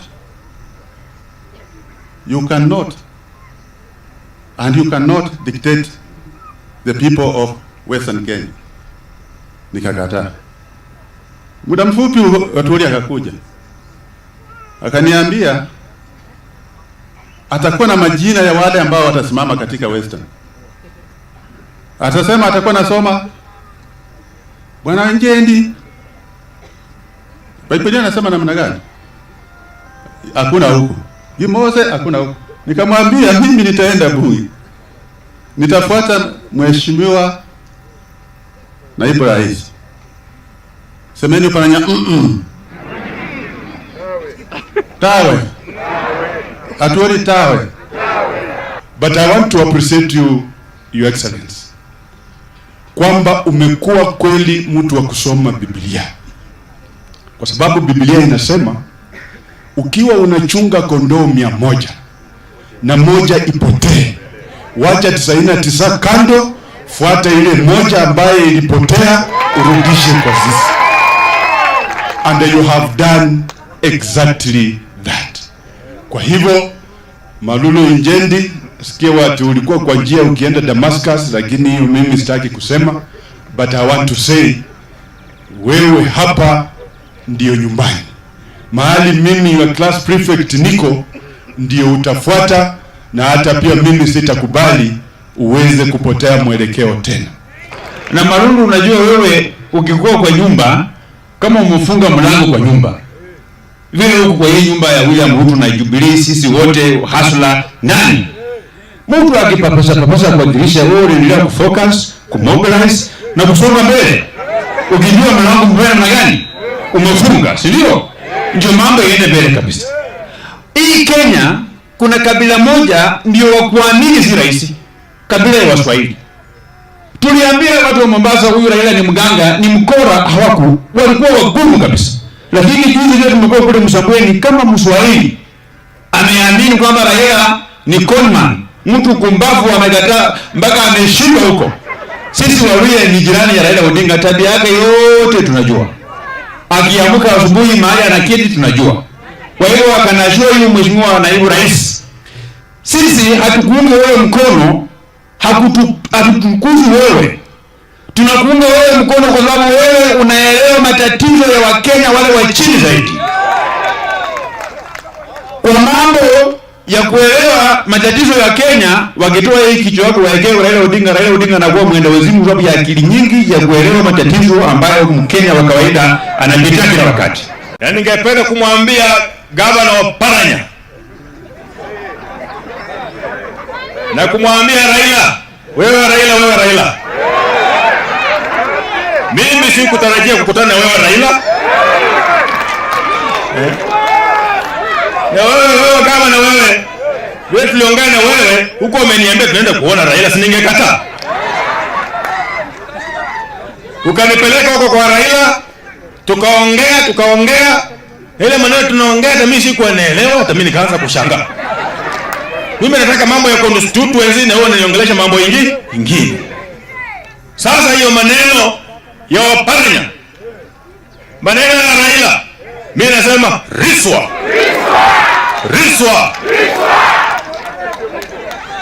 Na Waparanya usifikiria watakuta kudanganya watu wa Malala tena siku nyingine. Wewe kunipeleka huko na wewe unajua mimi ni Mkristo. Alafu sasa mimi nakuwa na salamu nyingine hapo. Mimi nashangaa mbona nilikuwa natetemeka mikono? Mbona? Mimi nikatetemeka mikono mpaka sasa Raila akafikiria mimi na dance reggae na mimi sikuwa na dance reggae. Kwa hiyo maneno mimi nimekataa. Kwa hivyo naibu wa rais, mimi niko na wewe. Mimi ile nambari yangu nitakuchezea na familia yangu yote. Mimi mwenyewe, familia yangu, bibi wangu tuko nyuma ya.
Please, those who have logged in, just unlog so that we know when they will be fresh. Yeah, even Jesus was tried around this time. It will be roll call, yeah?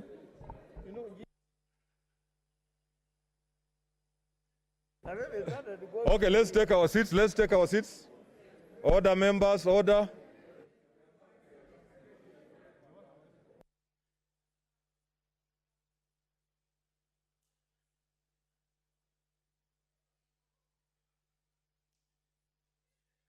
Order, members, let's take our seats.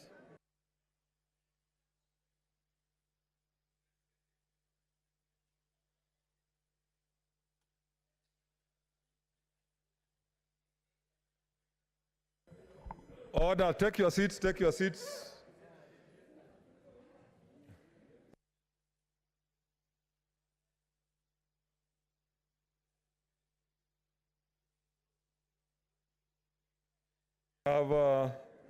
We have a supplementary order paper. We are now back to open session. The cameras can now come back.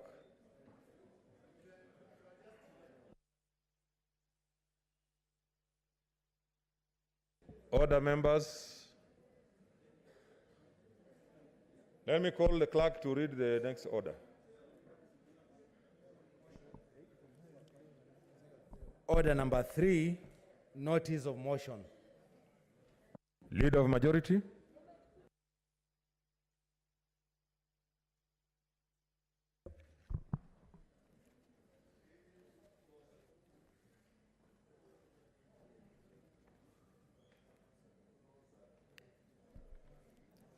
Mr. Speaker, sir, I beg to give notice of the following motion. That whereas pursuant to Article 181 of the Constitution and Section 33 of the County Governments Act 2012, on Wednesday, 3rd December 2020, the Nairobi City County Assembly approved a motion for the removal from office by impeachment of the Honorable Mike Mbuvi Sonko, Governor of Nairobi City County. And further, whereas by letter reference number NCCA SPK 12/2021, dated Friday, 4th December 2020, and received in the office of Speaker of the Senate on Friday, 4th December 2020. The Speaker of the County Assembly of Nairobi City informed the Speaker of the Senate of the approval of the motion by County Assembly and further forwarded to the Speaker of the Senate documents in evidence of the proceedings of the Assembly. And whereas, pursuant to Article 181 of the Constitution, Section 33 of the County Governments Act 2012, Standing Order number 75 of the Senate heard the County Assembly on grounds of removal from office by impeachment of the Governor. And further, whereas, pursuant to Article 181 of the Constitution, Section 33 of the County Government Act 2012 and Standing Order number 75, the Senate also heard the Governor of the Nairobi City County on the grounds of removal from office by impeachment of the Governor. Now, therefore, pursuant to Article 181 of the Constitution, Section 33 of the County Governments Act 2012 and Standing Order number 75, the Senate resolves to remove from office by impeachment the Honorable Mike Mbuvi Sonko, the Governor of Nairobi City County, on the following charges. 1, gross violation of the Constitution or any other law. 2, abuse of office. 3, gross misconduct. And 4, crimes under national law. Thank you, Mr. Second. Next order. Order number 4, motion, proposed removal from office by impeachment of the Governor of Nairobi City County. Leader of majority.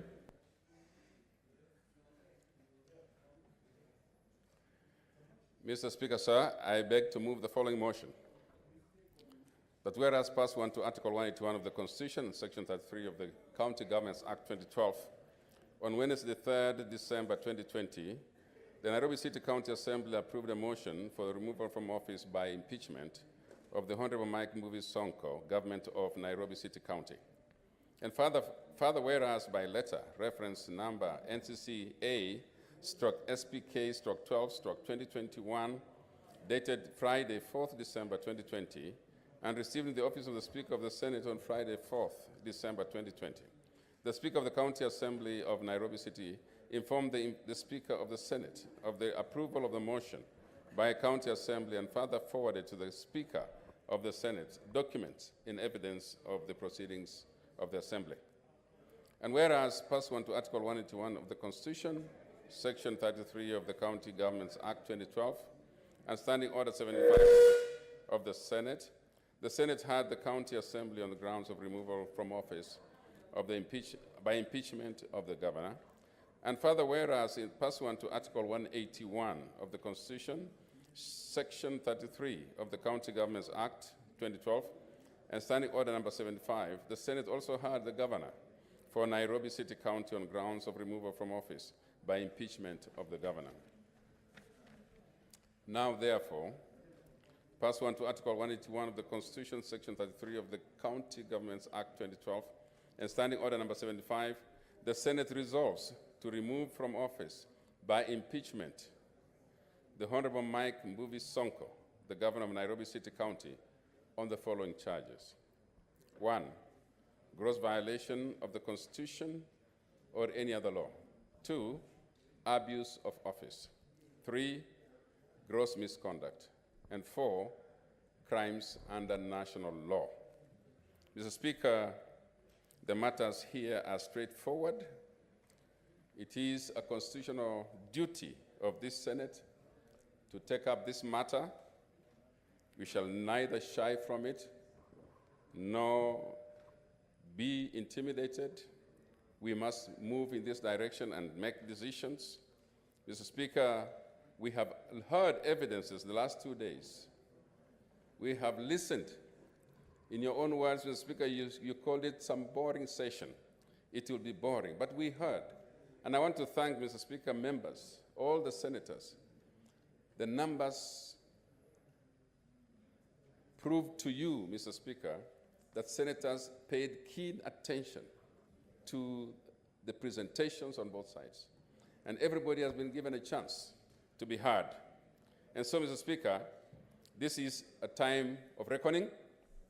And I'd like to ask members, you have heard, you made a decision, and now the time has come to put it to a vote. And I want to encourage members, please, this is your duty, and you must act. I want to thank everybody and thank the chairman, the Speaker for the way that you conducted this business. Speaker, I think we may have to reconsider certain things about how we run this business, but here is a time that will come. I will not take long, Mr. Speaker.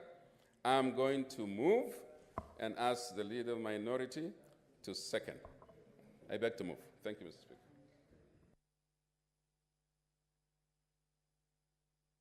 Mr. Speaker, I'd ask that order be kept while we are having the proceedings. As you know, there are senators upstanding. Honestly, take your seat, sir. And that is not allowed at all. Mr. Speaker, strictly speaking, I have 1 hour to second the motion.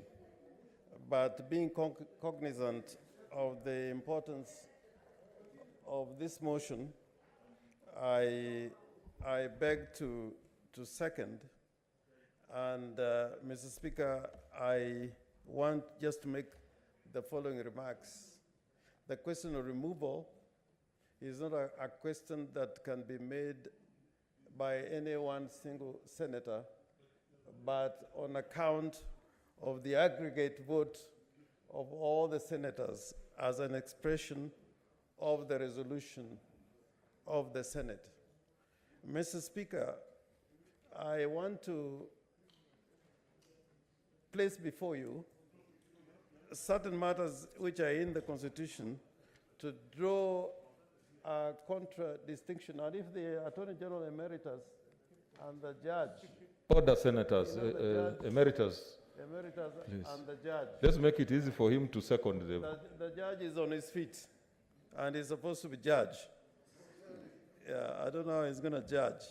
Now, Mr. Speaker, this is probably the only power under the Constitution that has remained intact throughout our constitutional dispensation. Is a power which is so onerous that, Mr. Speaker, I believe that any time we are faced with an impeachment, we should give the whole country the feeling that anybody who appears before the Senate is assured not only of justice being rendered, but even in terms of our conduct, justice will not only be done, but would be manifestly be seen to be done. And that goes not just from what we say as a Senate, collectively as individually, but even as the way we conduct ourselves during such proceedings. And Mr. Speaker, I just wanted to, for the purposes of seconding this motion, draw to the attention of the Senate 2 issues. One, the principles of how impeachment is to be carried out and the standard of proof that is required in an impeachment is now a matter which has been well settled by the courts in the various decisions that have been made here. And I would plead to the Senate also to be consistent. There was a time, Mr. Speaker, when I tried to urge the Senate that is very important under the principle of legality and committee of institutions, that we should respect what the courts do in as much as what we want the courts to do. I think there's a matter which is still a matter of debate. We seem to be shifting goalposts. In other matters that I remember in the Samboja case, people were saying we should never be compelled to obey court orders. And in these particular proceedings, we are being urged that this matter is before the court and therefore we should not be in a position to deal with it. But having said that, I want the Senate to look at Article 99 of the Constitution in relation to disqualification of members. When you are charged in a criminal court and you are convicted, you cannot be removed as a member of this House, because the Constitution says that, and this is Article 99, sub-article 2H, that you must have been found in accordance with any law to have misused or abused a state office or public office, or in any way to have contravened Chapter 6 of the Constitution.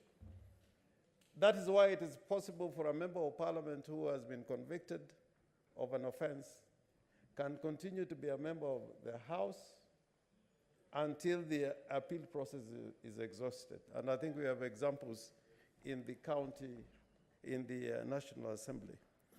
But when it comes to the removal of a county governor, the words there are very different in contradistinction to what is contained in Article 99. And Mr. Speaker, it says the following, and I read Article 181 sub-article 1. A county governor may be removed from office on any of the following grounds. It does not say to have been found. It says on any of the following grounds. Then when you go to Article 1B, it says, where there are serious reasons to believe, not to have been found, there are reasons to believe. And this, of those people who have read the American Constitution and the impeachment processes in the United States of America, and a lot of jurisprudence on this, they are saying this was the instrumentality of Parliament to control those who would act in abuse of power, that if they waited for court processes, that undermining of the authority of delegated authority from the sovereign authority, which is the people, would have to wait until the 5 years or 4 years of tenure is over. So, Mr. Speaker, what am I trying to say? What I'm trying to say is the ground, the standard of proof is very different, and as the courts have borne out in the many appeals that we have been referred to. But the finding as to whether there has been a violation of the impugned conduct as stated in the Article 181 of the Constitution is really a political question. But we have to have a threshold because they are set out in the Constitution. But in my view, it's still a political question. It's a political question. So at the end of the day, Mr. Speaker, all that I want to say in conclusion is that this is a very important instrument that is donated only to this House. And my fear is, Mr. Speaker, and we must revise these rules. We must look at the Act again. My belief is that so far, we have not given the solemnity to this process, because imagine the next time probably is the President of the Republic of Kenya that we are impeaching, contrary to the mandate they are given to the people by the people of Kenya. Everybody in the world will be watching us. It may be the governor now, but if it was the President of the Republic of Kenya, the whole country will be watching. And Mr. Speaker, therefore, I believe that we must revise the rules. We must amend the County Governments Act in relation to the impeachment. And I want to persuade the House that a committee process probably is better. In the United States of America, they did not have a provision for the committee system. What they have in the law is actually plenary, but they have found out over time that plenary doesn't really work. It doesn't do justice to the grounds and the seriousness of the grounds which normally those who have been impeached face. So, Mr. Speaker, with those remarks, I beg to second. Thank you.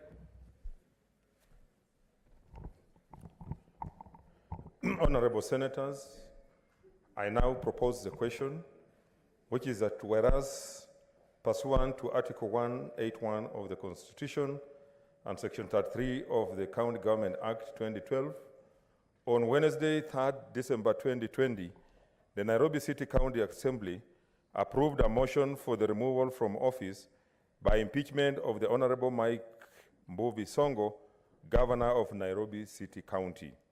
And further, whereas by letter reference number NCCA/SPK/12/2021, dated Friday, 4th December 2020, and received in the office of the Speaker of the Senate on Friday, 4th December 2020, the Speaker of the County Assembly of Nairobi City informed the Speaker of the Senate of the approval of the motion by the County Assembly, and further forwarded to the Speaker of the Senate documents in evidence of the proceedings of the Assembly. And whereas pursuant to Article 181 of the Constitution, Section 33 of the County Government Act 2012 and Standing Order 75 of the Senate had the County Assembly on the grounds of removal from office by impeachment of the Governor. And further, whereas pursuant to Article 181 of the Constitution, Section 33 of the County Government Act 2012 and Standing Order number 75, the Senate also had the Governor for Nairobi City County on the grounds of removal from office by impeachment of the Governor. Now, therefore, pursuant to Article 181 of the Constitution, Section 333 of the County Government Act 2012 and Standing Order 75, the Senate resolves to remove from office by impeachment the Honorable Mike Mbuvi Sonko, the Governor of Nairobi City County, on the following grounds. Charges: 1, gross violation of the Constitution or any other law. 2, abuse of office. 3, gross misconduct. And 4, crimes under national law. What's your point of order? Who is it? Okay, Senator Sakaja. Yeah, I've finished. What's your point of order?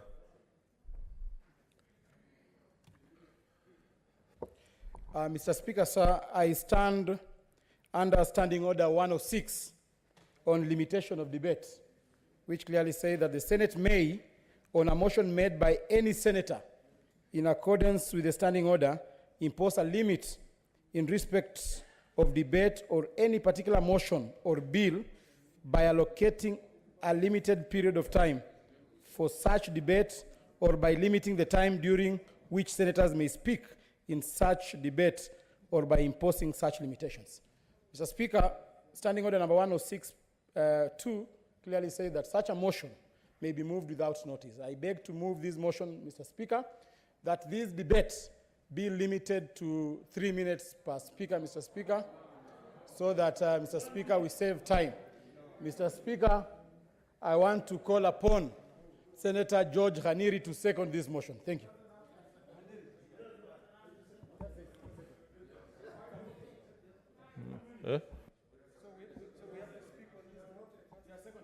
Seconded. Therefore, I'll just give 3 minutes. Senator Sakaja.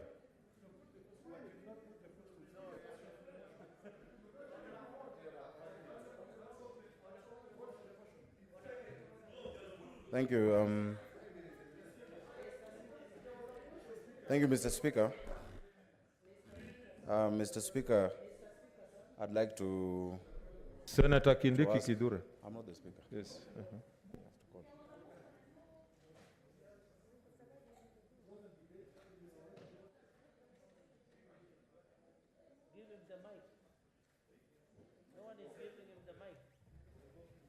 Mr. Speaker, sir. Okay, yeah.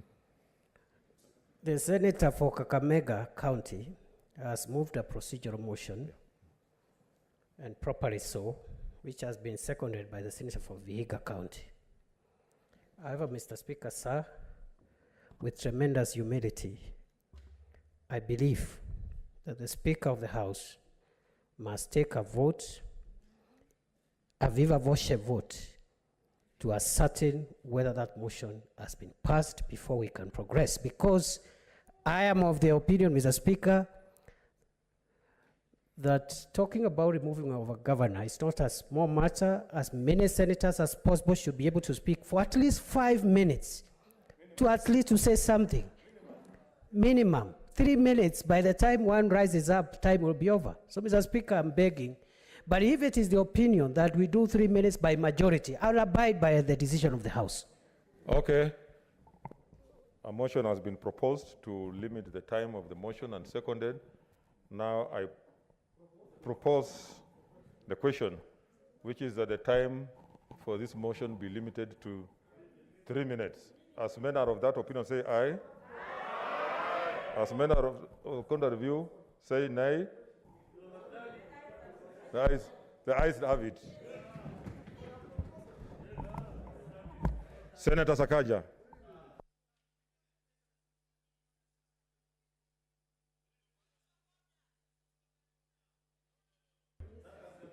Mr. Speaker, I seek your indulgence, Mr. Speaker. I know members want us to dispense with this matter quickly, but as a senator representing Nairobi, I would kindly ask that I beg your indulgence that I speak for 5, or 6, Mr. Speaker, kindly. Okay, 5. Thank you. Senator Ridama is saying 10. I don't need 10.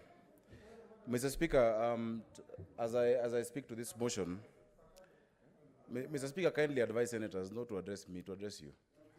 You're asking a point of order to the Speaker, not to me. And unless you're given, I keep speaking. Mr. Speaker, in speaking to this motion... What's your point of order, Senator Murkomen?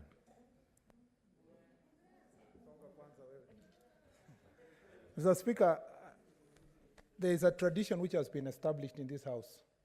First of all, Mr. Speaker, I know I cannot raise a point of order against you, but you only proposed the question, you didn't put the question on the time we are supposed to debate here. So just that's out of procedure, but that's water under the bridge. The real tradition that has been established in this House from the time impeachment started is that the senator of the county where the governor is from speaks last, Mr. Speaker.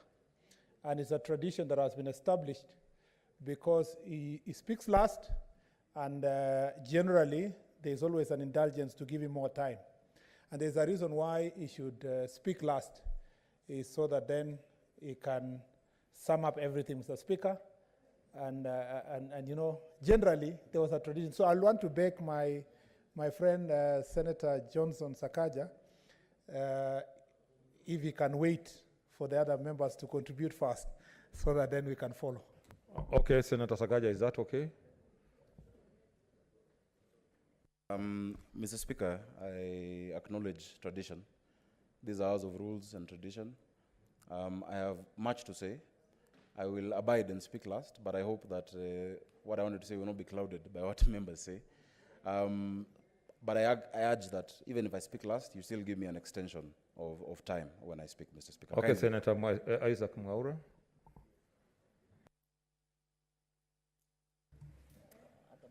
Sorry, Mr. Speaker, you caught me off guard. I still thought I wanted to listen to Senator Sakaja.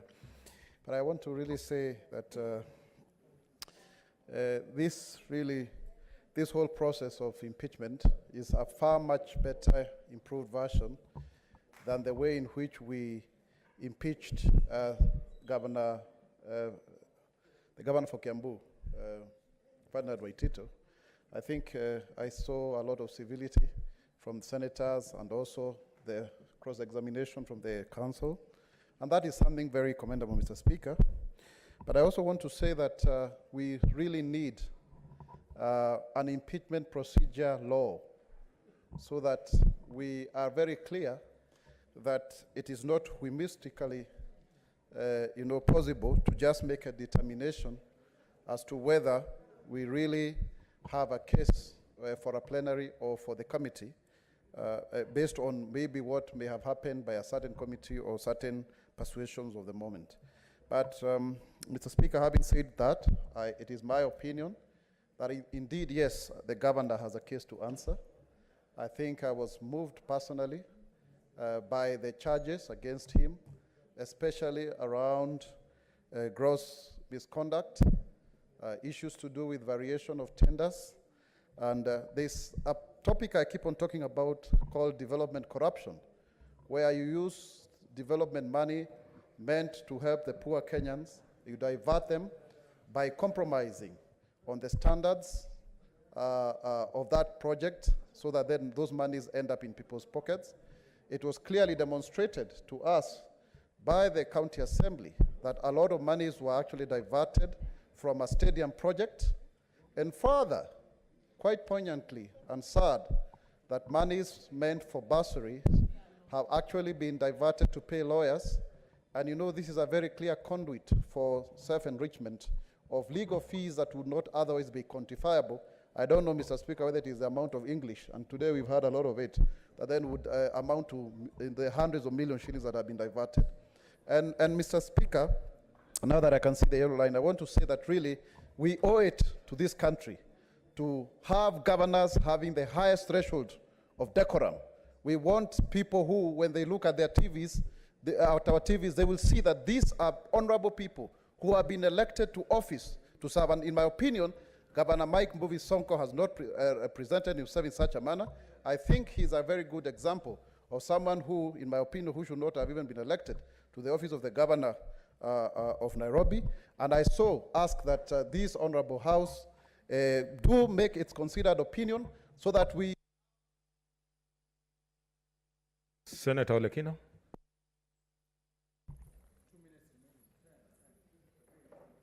Thank you, Mr. Speaker. Mr. Speaker, I rise to oppose this motion with the following reasons. Mr. Speaker, I've sat here for the last 2 days, listened very carefully to the allegations by the County Assembly, and in my view, which I wish to convince my colleague within 3 minutes, those allegations have not been substantiated. Mr. Speaker, sir, we were told that money was diverted, bursary money was diverted to pay for lawyers, to pay for other services.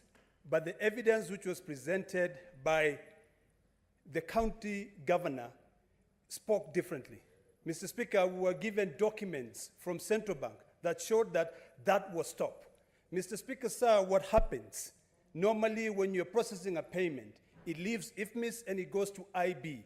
At the end of a financial year, if that money has not cleared from IB or internet banking, it goes back into the county revenue fund.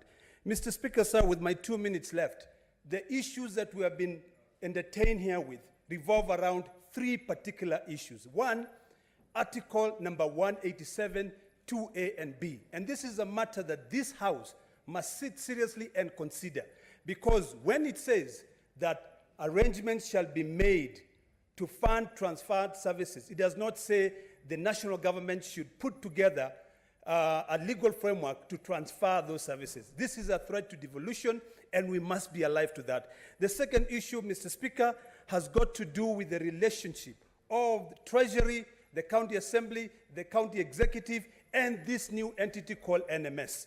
Mr. Speaker, sir, we will be violating Article 219 if we agree with the county assembly that yes, NMS should get money directly from the exchequer. Mr. Speaker, sir, I have 50 seconds. I want to beseech you, my brothers and sisters. This is a very tough time for devolution.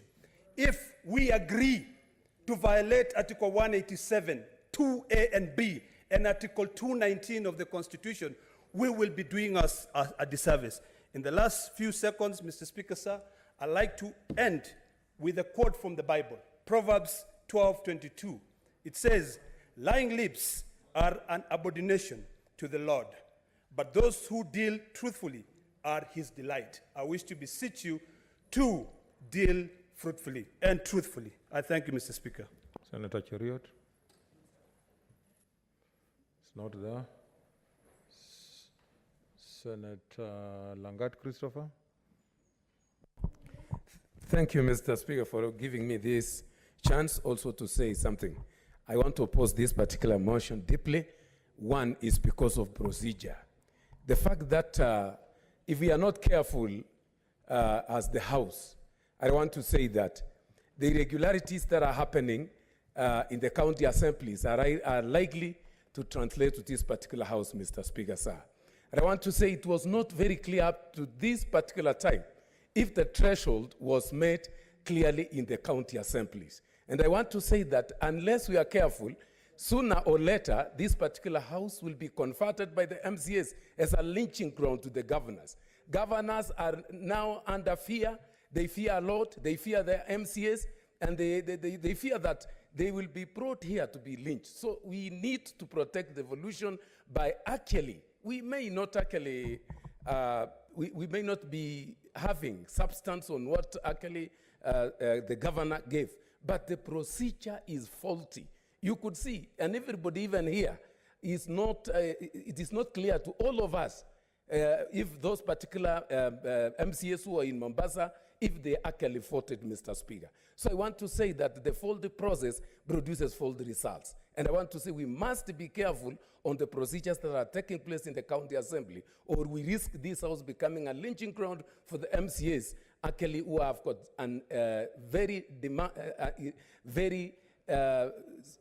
a lot of demands that are putting on the governors that are not realistic, and they cannot be actually accepted. So I want to beseech this House that if only we could send this particular case back to the MCAs so that the procedure be followed effectively, Mr. Speaker, we have got no problem with the results. But a faulty process also leads to a faulty results at the end of it. So I beg this particular House that we reconsider this matter with seriousness that it deserves as a way of protecting devolution. Thank you, Mr. Speaker. Senator Mogeni Eric Okongo.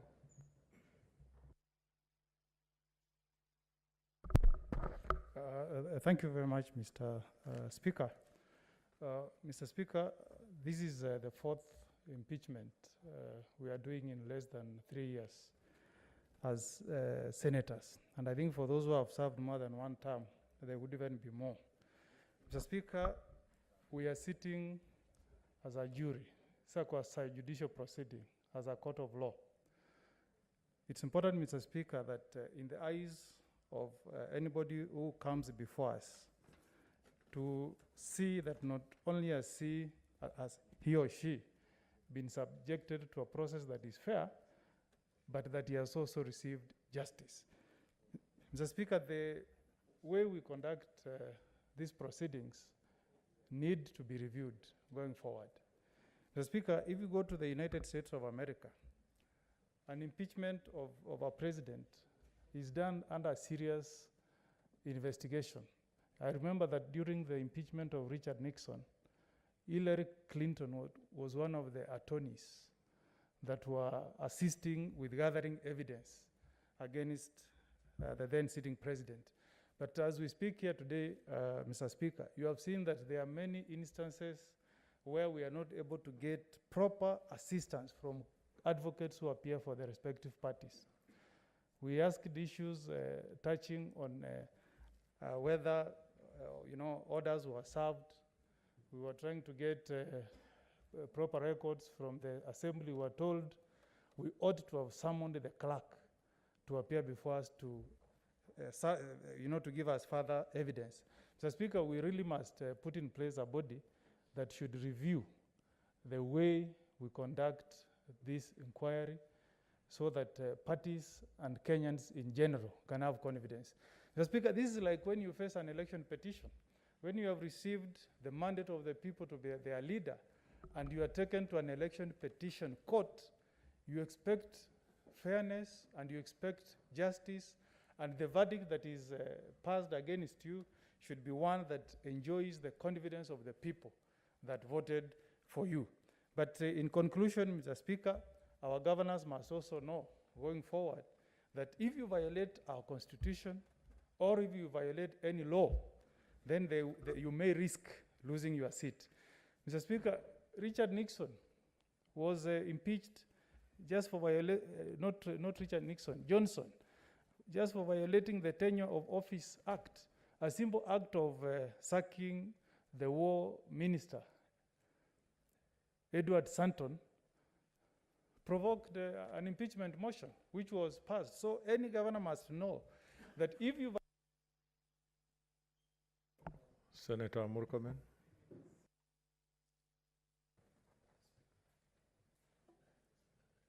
Thank you, Mr. Speaker.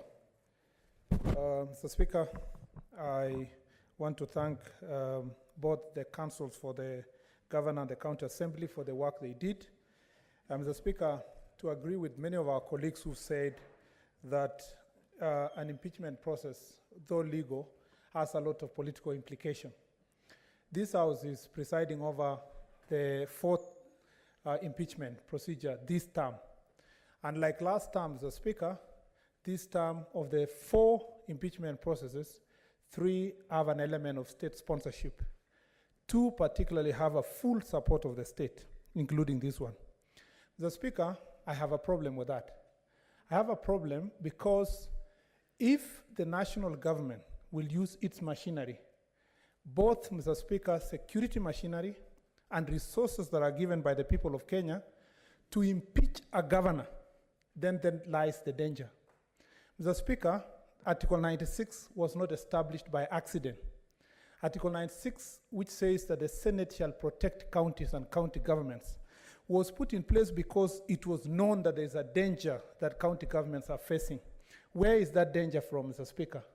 There might be other quarters that county governments may face danger from, but the most primary institution or government, Mr. Speaker, that threatens county governments, the national government, because of the competition between the national government and the county governments.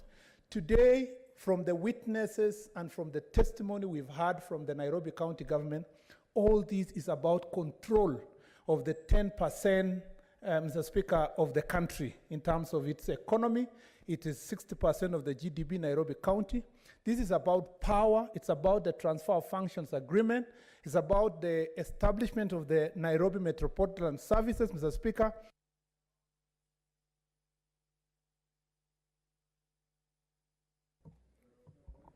Mr. Speaker, it's about interests that are competing, and particularly commercial interests, Mr. Speaker. For that reason, Mr. Speaker, this House must rise to the occasion to defend devolution and to ensure that counties and county governments have the confidence of the senators. And Mr. Speaker, with those comments, Mr. Speaker, I want to say that this House must tonight demonstrate itself that they have the level of consistency that can be believed by the people of Kenya. Mr. Speaker, I beg to oppose. Senator Chilayako.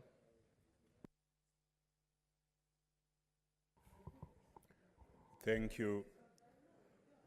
Thank you, Mr. Speaker. Mr. Speaker, I'm hearing some people talking about my goodness. I don't know whether they did not expect me to speak. Now, Mr. Speaker, we are converged here as a jury. My understanding of a jury, the practice has evolved in senior jurisdictions, is that they are sequestered. They are kept somewhere where they cannot be influenced by many people, by opinions that are external to the facts. And Mr. Speaker, you will notice that many of us do not want to speak here because we do not want to be influenced. So, Mr. Speaker, I just want to say that this is a very serious duty, And in the future, I think we should introduce sequestration so that we do not have to operate in a manner that we may be influenced. Now, having said that, Mr. Speaker, I also want to say that if you look at our legislation, the foundation of which this motion is brought, it requires that we investigate. If we are to defend counties, if we are to apply Article 96 of the Constitution and achieve the objective of that article where we defend counties, then we must not rely on arguments that are made by county assemblies and arguments that are made in response by county governments alone. We should be able as a body to go out there and find the facts out for ourselves.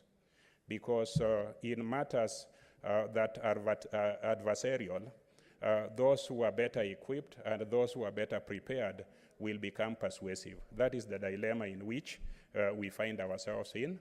I will express my opinion by voting. Thank you, Mr. Speaker. Senator Kimani wa Matangi, and I'll come. Yeah, I'll come.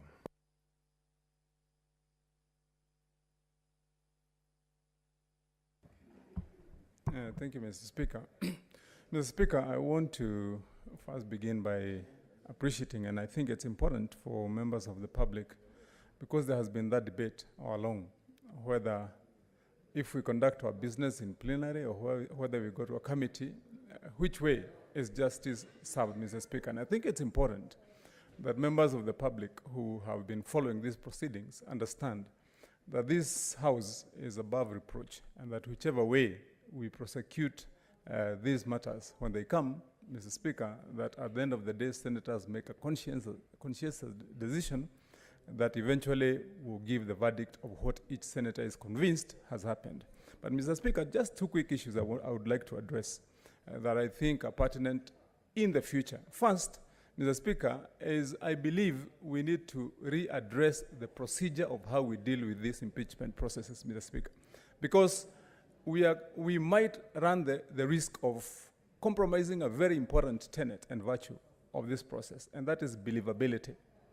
Mr. Speaker, if these processes continue and then eventually it is clear, even to somebody who is following, that we are not able to prosecute the matter to its detail because of lack of time, such that there is even no time to question the veracity of evidence, look at the authenticity of documents when they have been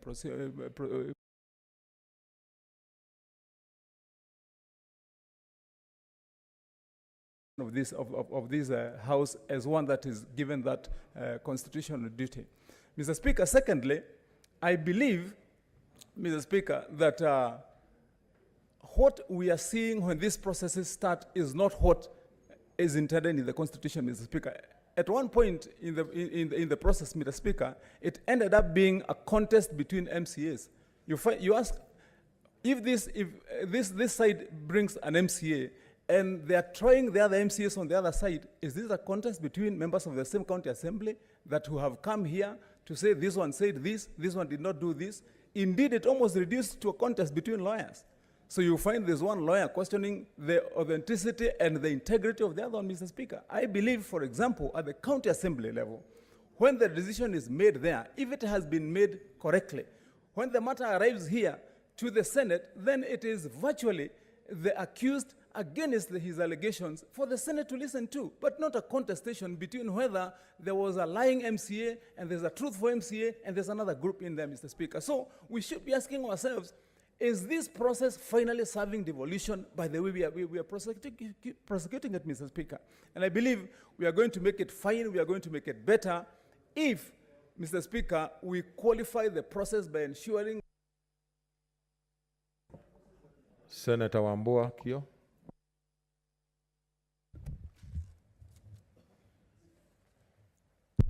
Thank you, Mr. Speaker. Mr. Speaker, the final decision as to whether or not to impeach the governor of Nairobi City County, I hope will be based on facts and evidence. Mr. Speaker, I'll prosecute only 3 arguments. in opposing the impeachment motion against Governor Sonko. One, Mr. Speaker, is the issue of threshold that I even raised with the lawyers on the floor. And even the lawyers themselves could not confirm to this House that the threshold for impeachment has been reached. The only thing they could say is that the determination of threshold is the province of the High Court. The Speaker, to the extent that there is doubt on threshold, even on the side of the lawyers, must say to us that the threshold was not met. There is no justification whatsoever to impeach the governor of Nairobi City County. The Speaker, what I find very interesting is what really is the motivation of this process, Mr. Speaker. Why do I ask about the motivation? We are told that the Dandora Stadium is still under investigation, active investigation. At the end of the day, the investigating agencies will apportion blame and say, so and so is responsible for doing ABCD. Why is the county assembly of the Nairobi City in such a hurry to impeach the governor on account of a matter that is still under active investigation? Lastly, Mr. Speaker, I want to thank the governor of Nairobi City County for stopping a cartel that was receiving bursary funds to a phantom school, but unfortunately, on that same count, is being accused of not issuing bursary funds. The Speaker, this House is being called upon to make a decision based on facts and evidence adduced on the floor of this House. The Speaker, with those remarks, I oppose. Senator Cheriot.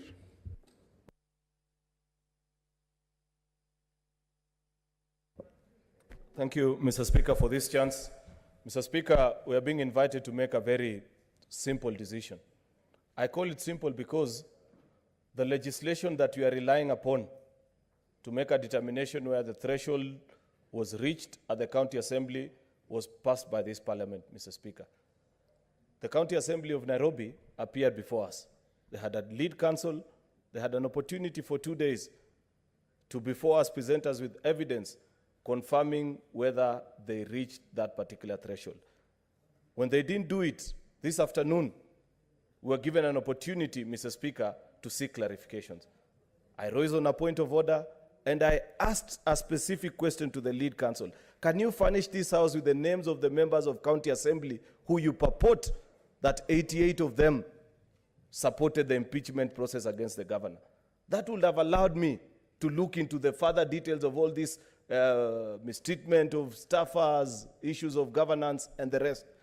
But he scattered around the issues. He could not produce that particular list. Mr. Speaker, a trend is emerging in this country, and this House will be setting a very bad precedent. If tonight we confirm to the entire country that it no longer matters if 2 MCAs meet, so long as they bring a list and a letter to this House and they are able to flex their political muscles, it will not matter anymore.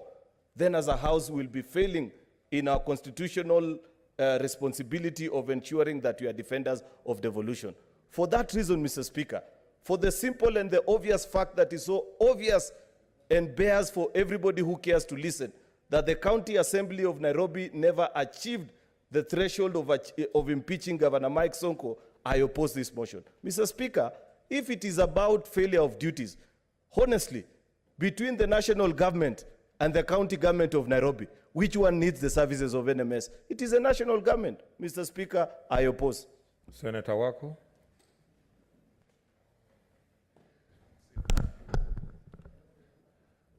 Thank you for giving me this opportunity to speak to this very important motion.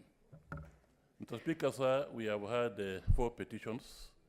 We have gathered experience, and I believe we are improving in the way we are handling these petitions.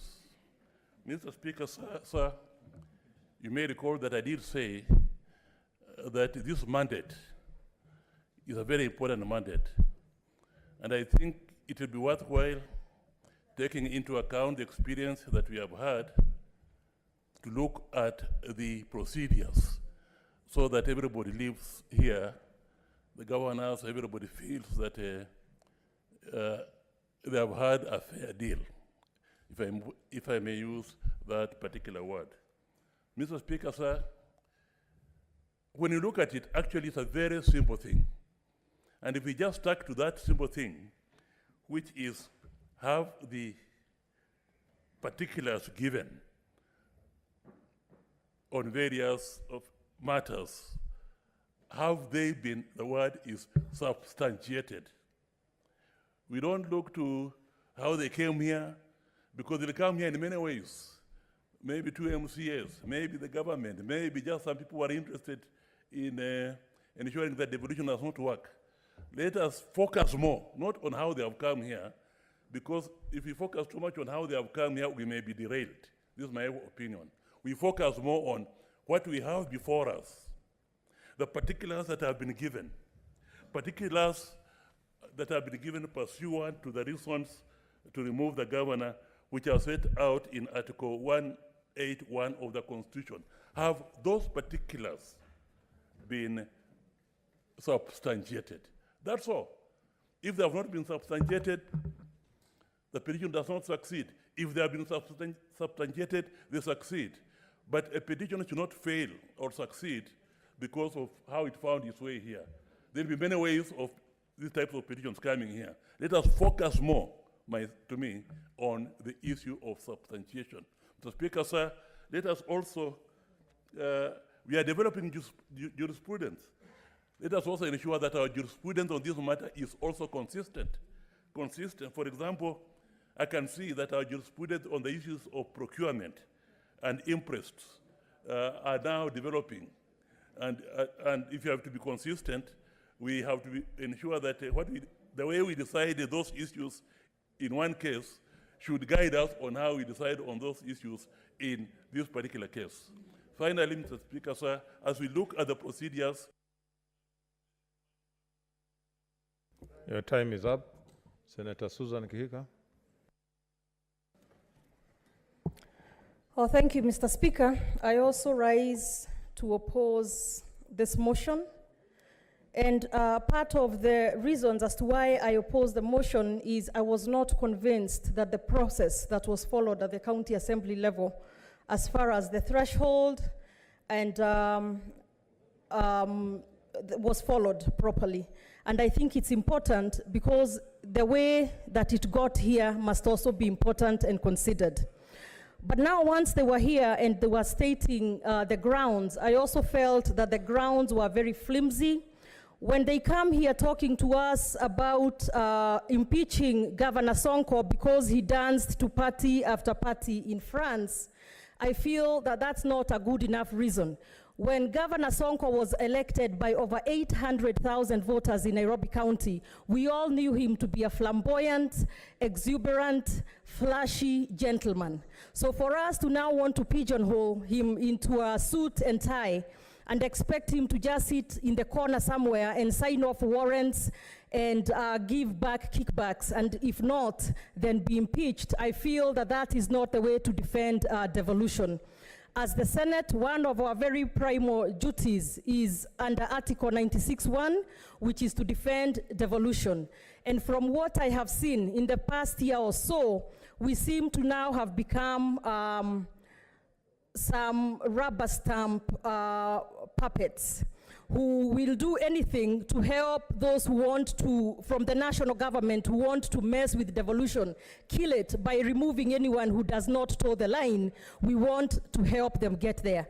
But is it really worth it to have a by-election in Nairobi County because, which has 10% of the population of this country, just because they want maybe to transfer, as we have seen previously, to the military, the functions of the county illegally, and maybe perhaps the governor has refused to sign over some roles to an illegal entity. But here we are helping them, giving them a hand to get there. But anyhow, at the end of the day, my colleagues, I want to appeal to your conscience. Let us not impeach Governor Sonko on such flimsy grounds. I feel that the allegations were not substantiated, and as such, oppose the motion, and I hope that most of you, if not all of you, will do the same, will do the right thing, will follow your conscience, will uphold the law and follow the constitution that we swore to uphold. But as things are going, I fear for the devolution of this country if it's in the hands of this Senate. Thank you, Mr. Speaker. I oppose. Senator Wetangula.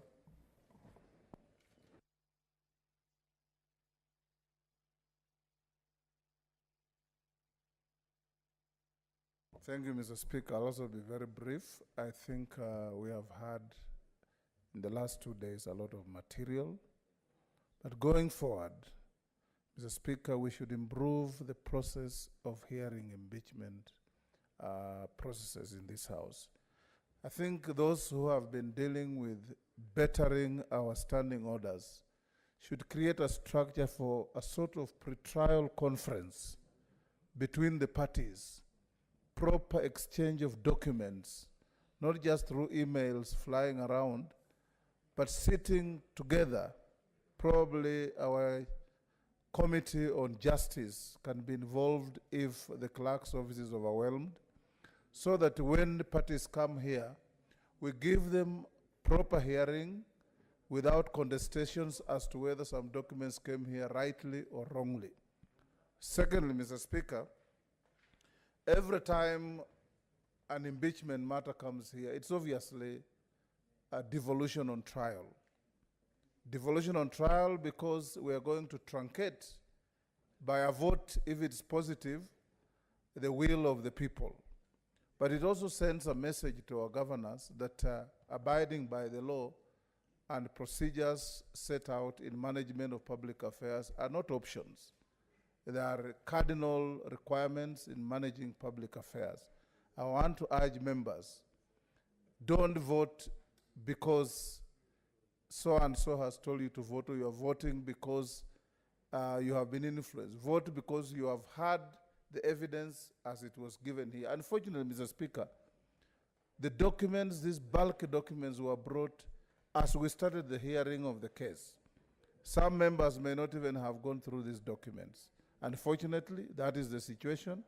I urge us to be as just and as fair as we possibly can, knowing that the future must be improved in this process. Thank you. Senator Millicent Omanga.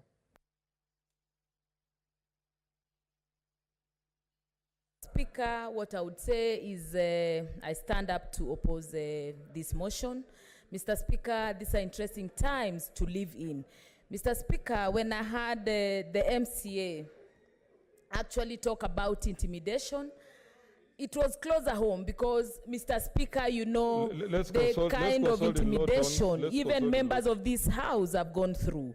Mr. Speaker, you know, in this House, even leadership or chairman of committees, they are not there by merit. It is because maybe they are robots to some to orders from above, from the executive. Mr. Speaker, what I just want, because of time, to actually just read one thing, because we lost a colleague, and I'm actually mourning Senator Kabaka. And the last message Senator Kabaka wrote on our WhatsApp group, 3 hours before he started, before he went to hospital. There's a point of order from Senator Farhia. My time, hope, Speaker, it will not. Thank you, Mr. Speaker. I think we've been called puppets, we've been called robots. I think these allegations need to be substantiated. Otherwise, I think these people should withdraw and apologize to the House. I thank you, Mr. Speaker.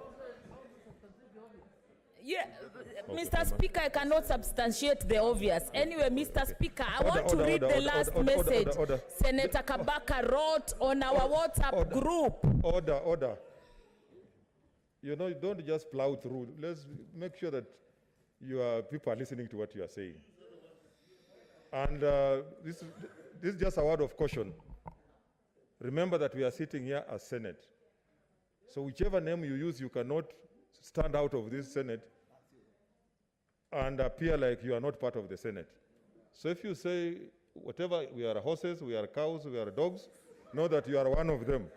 So let us be careful about what we are saying. Please, wind up.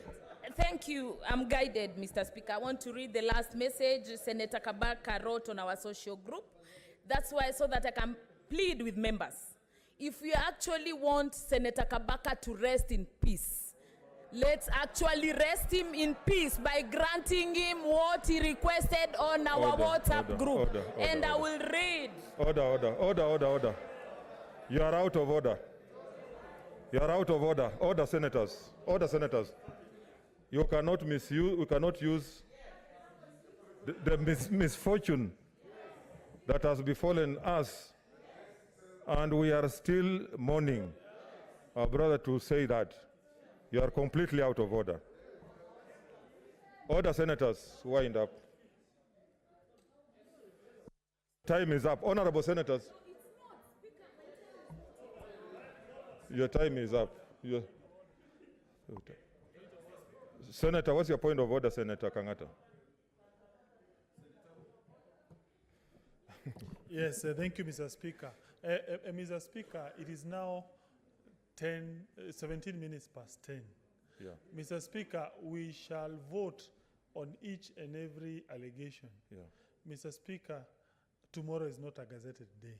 Yeah. So meaning we have a statutory deadline. In fact, I think Section 33 has clear set out timelines of the County Government Act, Section 33. And therefore, if for any reason we spill over up to tomorrow beyond midnight today, we will be breaching the law. And then taking into account the voting will be by roll call. I seek your directions on how we will proceed going forward. Yes, I propose we call the mover to reply. I propose we call the mover to reply. Mr. Speaker, I propose we call the mover to reply.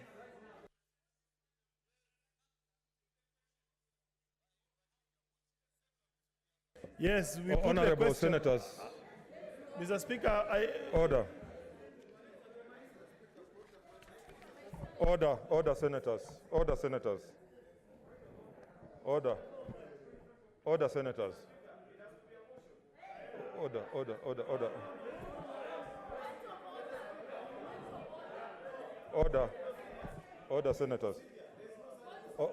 Just hold on. Order, senators. Order. I have not even talked. What do you know what I'm going to say? No. You are not an expert in reading body languages. Order, senators. I was going to say this. Order. I want to give this opportunity to the senator for Nairobi, whom I had given an opportunity to talk last, so that because of time, we are able to, I put the question so that we vote. Senator Sakaja.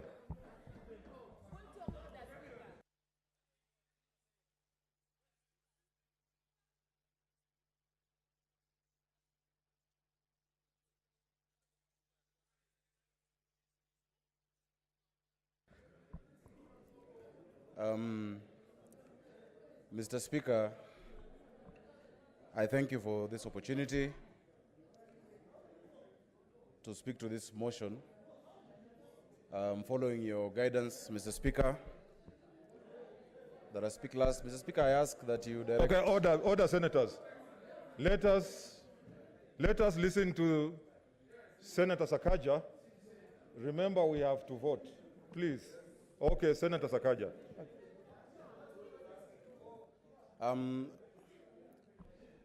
Mr. Speaker, for the past 2 days, as I've sat here, I have really held myself together not to speak.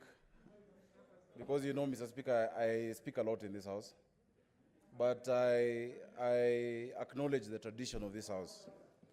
Mr. Speaker, the tradition of this House holds that the senator of the county... Order, senators. Consult in law. Why are you not listening to the Senator Nairobi? That's just confirming that we are tired. So let us listen to the Senator for Nairobi. Mr. Speaker, what I'm saying is that the tradition of this House has been that the senator of the county in question, when there is an impeachment, ideally keeps quiet. And Mr. Speaker, ideally, when a vote comes, they should normally abstain unless it is a casting vote. And Mr. Speaker, that is exactly what I'm going to do today. But Mr. Speaker, allow me to give some history.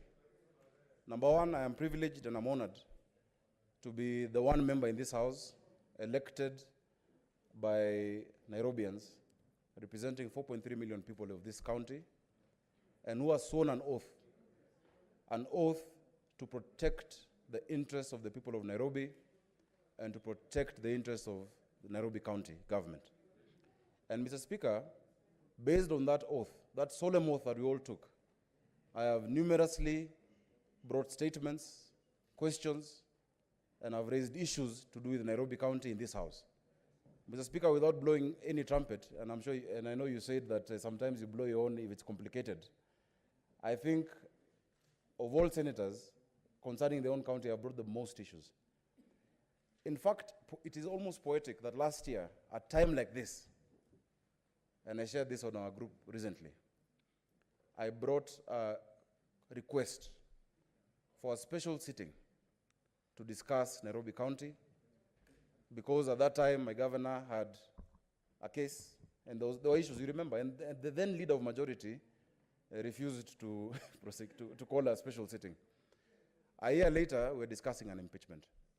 Mr. Speaker, this city of Nairobi is indeed, literally, the hub of this continent in terms of economic opportunities. Nairobi ideally should be Africa's New York. Mr. Speaker, if you look at the geopolitics of our region, of this continent, if you go to the west, Nigeria, which is just mineral-based, investors don't want to go there. If you look at the south, it is imploding. Look at what's happening in Ethiopia. The frontier for the economic development of this continent is Nairobi. And that is why the issues of Nairobi must be taken seriously, and we must look at them keenly. Mr. Speaker, I acknowledge, and I want to say in front of everyone, because, Mr. Speaker, I always put my cards on the table. Since 2017, of course, we campaigned together with the governor. We worked together initially. And of course, I think it is not lost to anyone that we've also had our run-ins. We've not seen eye to eye on a number of issues. And Mr. Speaker, I insisted that every time I've brought a question of oversight, it has not been about personal interest, it has not been about political contest, it's about the interests of the people of Nairobi, and I continue to do that. Mr. Speaker, when the governor's impeachment came, many people, including media houses, MCAs, different actors, asked me to comment about it, but I believe in grace, such that it is wrong to kick someone when he's down.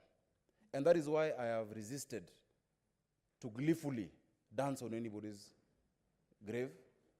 I have resisted the urge to celebrate, but to empathize with the people of Nairobi.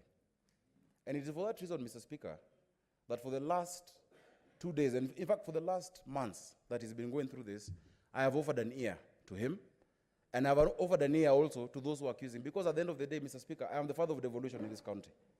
I am the senator of Nairobi. Whichever way it goes, the Senate will speak. And when the Senate speaks, that voice will be heard. I see the need for leadership at this time. Because, Mr. Speaker, I will have to, as a senator, in case this Senate decides to impeach the governor of Nairobi, Mr. Speaker, we will need to provide leadership because it will be uncertain times. In case this House does not impeach the governor, there is need for reconciliation. Mr. Speaker, when I look at the gallery, I feel bad. Because on one side, I see MCAs opposed to the governor. On another side, I see MCAs supporting the governor. We have all been elected by the same people. If we keep playing to the parochial politics of political, whatever it may be, the person who suffers is that woman in Mutwini, it is that cobbler in Kayole, it is that common person who we fight for every day in this house. And so we need to be reconciled. And that role must still be played. So, Mr. Speaker, I want to urge my colleagues, as you make your decision, which will be respected, let us look at the depth of the issues. Let us look at justice, let us look at truth, and let us look at the best interest of the county of Nairobi. And Mr. Speaker, we shall abide by the decision that is made. Even once it is made, Mr. Speaker, I will still urge this House to give clarity to the issues of intergovernmental transfers. Because, Mr. Speaker, I supported the transfer functions, and I still support it, because at that point, we know what the court said about a governor facing charges. There is a need for that clarity as to how we actualize, whether it is the NMS or whatever other entity. And whoever becomes governor of Nairobi in 2022 or later, or whenever, or even next, will have the same challenges. When Governor Kidero was governor, myself and Governor Sonko said things about him that he is going through today. This city cannot be about individuals. Mr. Speaker, I want to thank Senator Orengo and Senator Mutula and Senator Wetangula, because they stood with me. When BBI document was released, the functions of Nairobi had been transferred permanently away from Nairobi.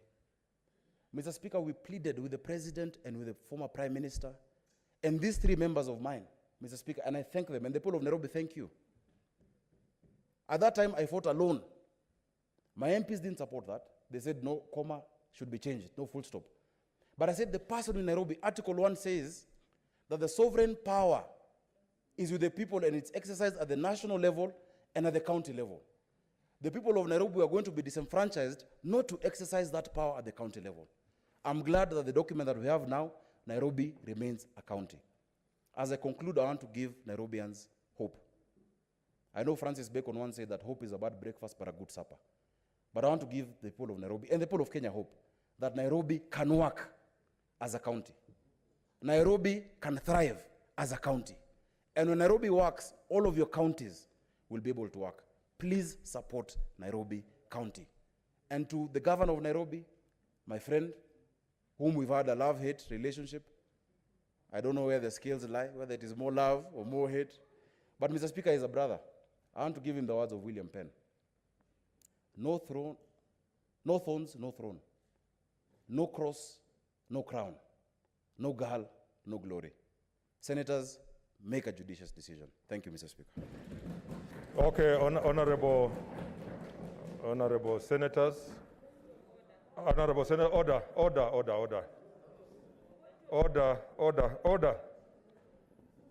I still have a long list of senators who want to speak. I know we are elected to speak, but we must come to a close.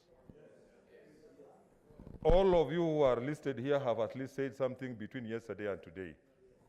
I seek your intelligence that I now put the question, which is that, I now order Senator Omanga. I'm on my feet. I now put the question, which is that the mover be called to reply.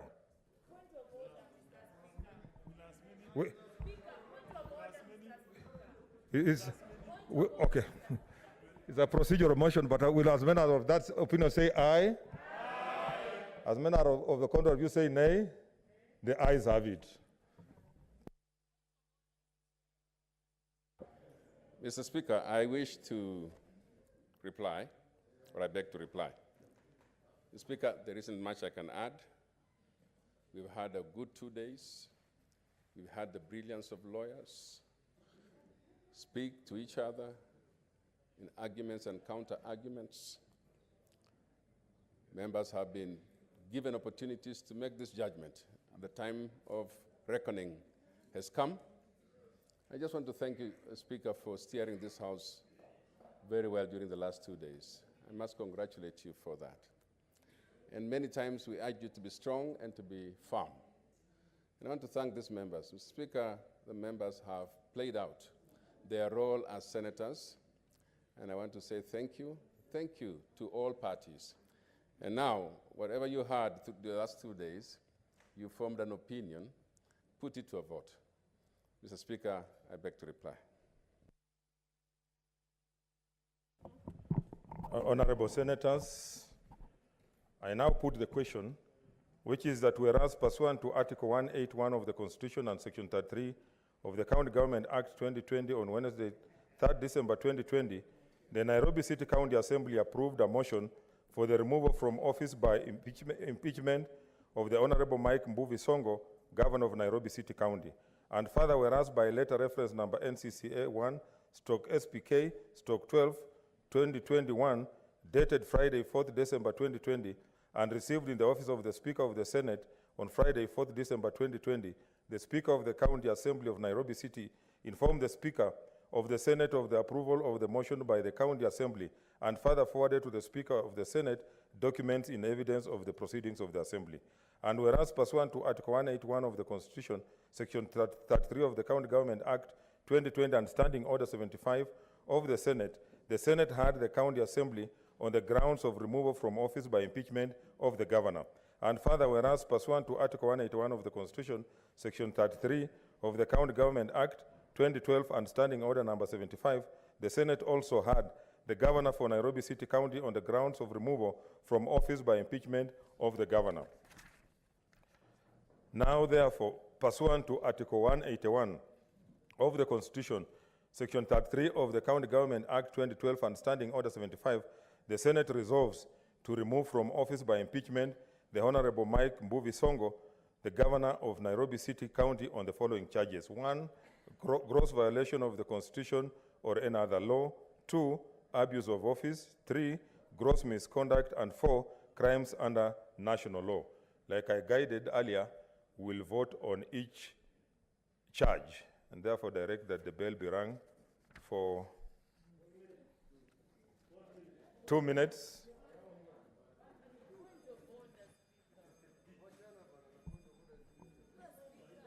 It's a division, Millicent.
Let's get the tellers. You know what?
Okay, take your seats, members. Take your seats so that we...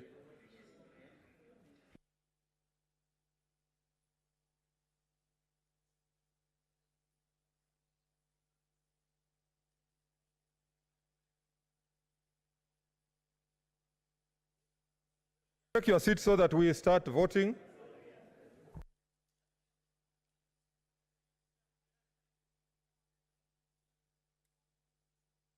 Okay, order, senators. This is a matter affecting counties and therefore it's by delegation, just for the record. Yeah. Okay, clerk, take your seats. The clerk will go.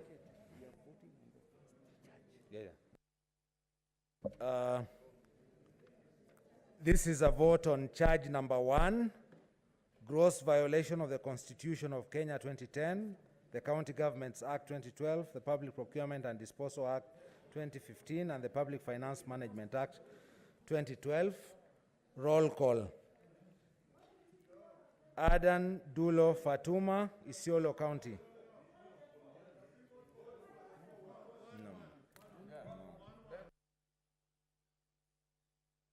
Yeah, I think we did agree that it's 1-1 for clarity. Yeah. Adan Dulo Fatuma, Isiolo County. I vote yes. Ali Abdullahi Ibrahim, Wajir County. On record, please.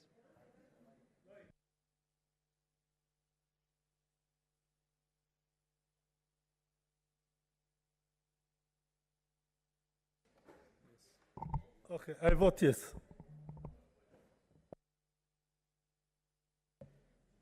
Boy Isa Juma, Kwale County.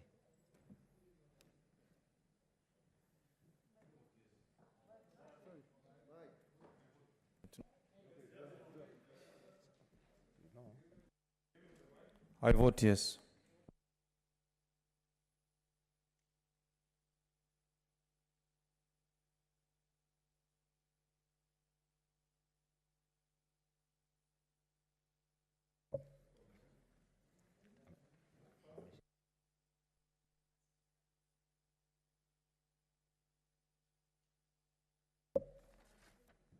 Cherarke Samson Kiprotich, Nandi County.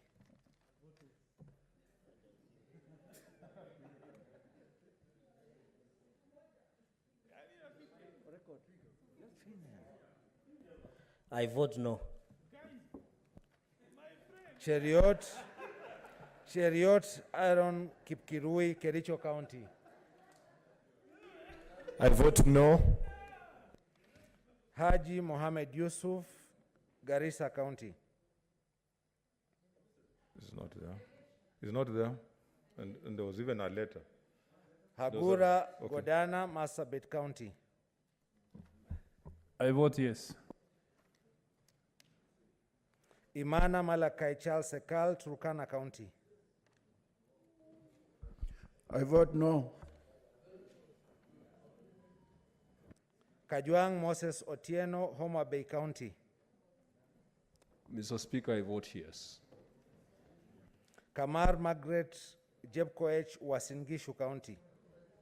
I vote yes. Kangata Irongo, Moranga County.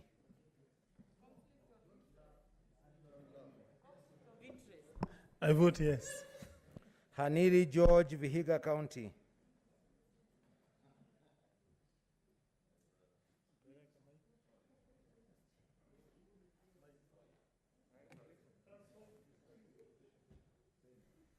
Mr. Speaker, I vote yes.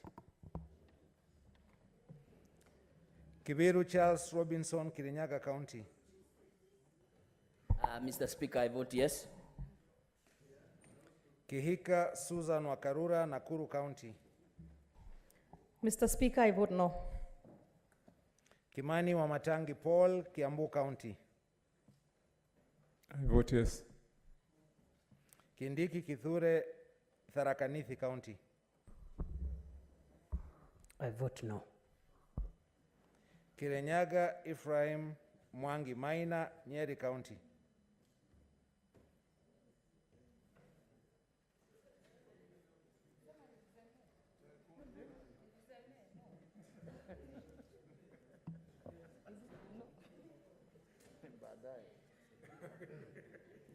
I vote yes, Mr. Speaker. Langat Christopher Andrew, Bomet County. I vote no. Senator Manga, why don't you take your seat? You know, social distancing and we have enough tellers. Lelegwel Tumbesi, Samburu County.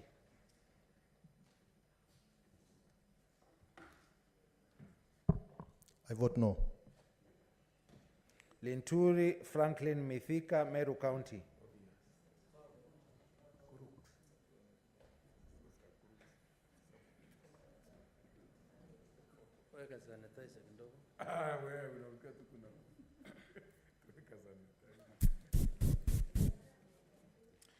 I vote no. Loitiptip Anwar, Lamu County. I vote no. Mazayo Stewart Mwachiru, Kilifi County.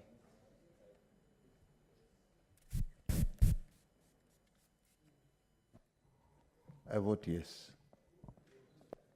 Mahamud Mohamed Maalim, Mandera County. I vote no. Malala Cleophas Wahungu, Kakamega County. I vote yes. Mbito Michael Malinga, Trans Nzoia County.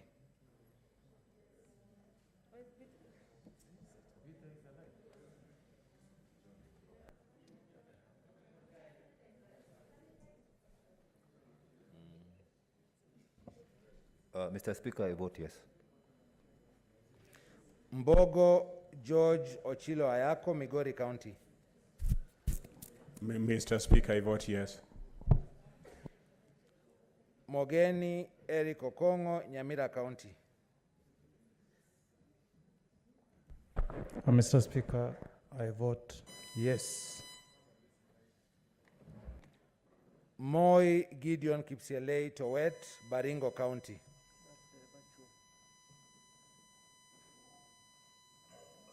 I vote yes.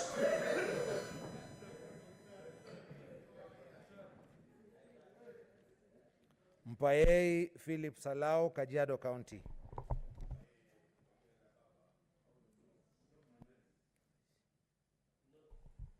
I vote no. Murkomen Onesimus Kipchumba, Elgeyo Marakwet County.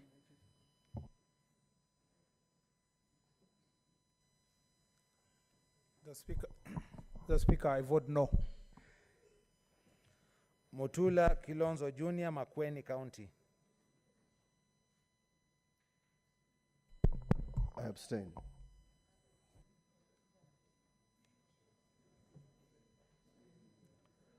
Mwangi Paul Githiomi, Nyandarua County.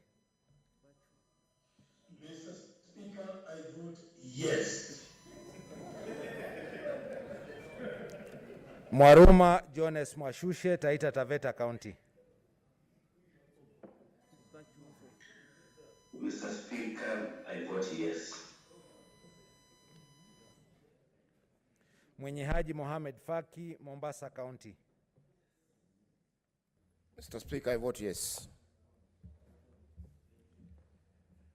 Nderito John Kinywa, Laikipia County. Mr. Speaker, I vote no. Ndwiga Peter Njeru, Embu County. Mr. Speaker, I vote yes. Olekina Ledama, Narok County. Mr. Speaker, I vote no. Ongeri Samson Kegengo, Kisii County. Mr. Speaker, I vote yes. Orengo James, Siaya County. Mr. Speaker, I vote yes. Outa Frederick Otieno, Kisumu County. I vote yes. Pogisio Samuel Losuron, West Pokot County.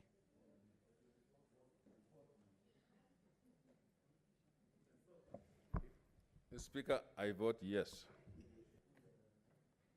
Sakaja Johnson Arthur, Nairobi County. Mr. Speaker, I abstain.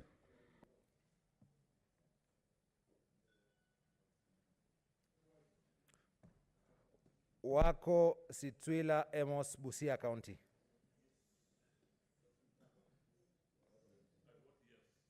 On mic. I vote yes. Wambua Enoch Kio, Kitui County. Mr. Speaker, I vote no. Wario Golich Juma, Tana River County. Speaker, ninapiga kura hapana ama la. Wetangula Moses Masika, Bungoma County. Mike, I vote yes.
Okay, order, senators. We have to move with speed.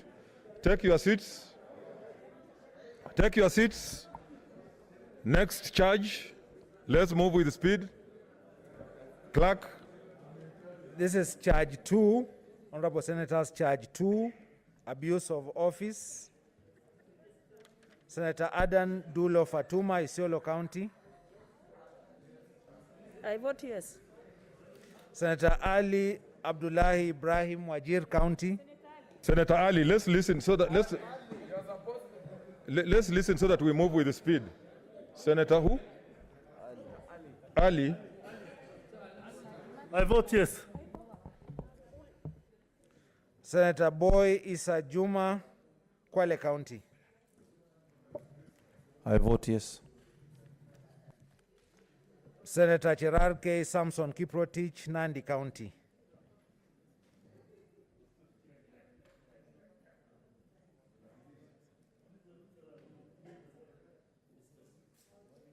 Mr. Speaker, I vote no. Senator Cheriot Aaron Kipkirui, Kericho County. I vote no. Senator Haji Mohamed Yusuf, Garissa County. Senator Hargura Godana, Marsabit County.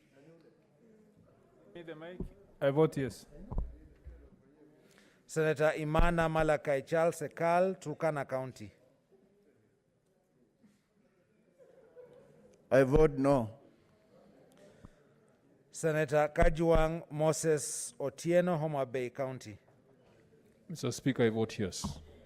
Senator Kamar Margaret Jepkoech, Wasingishu County. I vote yes. Senator Kangata Irongo, Moranga County. I vote yes. Senator Haniri George, Vihiga County.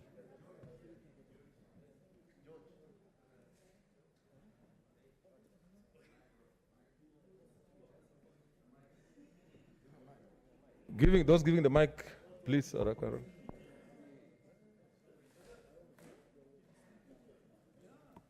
Mr. Speaker, I vote yes. Senator Kibiru Charles Robinson, Kirinyaga County. Mr. Speaker, I vote yes. Senator Kehika Susan Wakarura, Nakuru County. Mr. Speaker, I vote no. Senator Kimani Wamatangi Paul, Kiambu County. I vote yes. Senator Kindiki Kithure, Tharaka Nithi County. I vote no. Senator Kirinyaga Ephraim Mwangi Maina, Nyeri County.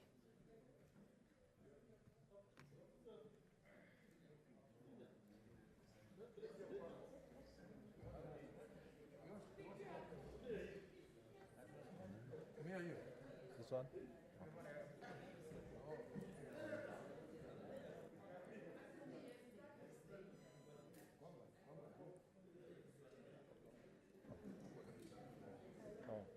I vote yes.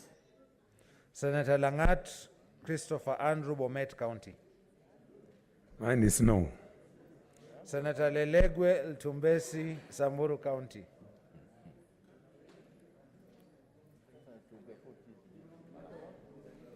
I vote no. Senator Linturi Franklin Mithika, Meru County.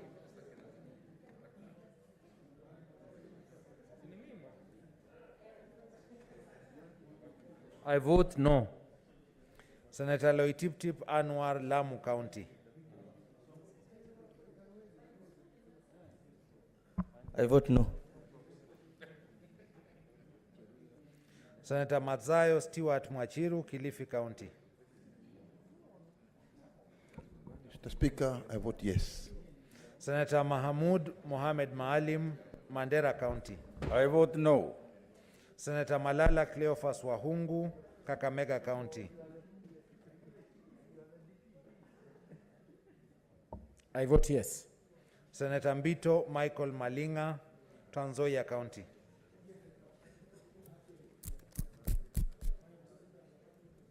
Mr. Speaker, I vote yes. Senator Mbogo George Ochilo Ayako, Migori County. Mr. Speaker, I vote yes. Senator Mogeni Eric Okongo, Nyamira County. Mr. Speaker, I vote yes. Senator Moi Gideon Kipsielei Towet, Baringo County.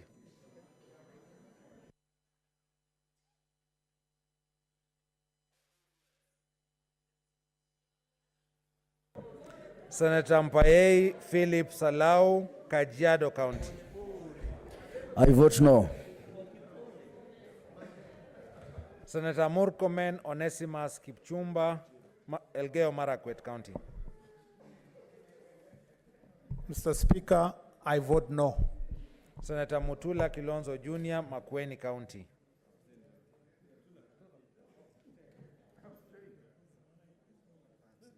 I abstain. Senator Mwangi Paul Gedhiomi, Nyandarua County. Mr. Speaker, I vote yes. Senator Mwaruma Jones Mwashushe, Taita Taveta County. Mr. Speaker, I vote yes. Senator Mwinyi Haji Mohamed Faki, Mombasa County. Mr. Speaker, I vote yes. Senator Nderito John Kenywa, Laikipia County.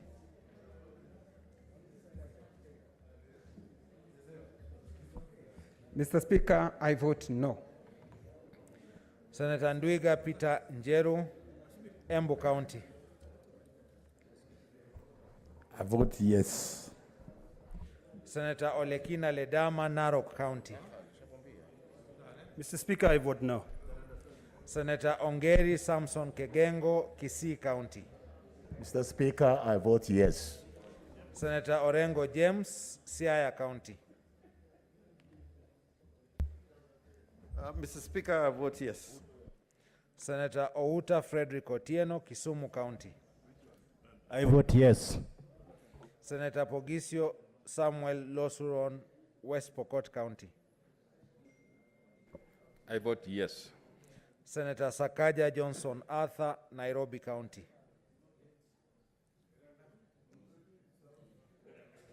Mr. Speaker, I abstain. Senator Wako Situila Emos, Busia County.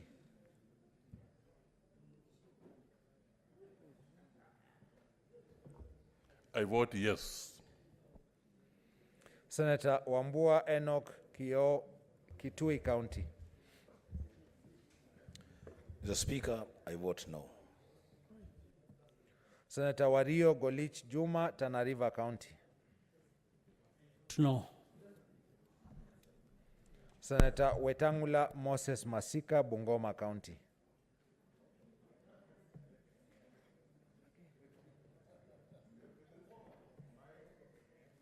Okay, I vote yes.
Yes, okay. We are voting on the third charge. Honorable Senators, charge number 3. Let's maintain order so that we finish first. Excuse me. Whip, please. We are on the, please take your seats. We have 2 charges to go. Okay, let's proceed, clerk. Charge number 3, gross misconduct. Roll call. Senator Adan Dulo Fatuma, Isiolo County. I vote yes. Senator Ali Abdullahi Ibrahim, Wajir County. I vote yes. Senator Boy Isa Juma, Kwale County. I vote yes. Senator Gerard K. Samson Kiprotich, Nandi County.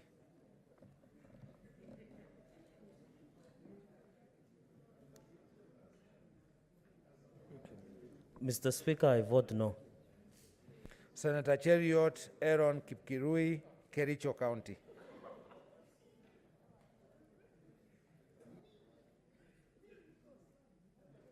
Mr. Speaker, I vote no. Senator Haji Mohamed Yusuf, Garissa County. Senator Hargura Godana, Marsabit County. I vote yes. Senator Imana Malakai Charles Sekal, Turkana County. I vote no. Senator Kajuang Moses Otieno, Homa Bay County. Mr. Speaker, I vote yes.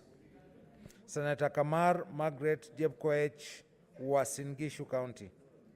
I vote yes. Senator Kangata Irongo, Moranga County.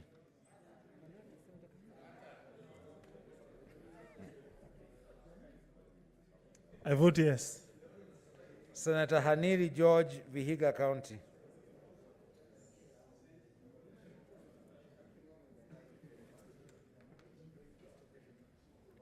I vote yes. Senator Kibiru Charles Rubenson, Kirinyaga County. Mr. Speaker, I vote yes. Senator Kihika Susan Wakarura, Nakuru County. Mr. Speaker, I vote no. Senator Kimani Wamatangi Paul, Kiambu County. I vote yes. Senator Kindiki Kithure, Tharaka Nithi County. I vote no. Senator Kirenyaga Ephraim Mwangi Maina, Nyeri County.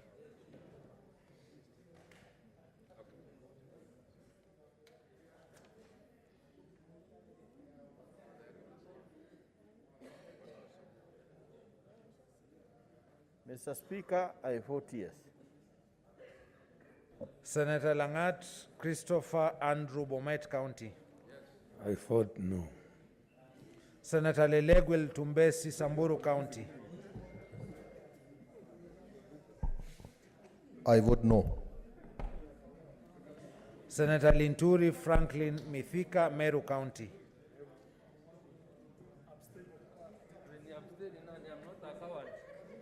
I vote no. Senator Loitiptip Anwar, Lamu County.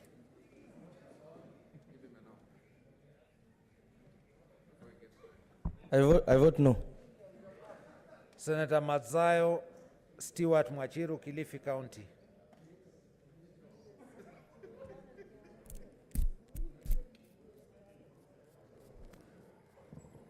Mr. Speaker, I vote yes.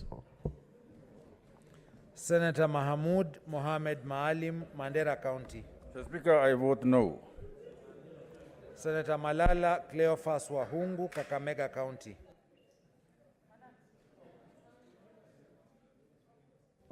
I vote yes. Senator Mbito Michael Malinga, Trans Nzoia County.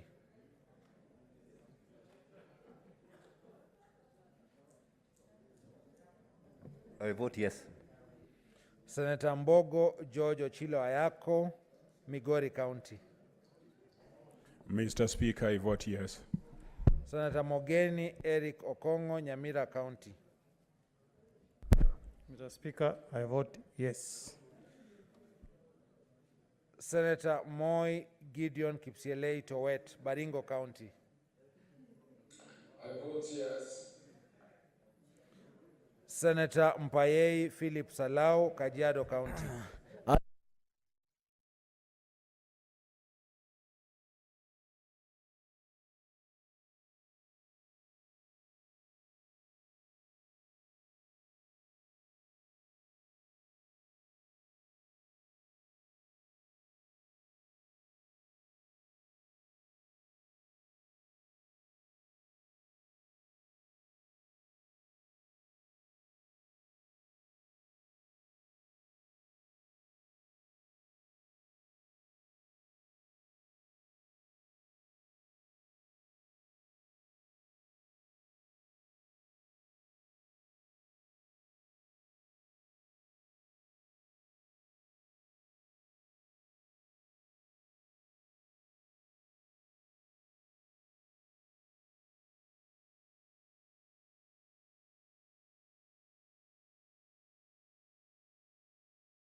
Senator Nderito John Kenywa, Laikipia County. Mr. Speaker, I vote no. Senator Ndwiga Peter Njeru, Embu County.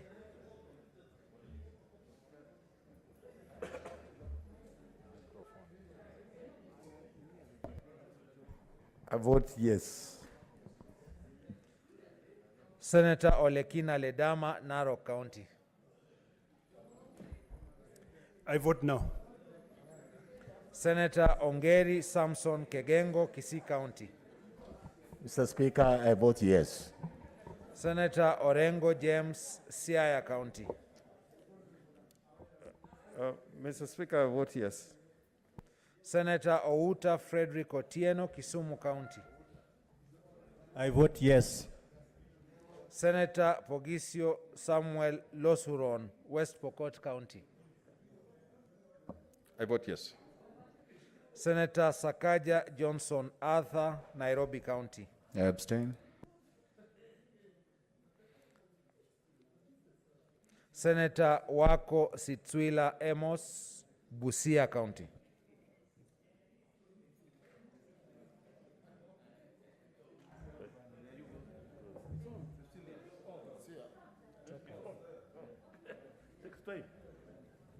I vote yes. Senator Wambua Enoch Kio, Kitui County.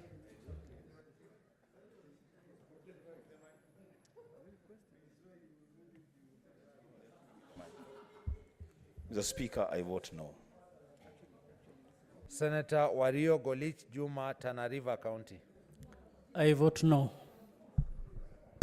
Senator Wetangula Moses Masika, Bungoma County. I vote yes.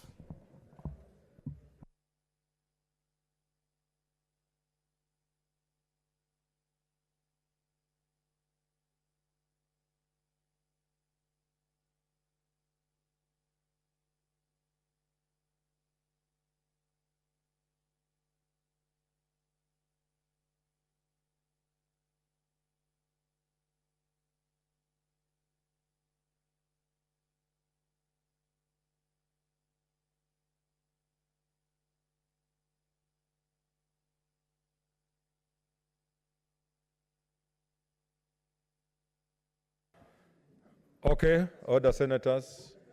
We are now going to the final vote. Charge vote. number 4. Charge number 4. Charge number 4, crimes under national law. Roll call vote. Senator Adan Dulo Fatuma, Isiolo County. I vote yes. Senator Ali Abdullahi Ibrahim, Wajir County. I vote yes. Senator Boy Isa Juma, Kwale County. I vote yes. Senator Gerard K. Samson Kiprotich, Nandi County.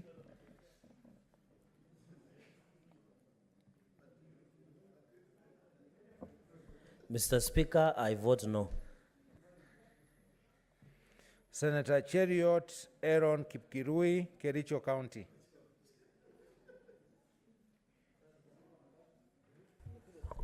I vote no to impunity.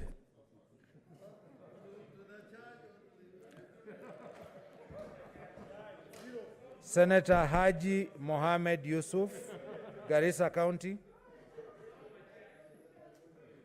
Senator Hargura Godana, Marsabit County. I vote yes. Senator Imana Malakai Charles Ekal, Turkana County. I vote no. Senator Kajuang Moses Otieno, Homa Bay County. Mr. Speaker, I vote yes. Senator Kamar Margaret Jepkoech, Uasin Gishu County. I vote yes. Senator Kangata Irongo, Moranga County. Vote yes. Senator Haniri George, Vihiga County. I vote yes. Senator Kibiru Charles Robinson, Kirinyaga County. Mr. Speaker, I vote yes. Senator Kehika Susan Wakarura, Nakuru County. Mr. Speaker, I vote no. Senator Kimani Wamatangi Paul, Kiambu County. I vote yes. Senator Kindiki Kithure, Tharaka Nithi County. I vote no. Senator Kirenyaga Ephraim Mwangi Maina, Nyeri County.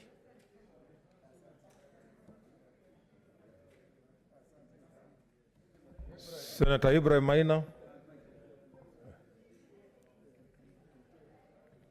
Senator Langat Christopher Andrew, Bomet County.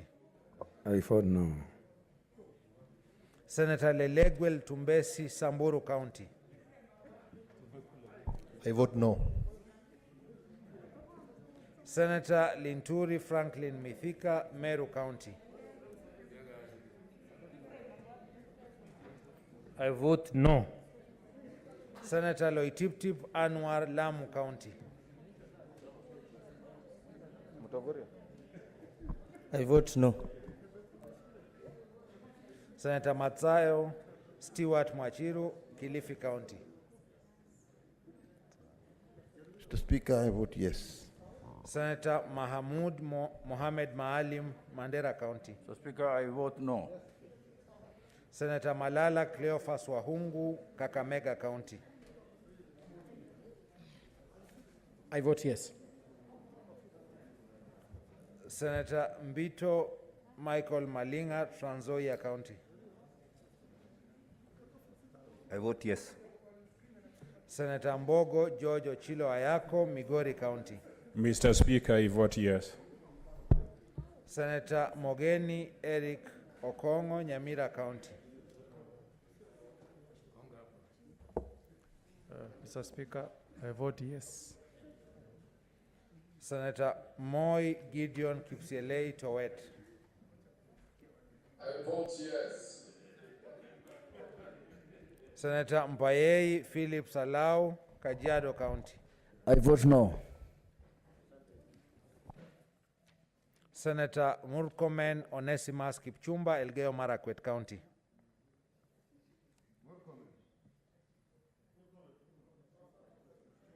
Senator Murkomen.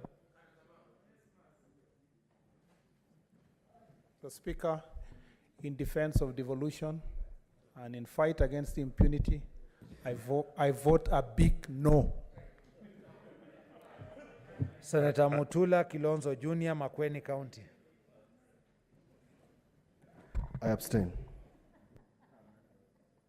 Senator Mwangi Paul Githiomi, Nyandarua County. Mr. Speaker, I vote yes. Senator Mwaruma Jones Mwashushe, Taita Taveta County. Mr. Speaker, I vote yes. Senator Mwenyihaji Mohamed Faki, Mombasa County. Mr. Speaker, I vote yes. Senator Nderito John Kenywa, Laikipia County. Mr. Speaker, I vote no. Senator Ndwiga Peter Njero, Embu County. I vote yes. Senator Olekina Ledama, Narok County. Mr. Speaker, in defense of the Constitution of Kenya, devolution, I vote no. Senator Ongeri Samson Kegengo, Kisii County. Mr. Speaker, I vote yes. Senator Orengo James, Siaya County. Mr. Speaker, I vote yes. Senator Outa Frederick Otieno, Kisumu County. I vote yes. Senator Pogisio Samuel Losuron, West Pokot County. I vote yes. Senator Sakaja Johnson Arthur, Nairobi County.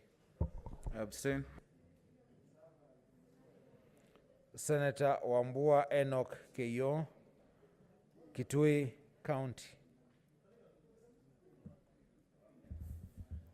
Mr. Speaker, I vote no. Senator Wako Sitwila Amos, Busia County. I vote yes. Senator Wario Golich Juma, Tana River County. Mr. Speaker, I vote no.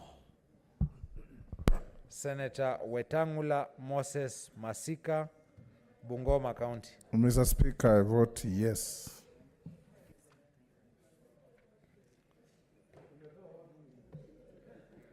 Senator Kirinyaga Ephraim Mwangi Maina, Nyeri County.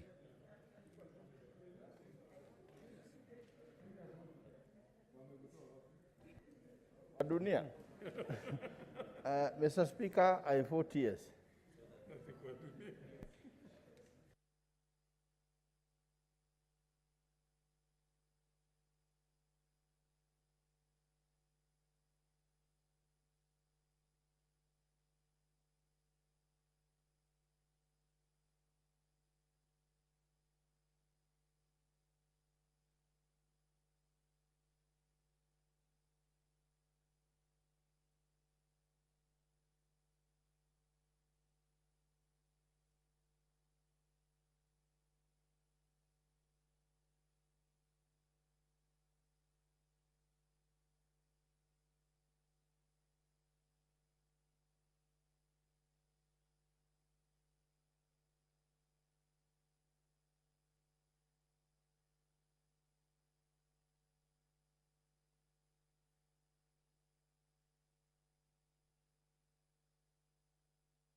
Okay, order, senators.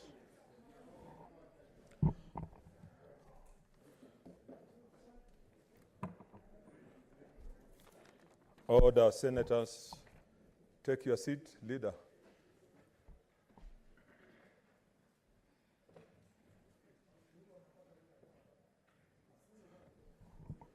Okay, honorable senators, this is a summary of the division, the results of the division. 1, gross violation of the Constitution or any other law. The ayes had 27, the nays had 16, abstentions 2, the ayes have it. Charge number 2, abuse of office. The ayes 27, the nays 16, abstentions 2, the ayes have it. On charge number 3, gross misconduct, the ayes have 27, the nays 16, abstentions 2, the ayes have it. Charge number 4, crimes under national law, the ayes 27, the nays 16, abstentions 2, the ayes have it. Honorable senators, the effect of the vote is that pursuant to Article 181 of the Constitution, Section 33 of the County Government Act, and Standing Order number 75 of the Senate Standing Orders, Governor Mike Mbuvi Sonko of Nairobi City County stands impeached. Honorable senators, having concluded the business of the day, it's now time to adjourn the House. The Senate therefore stands adjourned until Monday, 21st December 2020 at 2:30. There's a special sitting on Monday.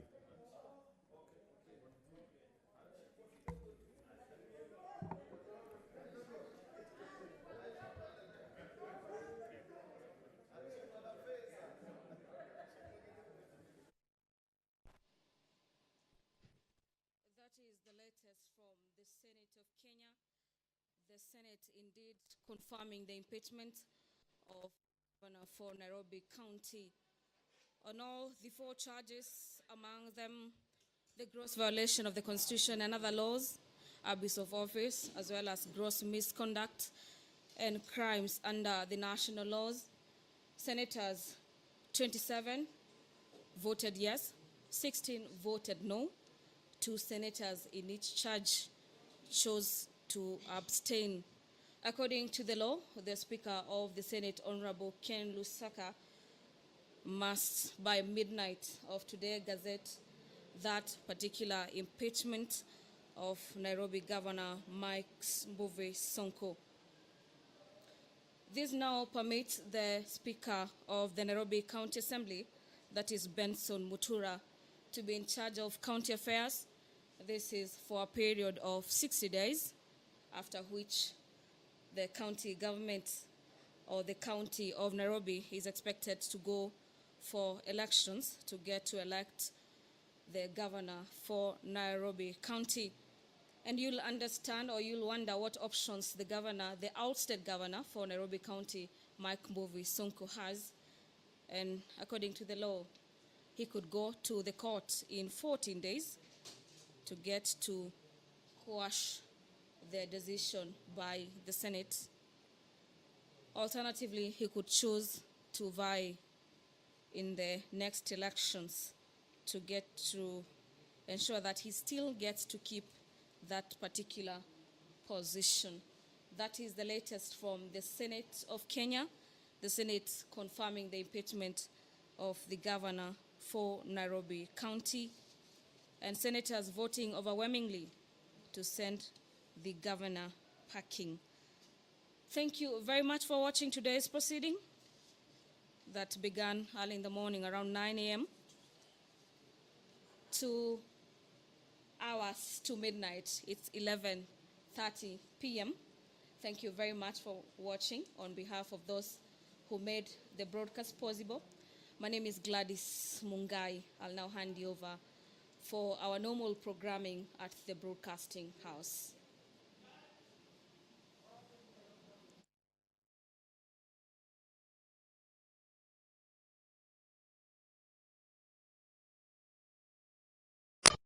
mwalimu ametuacha, poleni jamii yake, hata ingawa tutatafuta nafasi ya kwenda kwake kuwa na familia yake.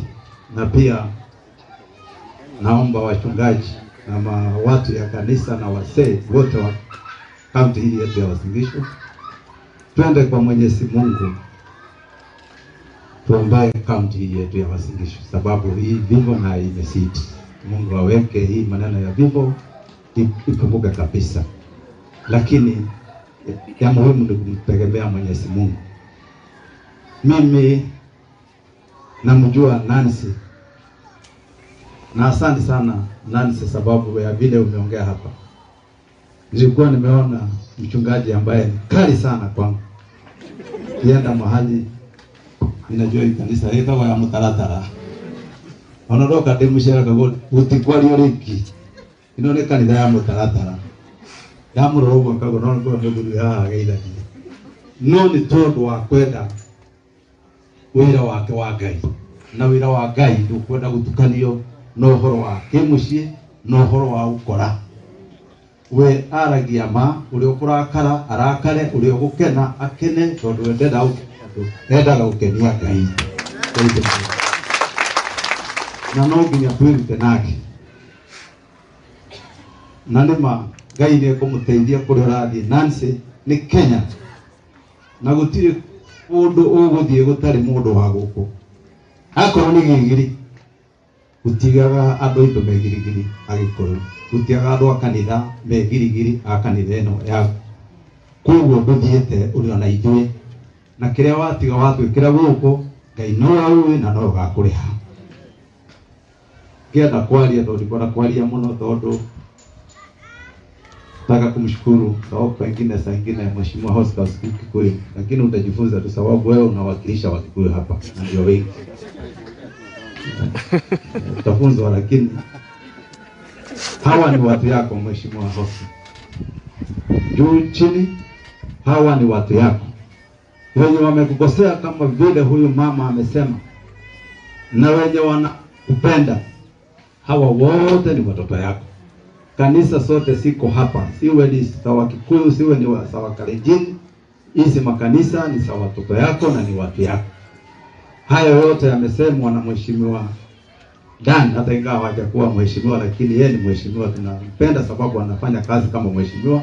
Utimisie hii watu yangu hayo maneno wanasema. Na mimi nakupenda sababu Nancy jana tuliongea na Oscar na alikuwa anaenda mahali pengine, lakini tukasema sababu unaenda, hata kama tunaenda mahali pengine tutachukua nafasi hii yako tukuje tukuage, sababu wewe ni mtumishi wa Mungu, hata sio msumizi wa watu, lakini wewe ni mtumishi wa Mwenyezi Mungu. Ingine kila ukiriti na leko ikagate ikaragio na ikora meha goda kumwira ati jamba nyinyi nyoma nyinyi ishira gotuko yaho togekate yaho tana tuige inohoro wa kwenda Ngai na tumenyerere utire kundu kungi turathie thiini wa county na Uasin Gishu wi Mugikuyu utire mundu wina ithanduku ohete ithanduku ria guthie kundu kungi tiga kundu kuriku na utirathie na umenye ni ndimuonagia njirathie tondu muonaga ona ni ndina kamucinjakite guku ni kuonania ati guku gutire kundu turathie twi Kenya na Kenya ino ni itu ithuothe na Ngai ni atuhete na no nginya tuiganire guku. Kindu kibata ni kuhanira tondu Ngai ugaga wohere mundu ona maita 70 ako kuri andu mekire mahitia kana tuoranire kana tugikatia no nginya tuohanire nigetha tuhote guikara miaka iria Ngai atutigairie thiini wa thi ino.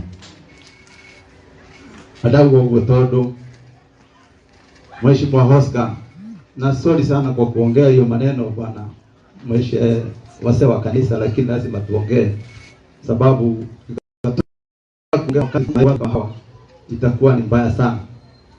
Mheshimiwa Gavana juzi alinipigia simu akiwa amekasirika sana,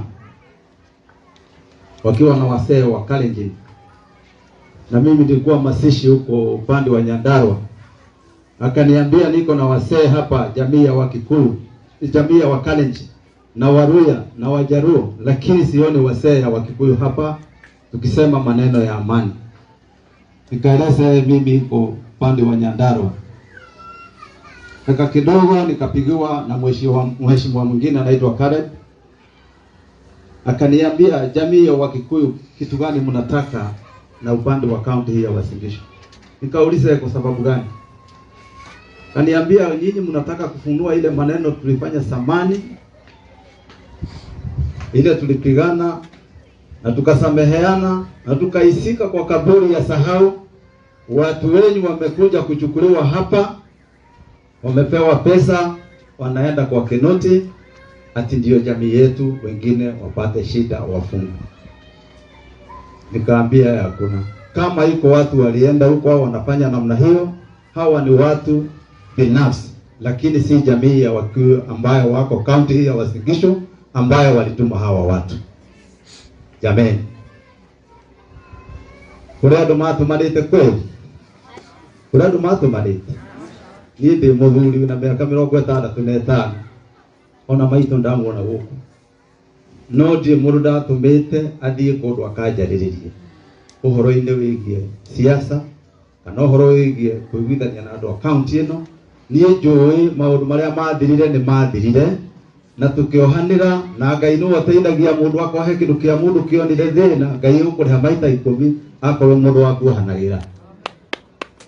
Na tũtingĩtĩkĩra rĩngĩ ithuĩ rĩu haha tũrĩ mĩaka ĩrĩa tũtigaithie tũrenda thayũ itũ na ya ciana citũ na andũ arĩa twĩnayo mĩaka ĩrĩa ĩtigarĩte, na nĩgetha mũtumia ta ũyũ ũrathiĩ akĩhunjia gũkũ akahunjia ũhoro wa Ngai ena thayũ, hatarĩ mũndũ ũramuonera na njĩra ĩtarĩ njega, na tũkwenda ũrũmwe. Na thikũ ici gũtirĩ Mũgĩkũyũ kana Mũnandĩ gũkũ, ithuĩ tũrĩ andũ a Kenya. Koguo akorwo he mũndũ ũngĩgeria gwĩka maũndũ ta macio, tũkũmũhoera Ngai atige, na tũtikũra kwaria ũhoro wa mũndũ. No akorwo kũrĩ maũndũ ta macio, tuge shaitani afanye nini? Ashindwe. Shetani afanye nini? Ashindwe. Ngai nĩ mwega. Na ũhoro ũcio nĩ twarĩtie mũno iyo twarĩ na athuri a Kalenjin, na nĩ tũgũcoka twĩtane tondũ tũrenda thayũ. No korwo andũ acio metagwo makarĩhwo nyũmba kũrĩa, makarĩhwo nyũmba tere yagũire, kana mũndũ ũrĩa wakuire arĩhwo, niĩ ngĩkorwo ndĩ wa mbere tondũ nani ndonire thĩna. No angĩkorwo nĩ mũndũ athiĩ akaheo mbeca kũrĩa Nairobi milioni 10 nĩgetha oke athũkie arĩa maikaraga gũkũ, kana nĩgetha angĩmone thĩna kana mohwo, ithuĩ gũtirĩ na ũhoro ũcio. Maũndũ macio mothe twatigĩire Ngai, na Ngai nĩwe ũgatũrĩha. Ngũmũhoya mũikare na thayũ na Ngai amũtongorie. Na muona mũndũ ũkwenda gũtũrehera ũndũ ũtarĩ mwega, mũgatigana na ũhoro ũcio na tũmũthaithe agatũrehera maũndũ ta macio. Ngai witũ aramũrathime na tũkorwo twĩ kĩndũ kĩmwe. No maũndũ macio mangĩ mothe nĩ tũgũthondeka. No kĩa mũico tũrenda thayũ, tũrenda thayũ. Either nĩ atĩa gũtirĩ kĩndũ kĩngĩgũteithia thĩinĩ wa thĩ ĩno, ona ũngĩaka kanitha ta ici 10 hatarĩ thayũ, kanitha ũyũ ũtuĩkaga ya bure. Ũngĩtuĩka mũndũ mũtongu na ngari cigana kana ta iria tũrathiĩ nacio, hatarĩ thayũ indo icio ituĩkaga cia tũhũ. Mũngĩthoma kanitha cigana gũtarĩ na thayũ, ona kanitha ũyũ ndũngĩhota kũhunjia. Koguo kĩndũ kĩna bata nĩ tũige thayũ thĩinĩ wa bũrũri ũyũ witũ na kaunti ĩno itũ ya Uasin Gishu. Ukilia hau na kondaria mahĩtia he mũndũ anjohere. Mheshimiwa, karibu sana uongee na hawa watu yako. Na ujue hapa ni kwako my friend. Mũndũ ũyũ wĩkĩte mwĩre na ti kũmũtetera ndĩramũtetera. Gĩkalenjin mũndũ ũyũ ti Mũnandĩ, no nĩ aheagwo kura gũkũ na gũtirĩ Mũnandĩ tondũ ũyũ nĩ Mũmarakwet. Ona gũkũ tũngĩikara na andũ aya aitũ wega, ithuĩ nĩthuĩ tũkũgunĩka gũkĩra andũ arĩa angĩ othe ndamũthaitha.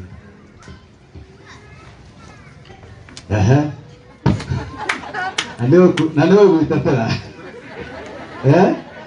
Ũyũ ti Mũnandĩ nĩ Mũpokot. Nĩ Mũpokot. Marakwet. Na nĩ aheagwo kura nĩ andũ gũkũ. Koguo na ithuĩ tũkwenda tũmenyerere mũno maũndũ maitũ. Na keki harĩa aragaĩrwo no tũgakorwo twĩho. Na mbere acagũra marĩtwa kĩrĩa gĩgĩtũ makamba gwĩka atĩa? Marĩtwa kĩrĩa marĩtwandĩkagĩra ciana citũ nĩgetha tũmeke. Karibu sana mheshimiwa Hosta Studi. Karibu. Asante sana. Moderator wetu anatuongoza siku ya leo, rafiki yangu mchungaji Nancy, wachungaji wengine wote walio hapa na wazee wa kanisa, wamama wetu wa kanisa na watu wote wa PCA. Tamge. Tamge.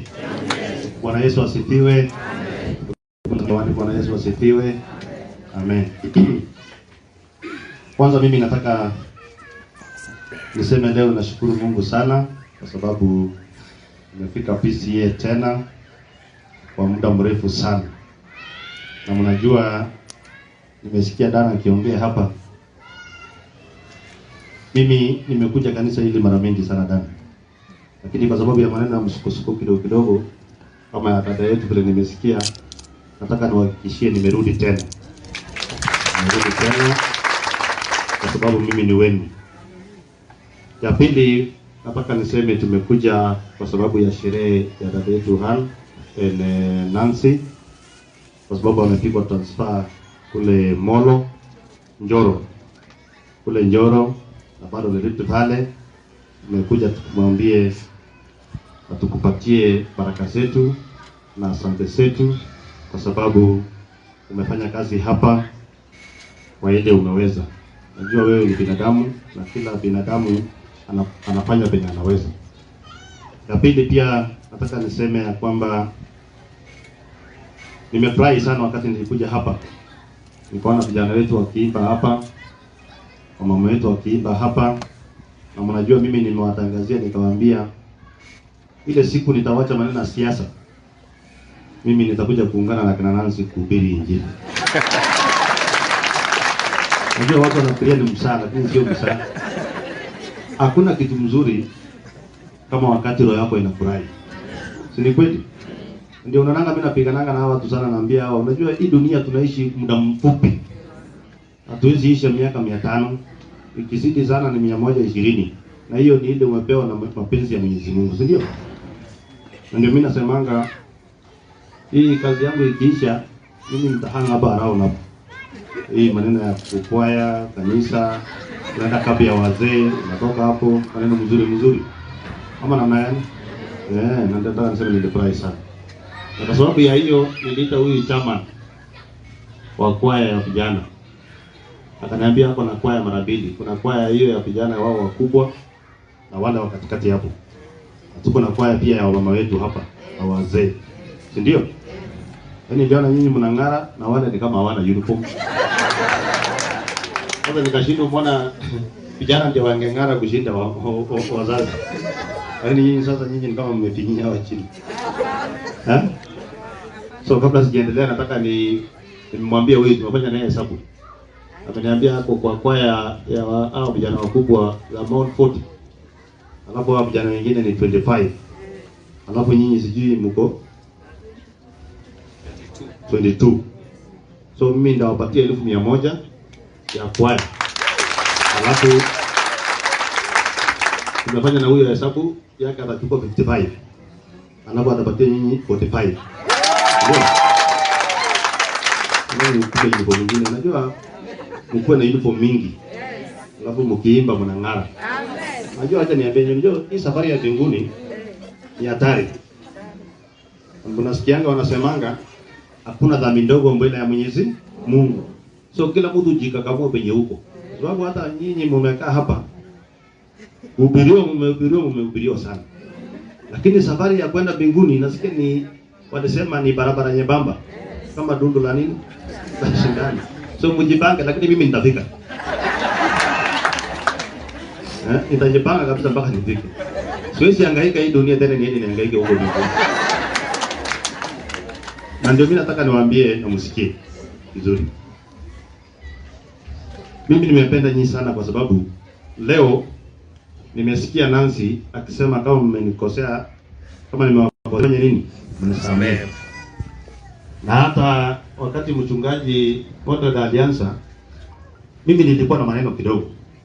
Lakini vile nilisikia hapo, nikajua kumbe nyinyi ni wangwana zaidi. Hakuna mtu kwa hii dunia ako 100%. Sisi wote tuko na kasoro zetu. Hata wewe mwenye umekaa chini hapa uko na kasoro yako. Sio ukweli jamani? Na unajua nilisikia kidogo Mungu na msukosuko kwa kanisa kidogo. Wakati rafiki yangu mnene alihaga. Tungefaa kufanya maombi yake hapa. nikasikia kuna maneno kidogo. Mimi nataka niwaambie na msikie. Huyu Nancy ni binadamu kama nyinyi. Na nyinyi ni binadamu kama yeye. Si ndio? Na kwa uongozi yeyote, hata ya boma yako nyumbani ya watoto 5 na bibi yako, kuna msukosuko. Si ni kweli? Kabisa. So mimi nataka kama sijaendelea, nataka tuseme sisi wote tumesameheana. Unaelewana? Wangapi wamesamea Nancy kwa roho yao kabisa? Hata wale Nancy ulisema 20%, samea hawa kwa roho yako. Unajua? Samea hawa kwa roho yako ili ukienda na siku nyingine hata ukija kuwasalamia wanajua tulisameana. Na sisi ni kitu moja mbele ya Mwenyezi Mungu. Ni kweli au si kweli? Ndio unaona moderator, mkiona sasa zingine mimi napiga kelele, mkiona nikipigia Uhuru Kenyatta kelele, mimi hapana wazimu, na nimunisikie vizuri, mimi hapana mwenda wazimu. Wakati tulipata shida hapa 2008 2007, mimi nilikuwa hii town. Mimi sikuwa Amerika, nilikuwa hii town. Na ukitaka kujua zaidi, marafiki yangu wengi ni wa Kikuyu, kama hamna habari na muulize na mchunguze. Wakati shida ilipatikana hapa Madrid, mimi nilifungua barabara mara mingi sana nikipeleka watu airport. Nikifungua barabara kutoka pale Ban Forest. Ukisikia nikiongea kuhusu ule Karuru OCPD wa Eldoret hapa, nilikuwa na mwanga wa gari yangu tunaenda mpaka Ban Forest, tunafungua barabara tunaleta watu wetu wapike town. Kwa sababu sisi wengine hatuko tunataka vita. Si ni kweli? Alafu baada ya hiyo vita Mungu akatusaidia, baada ya miaka 3 tukaelewana. Ikasemekana sasa Mkalenjin na Mkikuyu wanaweza kaa chini na wakunywe chai kwa meza moja. Na tukaanza safari hiyo. Mungu akatujalia tukapata serikali.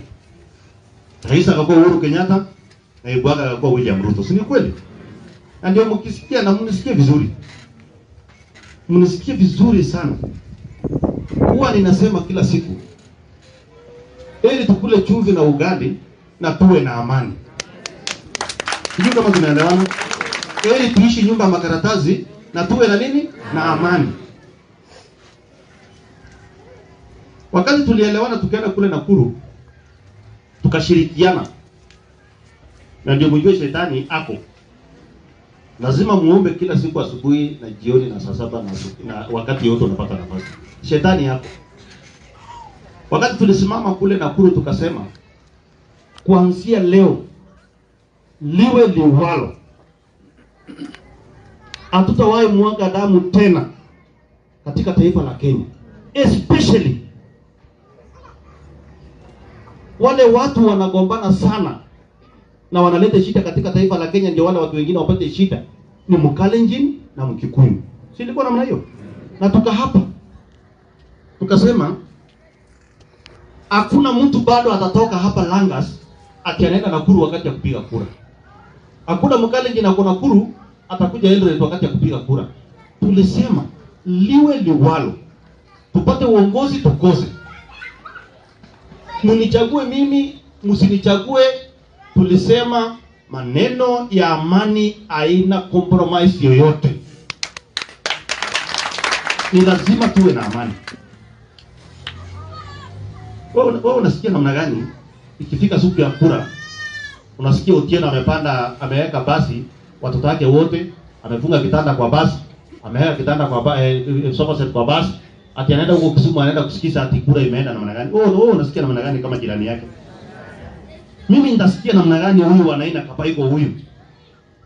Hata ananipigia simu ati mnaendelea huko namna gani Eldoret, tuone hii kura vile.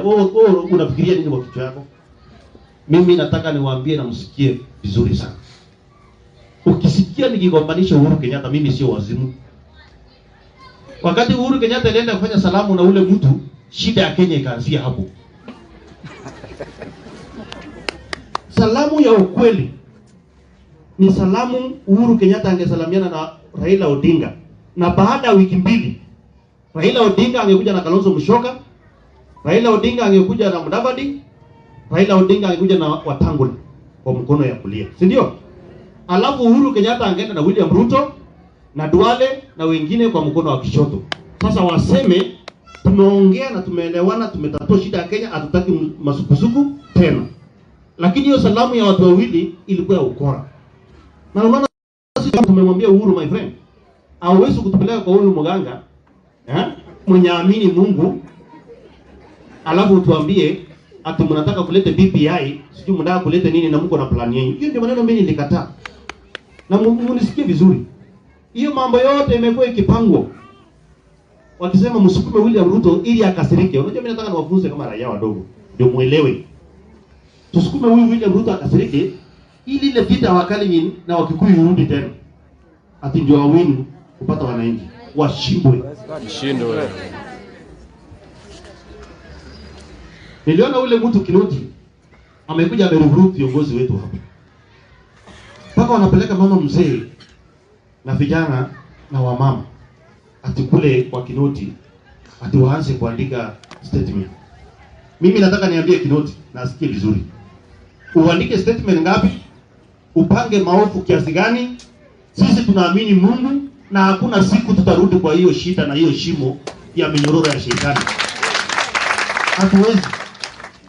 Sisi tulisema tumezika maneno ya uhasama kati yetu na nyinyi na watu wengine katika sahau.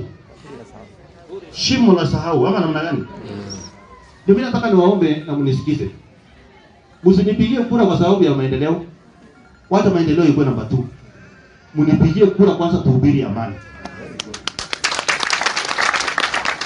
Tunaelewana? Kabisa. Mnipigie kura tukihubiri amani. Kwa sababu kwanza ule mganga akuje kwa chama yetu. Reverend Squisha tujengi mastima, atujengi barabara, wanaleta BBI. Corona iko hapa. Kuna watu hapa hawana chakula. Kuna watu watoto wanafunguliwa shule Januari hawajui wataenda shule namna gani. Kuna mambo mingi yanaendelea katika taifa la Kenya. Madaktari wetu hawana vifaa ya kutosha hospitali. Mtu akishikwa na corona kabisa anahangaika kama 5 hours hajapate machine.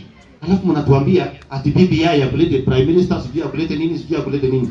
Hiyo ni kitu ingekuja nyuma baadaye. Kwanza wakati hii ni sisi tungejipanga kuhakikisha kwamba watoto wetu wanaenda shule Januari, kila mzazi ako na uwezo na ako na pesa kidogo kwa mfuko ili watoto wetu waende shule. Hiyo ndio kwa first priority. Ama nyinyi mko dunia nyingine, mimi niko dunia nyingine. Si kweli? Hii maneno ya BBI ni ya ukora. Na hii BBI mimi nataka niwaambie isiwasumbue. Ipite isipopita, sisi tutasimama na msimamo ya mwananchi wa kawaida na tutahakikisha kwamba amani iko taifa la Kenya. Wakati hao watu walipanga mpango ya kwanza, na msikie vizuri, wakaenda wakatafuta vijana wa Mungiki. Wakamwambia vijana wa Mungiki, nataka mwende kule Eldoret, juu wapi, mkatekate watu hapo, alafu asema atu wakale jina manza vita. Mimi nikasema, nikaitwa kwa cohesion.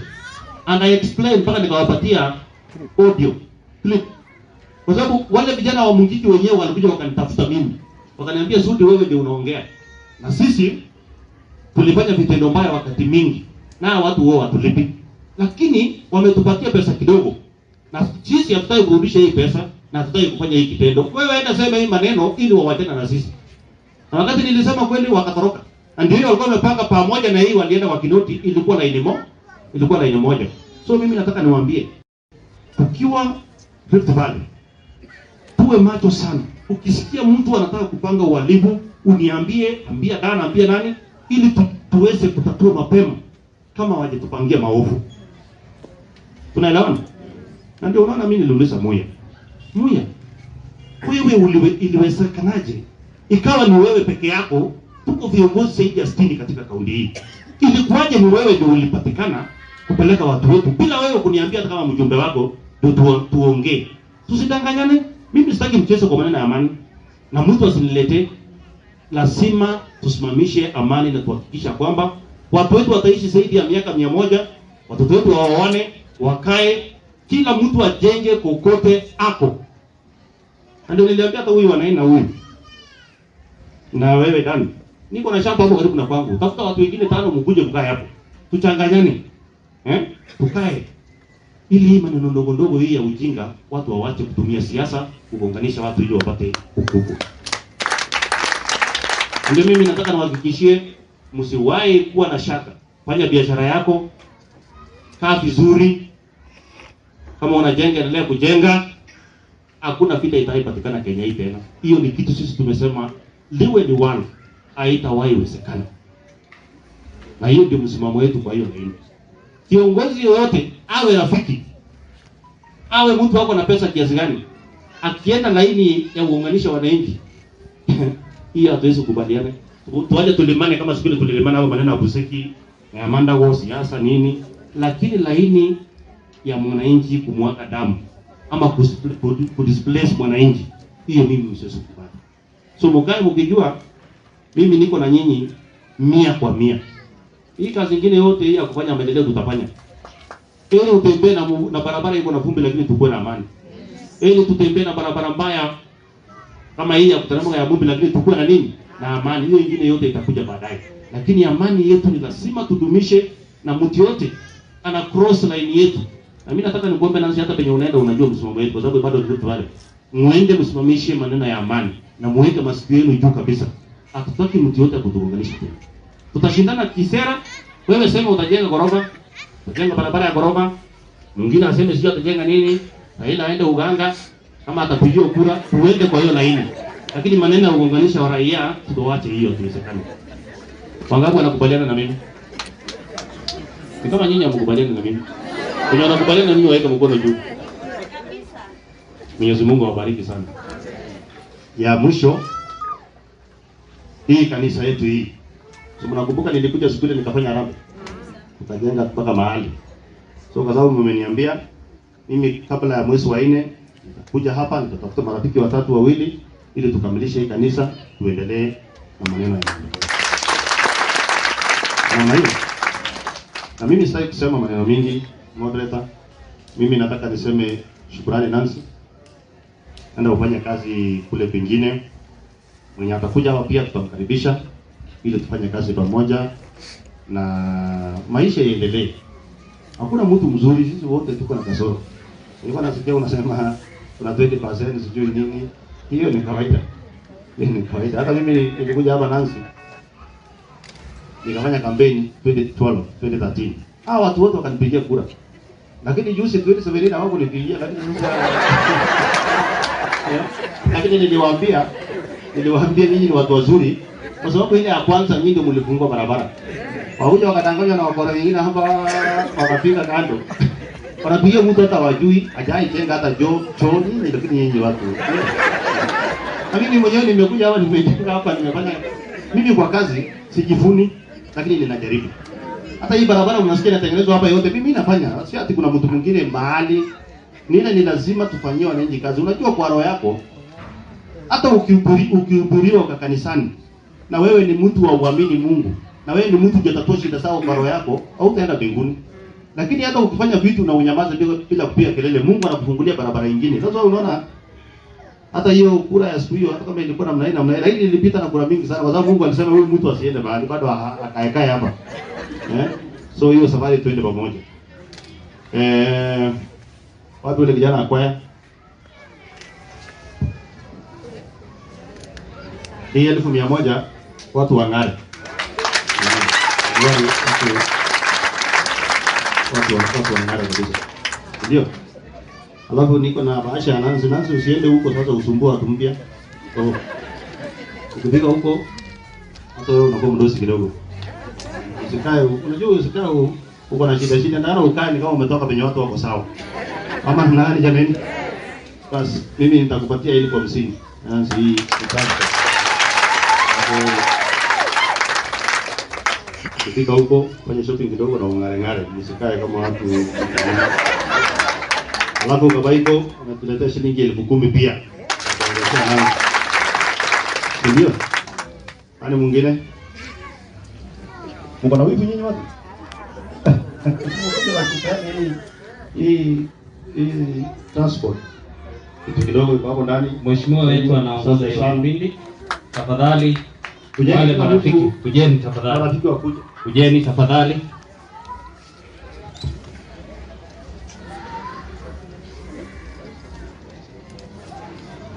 Alafu hii nyingine ni Adan pia ameweka hapo kitu.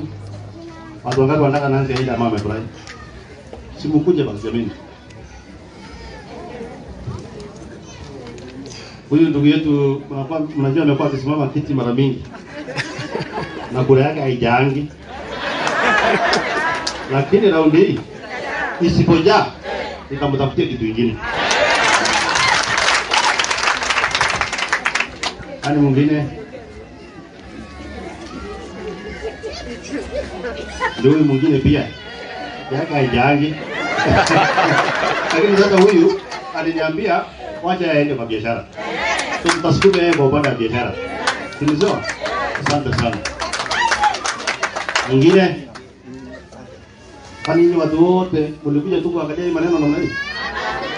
Kwa mtaitwa baadaye. Basi kwa sababu mimi niko na asante sana. Kitu mwingine mko na plan yenu, nasikia mko na plan yenu. So mimi nataka nishukuru sana. Nataka tuende kazi nyingine na huyu wanaida. Lakini nitarudi tena. Ndio? Nitarudi tena na tutabadilisha. Kuna maneno nataka nibadilishe kidogo mwaka ujao. Maneno ya bursaries yenye huwa tunapeana kwa kiwanja tutagawa. Unajua nimegundua siri moderator. Kuhubiri injili lazima tuhubiri kwa njia tofauti. Nataka kuanzia next year 70% ya bursaries tunapeana kwa makanisa. Ili hata ule mtu akuje kanisani itabidi afanye nini? Kuje kanisani. Ndio? Na moderator watu wakija kanisani, kuza bishop pastors wako wote. Mtu yote akija kanisani, mmoja yeye maneno kusimamisha watu wageni wangapi kuja kanisani. Unajua nyinyi ndio mnafukuzanga watu kanisa.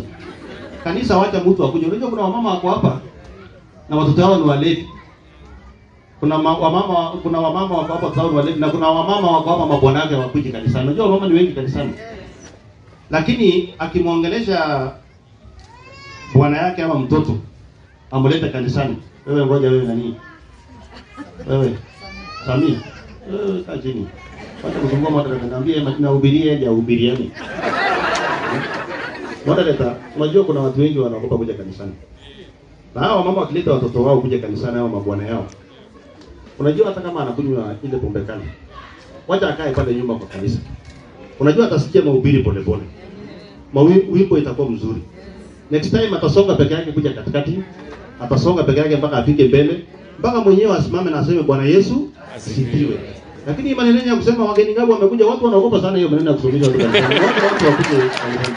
Mwenyezi Mungu awabariki sana, asante.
As kongoi missing.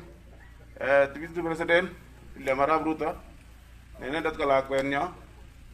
Kile karibu. Mama jamaa kaina utoka vile tukulju. Nakaribisha. Anga na lagi genge ongete wakati nikipakana makoi. Tumefanya kazi na wewe. Hapo saa hii kwa bahati mzuri kukitorta na dia ja kwa anege ngaun kansala sikipata. Kunguna awe goji mure jola kai. Kunguna gemi kumie. Mami yini mitaba ni mgem siasi ju.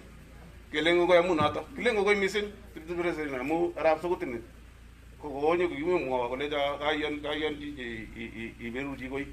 Ko gemi ko ke bangari boisiet aleni ko kamiti ko do jinamos. Kinemi ko ngaleki ngololi. Korai tom ke kasimi makosa. Imi kumie. Ako ngune jem nandie ju. Aku jem tala ju ko sere. Maya. Ko ngagere ko yin. Ko mama jama ngaleki ja. Ngalek yang marab gor bijara jo boda ang nang nak paisyo na kalaki ko tunye ke moy besyo kagiro bu ngitya sumuta ya mu kibendi tayo kumanya giruwaji kongoy mil gaini ara kongoy His Excellency Kavena Gaiguno mai be time amaja le His Excellency ne nyanit William Samoei Ruto kagimangu ngasa gumna moja ukakaskeli tieje yu atege mwagele nyege toji Kongoi Bishop, Kongoi Gai, Nagoto Kwech Kandoindenyo. Kongoi Talai, Amugi Gaskele Mule, Kikwago Mule, Kolina Lagomenine, Kokyo Gaji Mule, Kimeje Maun, His Excellency Gele, Kichomi, Age Meje Magele, Mami, Tejita, Age Negere, Kobate Nige. Kogi Vendate Ola Tukul, Agonge Gaskele Yoga Guni, Komagimeja Kiroji, Mejo Miraging Tayu. Ache Kogi Legetio. Kemeje ke cheri na ke mwaun geleji iwendi 2022 imi State House. Ngot ke jere ngeti ko laga ngeti lo sho wajo ko batumbe ko temene ke jere His Excellency. Ni bae. Ko giro agotu musambu ni tuku ki watesta.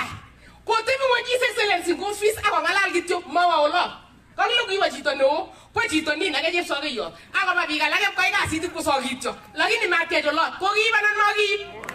Tete wanya kabanga na kotet amuindo jinchova nenyo kimeje mwa His Excellency geleji liwe liwalo koge gonduge kimeta ingiro kija mo giswame age bege so mununguli ago chige liwe ndi tsafi keitaye jo lagai kibendi age meje so mu kimeje mwa geleji age tukul ne meje go nu nyonyiro ndayu koge nyor wala lakini meta iwe joto kityo choring ma bengi kibire joto kyo ko kimeje gele ndani ko mugon kemi yuto yu Kange gaskele nyone yu ke baibaitu atege magele nyege tochi ole iwendi tukul nge na ribo agonda mandege ni ibune ke ibune ngwa yito ole iwendi ara gonyo onge nam kasini age ay gasi tukul mami gine ke tesini age ngot ko magma His Excellency kongo iga na mu go no kata bam nyani ra Ruto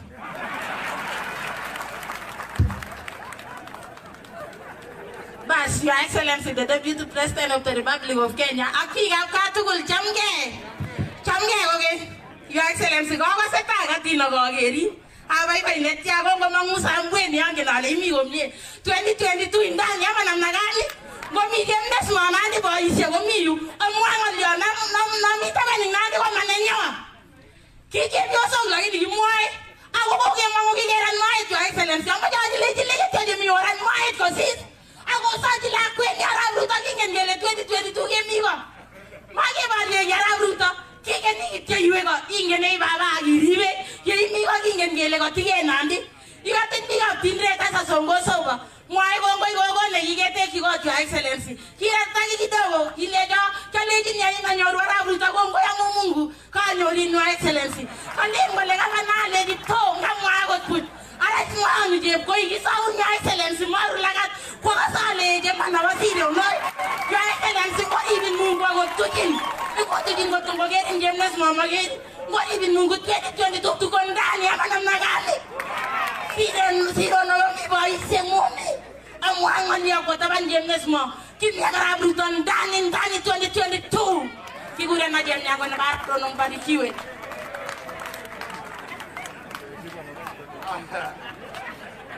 Aravet kwa yote aravet ni hapa na voice kama nandi alafu niingie kwa kiwango kingine.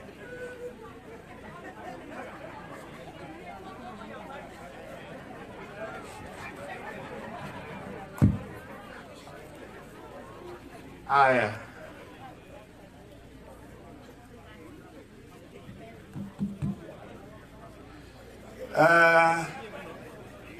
Your Excellency, oye ko kakongalal chepyosok amwa kochamukan borto. Your Excellency nekonyitot William Arap Samoei Ruto, Bishop ak clergy chemi tugul ak wenzangu chekakebwa ketach our Deputy President betutab rani. Amache akataken kainetab Jesu chamgei. Kongoi. Your Excellency, kongoi. Omi ak kandoichu.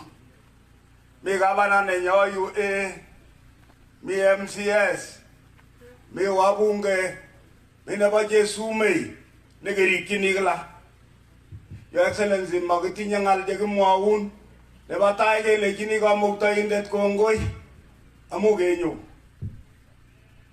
Amuti wendoti imi sang olin angaloli niaba nebo boisiek tugul ak bikyok chemi Nandi. Chamgei kose tuguk cheiyoe eng emotinwekab Kenya. Kikochamin anyun emet olin ako kokakicham iwe undo korok. Komakokeny Nandi. Nga kingen kele Nandi echu komami nemastaat. Your Excellency, ter kenyisiek alake. Lakini kenyini eng inye oye mi Nandi tugul mi anan mami? Ko aja. Bobwa kora. Boje sokodai boisiek leye. Kakisomin Your Excellency kele ngot komi agenge cham sekemik. Your Excellency, kongou sekemik kouwe moingi. Komi chetoege chekekure kamnangit. Kongot komi netakotoege kingen kito nekiitoi. Ara kou yekikere kele ingirkiritot. Kemoche kityo kelechin Your Excellency kongoi amu koinyo. Makimoche kotokei boroindong'ung neo. Amu kimoche sikemakun sabarit nekararan ak kemi tugul anyun yakai. Kimi tugul akot kung kimi Mombasa ino okumyoni Nandi. Ang yoisor karon amu makiruye eng runinga. Yoisor karon ko kiune emet akwe. Kuyo kokebir kura. Ko kamache ale Your Excellency, we shall have to have enough time. We need you and you need us. Thank you so much.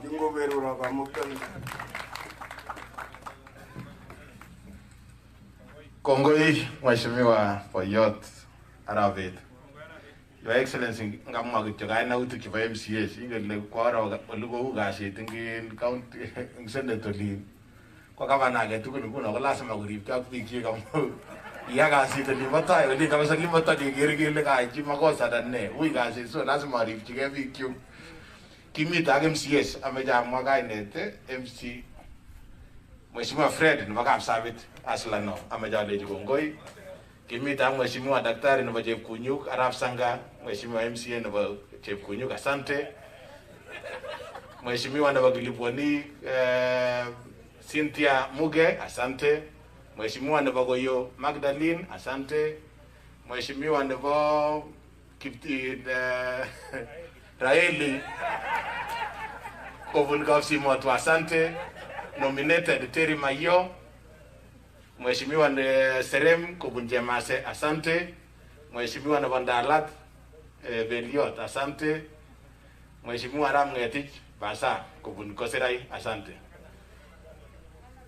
Kominen nekoi saiti nemiteo kule Sarasar Mheshimiwa Sarasar chorwengung asante. Mheshimiwa Teno nebo Kabiyet kongoi. Komamilka nebo Kipkareno. Mheshimiwa Arap Komen kobun Terik Ward asante. Mheshimiwa Arap Engage nebo Olesos Ward asante. Mheshimiwa Kibenei Majority Whip kobun Kapchorwa kongoi. Jemnyango mwenyewe. Bas, Clara, kumheshimiwa nyoyu. Ako le bicho koker tuet nito nebo in kait nyo. Ako mite Rose. Mheshimiwa Rose. Your Excellency, the Deputy President nebo emetab Kenya, Bishop nenyo, ak biikab koroni tumsifu Yesu Kristo. Kongoi missing Your Excellency, chepyoso nemi taing'ung ko chepyoso nebo kaplelachit nenyitat chego mo ko chepyoset age nekonyitat chego kinet. Kameche alechin Your Excellency kong'etegei ngokono Jubilee nafas aker chepyosok kotomo amuny. Atesetai amwachini chepyosok alechini matin kekworso missing suikab kuyo kaune kutit Teresia. Akwamech birechit kokwalechi muite kosisyi tore mengit ng'alecha. Angen ale itore Your Excellency. Kongoi missing kisenen akechomin keteb kuno akechome ngot baba sikotelel kot akotelel sakurainik Nandi. Kongoi Your Excellency.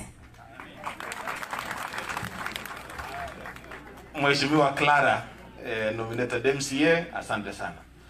Waziri Arabiago ak waziri Maritim kobun Uasin Gishu ameja ko agenge ko representa nangen ale mi oret konyone mandako. Mheshimiwa Maritim eng niaba nebo Uasin Gishu ako lakwetab kai, Your Excellency kinyor minister Uasin Gishu kuye kitinye minister nebo Uasin Gishu Nandi. So kongoi, karibu engineer. Your Excellency, Deputy President, Bishop wetu, all protocol observed. Your Excellency, matinye ngal chechang, amwae kityo ngalale karibu ka mama, makitinye ngal. Agis magune mnye. Uasin Gishu ko makitinye ngal. Iboiboen, achelewan governor lakini kingen kele mi oret. Meche kemwaun kongoi, matinye ngal chechang. Kongoi. Sagure Jesumei, Reverend Vasi Oyot, Canon. Ole ninyo le tingen kele dakika agenge ko dakika agenge. Oyot sini. Ako taw tugul ngan tapta jata le kam gai tugul. Manyum ko na me embotri ne ke ndai gayat. Ana sibiwe. Ale ngongoi. Eng ara sugot. Awo ngoi Mungu. Naka ko so na bashit. Kongoi ngajai tugul jage wayo. Engwa ka jaga tugul ke mwa ke len bwana asibiwe. Mami jina ka kutono no na da kwege. Ko ga ke mwa ke le bwana asibiwe. Ko kongoi tribute. Inye ni gigurin Mungu. Wele nye garane. Ke gasin. Ke le nito. Kuna ta ko mabalase. Engalyo na madamwa. Kongi ngolor sa bisyo kiaginye. Chiba Roman Catholic. Kwa tu yena tai. Kwa mwa wala oye matoja tai ngalego. Kwa tu yena boy. Kwa mwa kiyoto wala. Kwa tu ya NCCK. Na tu ya NCCK kwa mwa bunoto. Ke mwa ke le ngemon kuma kama ke metakapchi. Engal yonda ni le BBI. BBI ko Kenya misima mabike ngeringi. Ke maje ke kweri ko mie age kasibi tugul. Ako kina ito yano. Ngut ko magigone kitabu ni chukita kisomani. Angine ke lenge bi wanda sei. Kinde sei ki namaginga ngap ke dinang meto. Inde sei ki tan mingen ko mukoso. Amu ya kai kimiten ke ilagayan. Awe angitan maiman. Your Excellency, kimwa bishopi, kimwa president tai, Jomo Kenyatta. Kolegi bishopi isye, ugone direction ya mege, asema kai tugu ke binyume. Komwa gine, aramoy, kuswam kanise kugun directions, koka bityaga tuol na magararan. Komwa kibaki, makinga na nyonte port president ngeli, mwa itoitano ine. Emoni kweme ne Christian nation. Kenya is a Christian nation. 80% kiwabiga Kenya ko Christian. Kongo ko hagi singalenga bishop akwatiri segi kemnyeno are we really Christians? We have to stand, speak the truth, and condemn all evils in the society. Bwana asifiwe. Kama siporoinda nasoma nengu under speeches chobi choto 1986. God bless you all. Kongoi Canon Pasiko Chairman nebo Council of Elders nebo Talai. Ako inendet ko one of the most learned person around here. Tinye library leo ni magumwajin chi. Ongetach Mheshimiwa Jesumei araf ko karibu Mheshimiwa.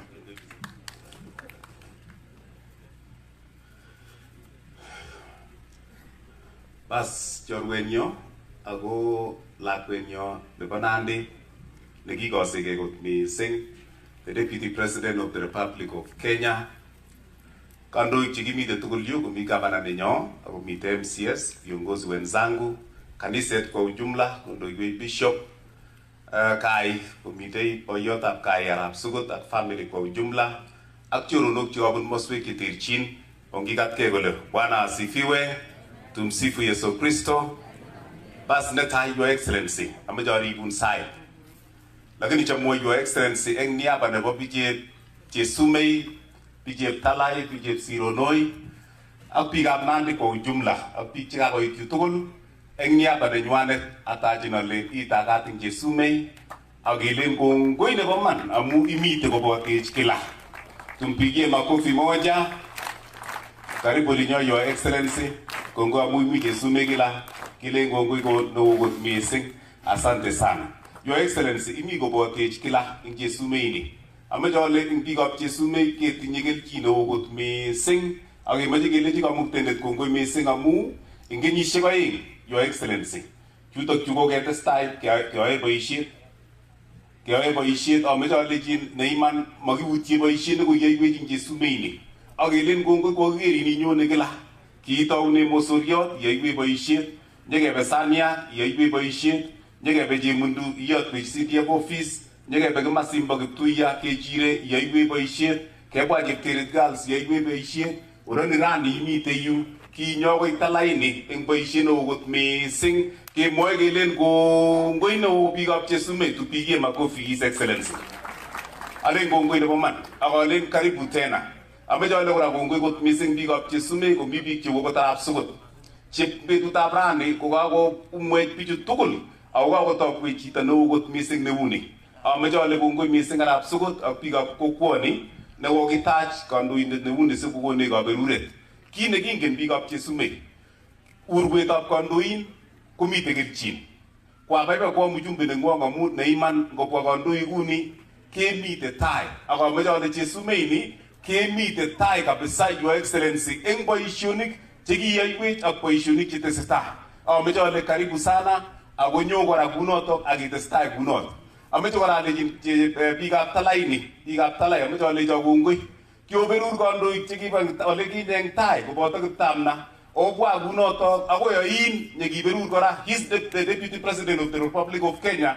Ak ongen kabisa ale ng'ulecho kobendi ole loo. Amache ale kongoi Your Deputy President. Bichep Talai chekikosikei ako biik kabisa chekikotononso ako maku nemie betusiek tugul. Amache katononin yu Deputy President. Amache kityo amwaun report nebo bichu. Report nebo bichu ko kole akot ndamenyo mutai isom kura kokokotil tayari kole kikonin kura. Ko mutai anan kotungoin anan ko 2022 kokonin kura.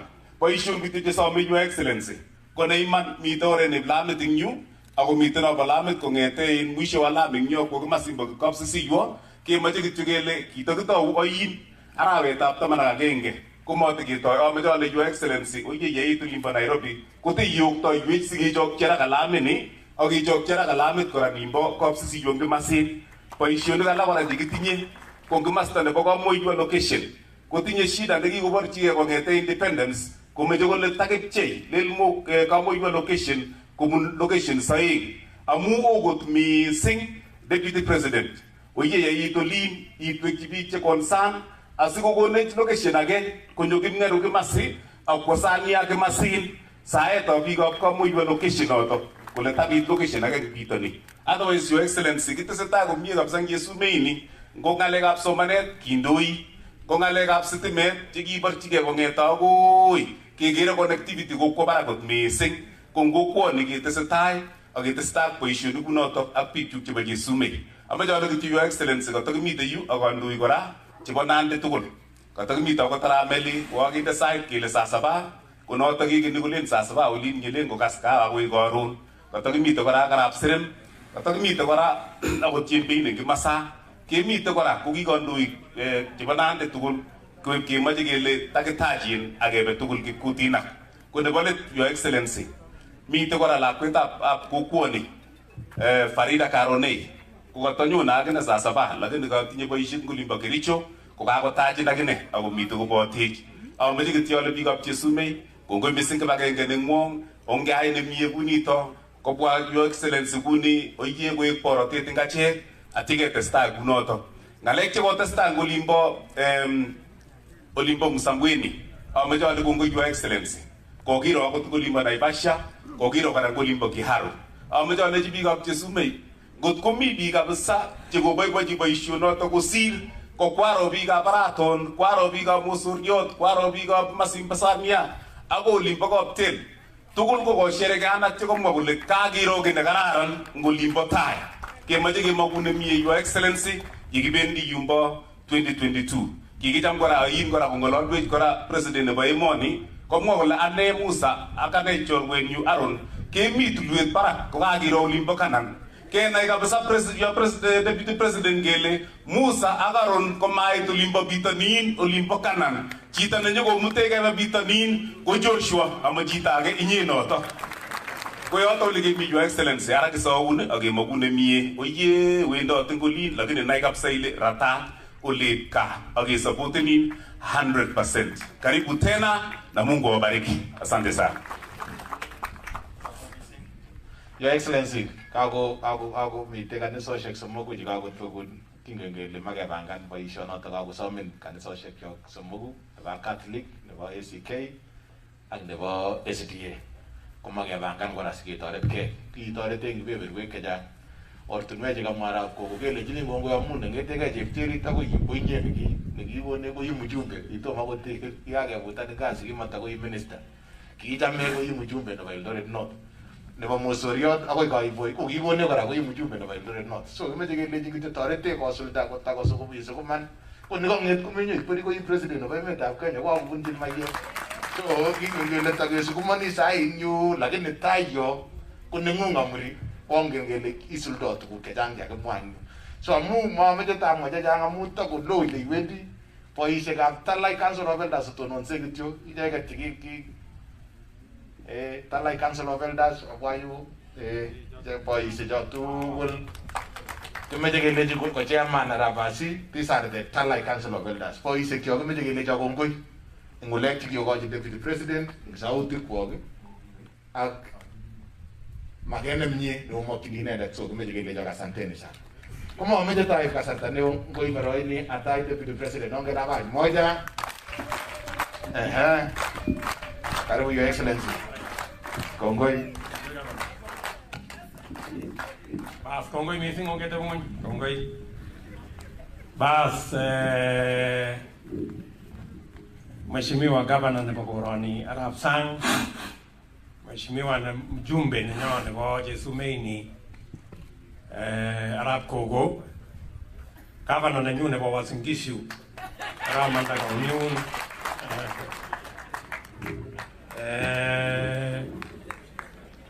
Mheshimiwa MCAs boiyot Arap Sugut nebo Gai ak lagokchik. Karibu mkubwa. Kechelewan kidogo lakini ripkei situn mechelewan eng bandab Kipsengwet.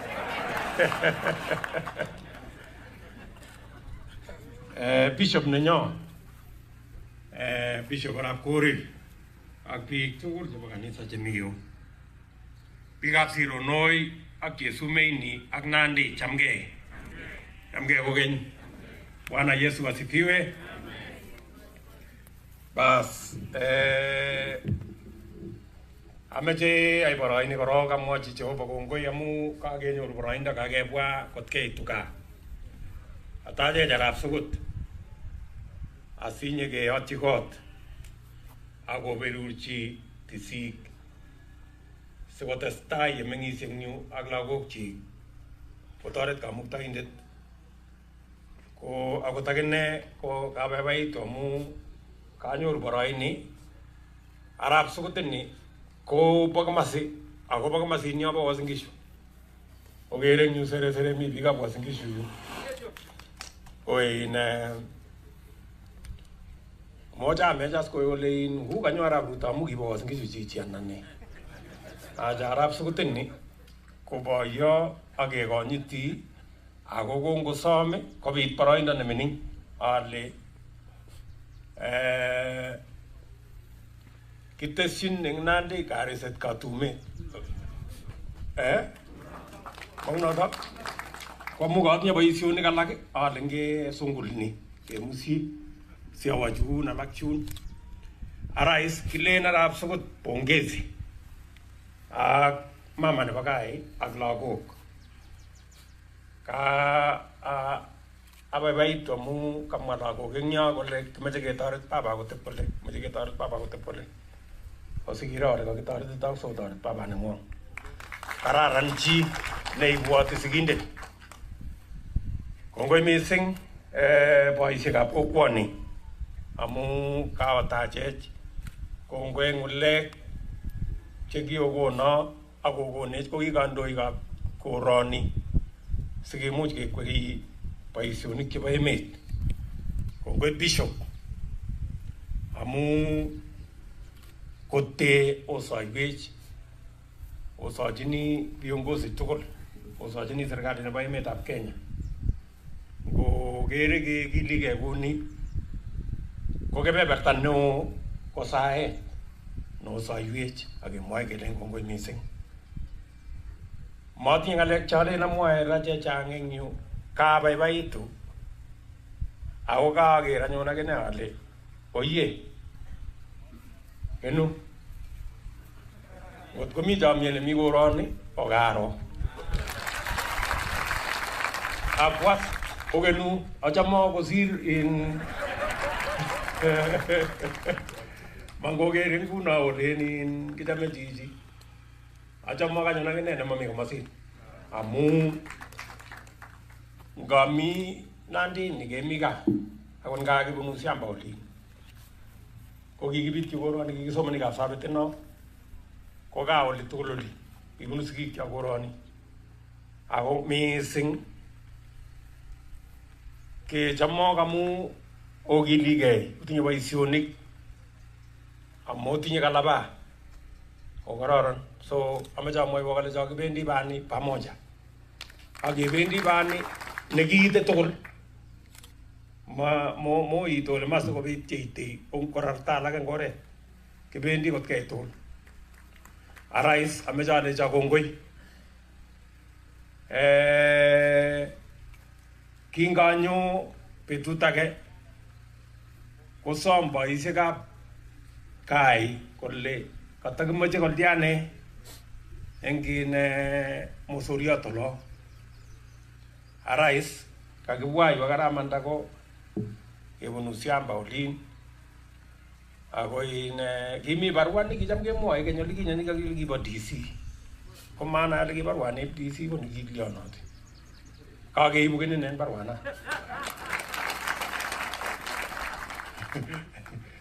kakeibu itinye eng yu baruanata sikekono eng yu baruet noto bo DC bas komotesetai abwoti ale kakonai boisiecho kole baruanata ko ne kasom. Arais ka nebo komonut amu kakibwone kemwoe berurto eng gai barab sukut ko kakele ngechute kora baruet nebo DC ako kanyo sungul kora tumdo age eng yu kaumwa ole mi kanisetab ACK ak SDA ak Catholic chebo sironoyu ako kono baruet eng yo kakekoshine ak mjumbe nengwong nebo Chesumei arap Kogo kalechi kobangan tarikit eng arawetab 2 asi achengwok 2 million ayoku konyo kosokot anyun in kabane akine kabanang yu Maunade otesege seneta otesete bichu tugul chu ak MCAs chu ager kororon MCAs ak manda kongyo nyo olenji waiso balen kikimwa eng nadi kele matiren kobol akwai tugul ne alafu as komenya kosule noto akichek arais okoshine kanisosiek cho ako okaso ngele ngap ngele kiyait kele kakituyo kaniset ni ak nok nin ngap komeche kotinye age nelenin katakiyache eng taban yo okas mami kipsengwet nebo kanisetab SDA anan ko nebo Katoliki anan ko nebo AIC anan ko ACK kipsengwet ko agenge ko nguno otawo soyan eng yu ketebi pamoja amu kipsengwet inin kichenge kotun komami kiwotet onge ketau chomyet eng yu kenai kele kipsengwet ni kibendi ko agenge anan ne bishop tos kakosaisan bishop kole sasa okase so tuye met kunoto angen sine ale cham oyoe boisionik kunoto ain kotugul ameche alecho kora kongoi mising eng toretech eng boisionik ak panganet nebo kandoinatet nebo emet amwachini MCAs chebo koroni kongoi mising eng kibagenge notinye ak toretech eng boisionik eng olimbo grassroots. Asante sana. Kimi tugul as kibagenge. Ameche amwa ng'alek chebo let aeng. Angen ale otebegei ole sirisione bin ng'atutik ni tesetai eng yu nekikekure BBI ko ne ako tokchingei ano ako lion okaso ng'alechuto chu kesire eng yu komi kininen ole kiu kuuni matowek konyong komi kwenuno kobe line ko kingomi yo ko kimamake korok amu kiakase keng'ololi eng yo ale kotok ng'alal bicho amu isin kang'eme ne ng'ala chekeng'ololi koin as kakewal kele kai ng'atutik chekakimach kewal aker ale ngamach sikoba yemayot ko nga kimoko project nekilen kikitinye maana mising ko amu ng'atutikab emet ko ng'atutik chetinye biik tugul makoi ile mamake kiy amu ngomemake ng'atutiet ko mutai koitchinin either nyokwaun nemie anan nyokwaun neya ko na okere as kibotelel eng Bomas eng yun asaisan alechi bichu nga kiosir kenyisiek aeng amu kiakase chiritos ale kiomiano kesire angikesir kenyisiek aeng ko ngalen aite tanita kakisir kenyisiek aeng ko kombo kwenat matinye met ak kapkeliek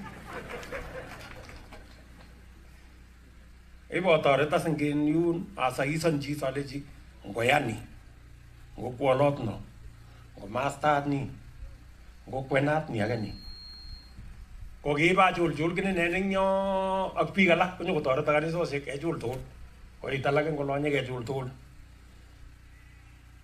ko ekas nikikakesir kenyisiek aeng ko nikinye kechul kochol okase so kwasin ndakimakechule tamakwenat ole tamakwolot kabisa nguno kikechul ang yemi yo ko kwamwacha bichu alechi kamwa chingyu arabasi kole kale mesainan in kit nematoma isoman okaso mami abusnatet nesirei chito nekikoteben yeto yemengen kole kateben netokostoi anan nerektoi aka kimwa chito kolenjin kole matinye kenyit chiyo kimamwa kele matinye kenyit chiyo akira akot chito neo kakiberiberi amu kiakere akot alak chikibendi kosainani kele sainani akotom kosoman ako chito kabisa nemugul nekiongozi Pone tinye masiru ko pone je kan wale. Abo so ino ni man amo to mo so man. Ya mo sa tene sir no korone. Wo. Iya mga. Anyway. Ko kenin nen ko ngale ko jaga mara ba sinyo ko ni ko mo jas bijo aleji. Oibuas ko nyoko so man raya. Mo mo je raya oleji. Kimeje yes, kimeje no, kimeje wale, abo to mo so man. Yes ne. No ano. Ano ne? Mau no đó. Ate với nó ngu nói chứ cái mì vì. Có sao mà nó cái BBI nó đó. Có tin nhớ có bị. Con đi mua có lên thì amuan, có mấy cái amuan nè. Inge lebih tu, oi ko nyor tapi ambai. Negi ko sasraya, kalau mama iraya jam ke dejin, onge be. Ko ba. Ko kya mo je ina leji, oye ngale nabi man ko yo mam ngeri tu bi ke be. Oi, yo mam ngeri tu bi ko nya maswala su bi.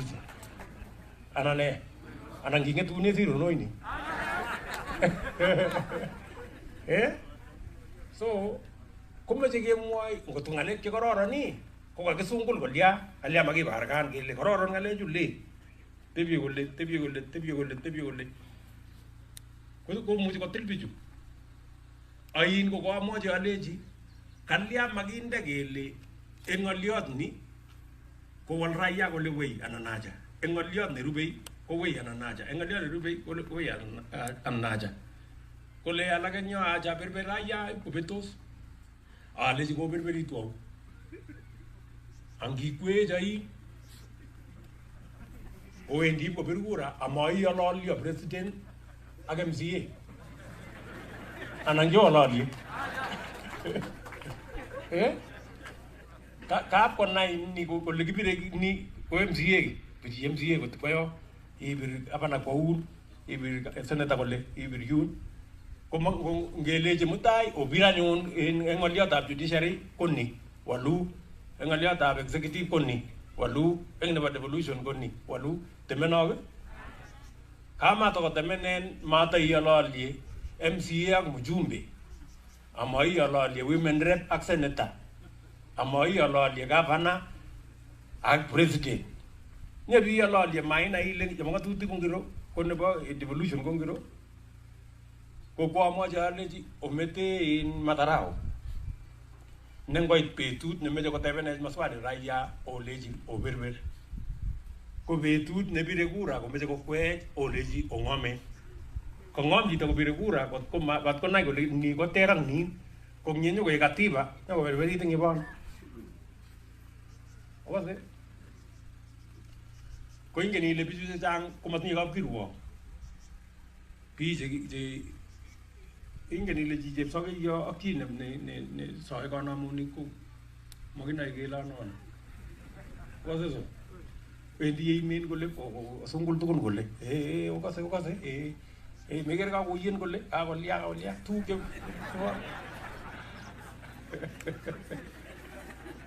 tu ke ba ni tu ke ko tu ko ye met pa ni tu ngi ba wa ta bi je ka ko ka ma je a mo wa guna ta no mat ko mua gas ma jawa online mat ko mua ngale ju to ju pa BBI ke le ho mas gol mami ya tara BBI ngo sir ko karge ngo but ko karge amune karge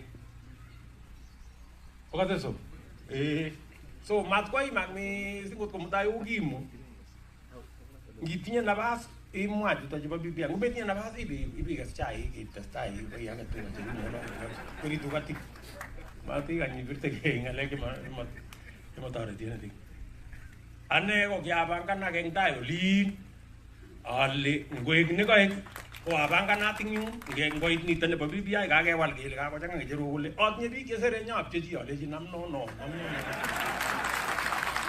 ma bala kana ne nguna mat ko ima ke queria ko girete bole ko che ga geng dai yo ke na me kwenu ni nyon shu ebe jige anane ko saso walia de rubenyo ko in kongo missing amu kao maole nepkani oye matemenok nepka to tos temen akorat ne kaule ometoi wala nin alaji kabisa ako mamwegu ni na alaji nini kenu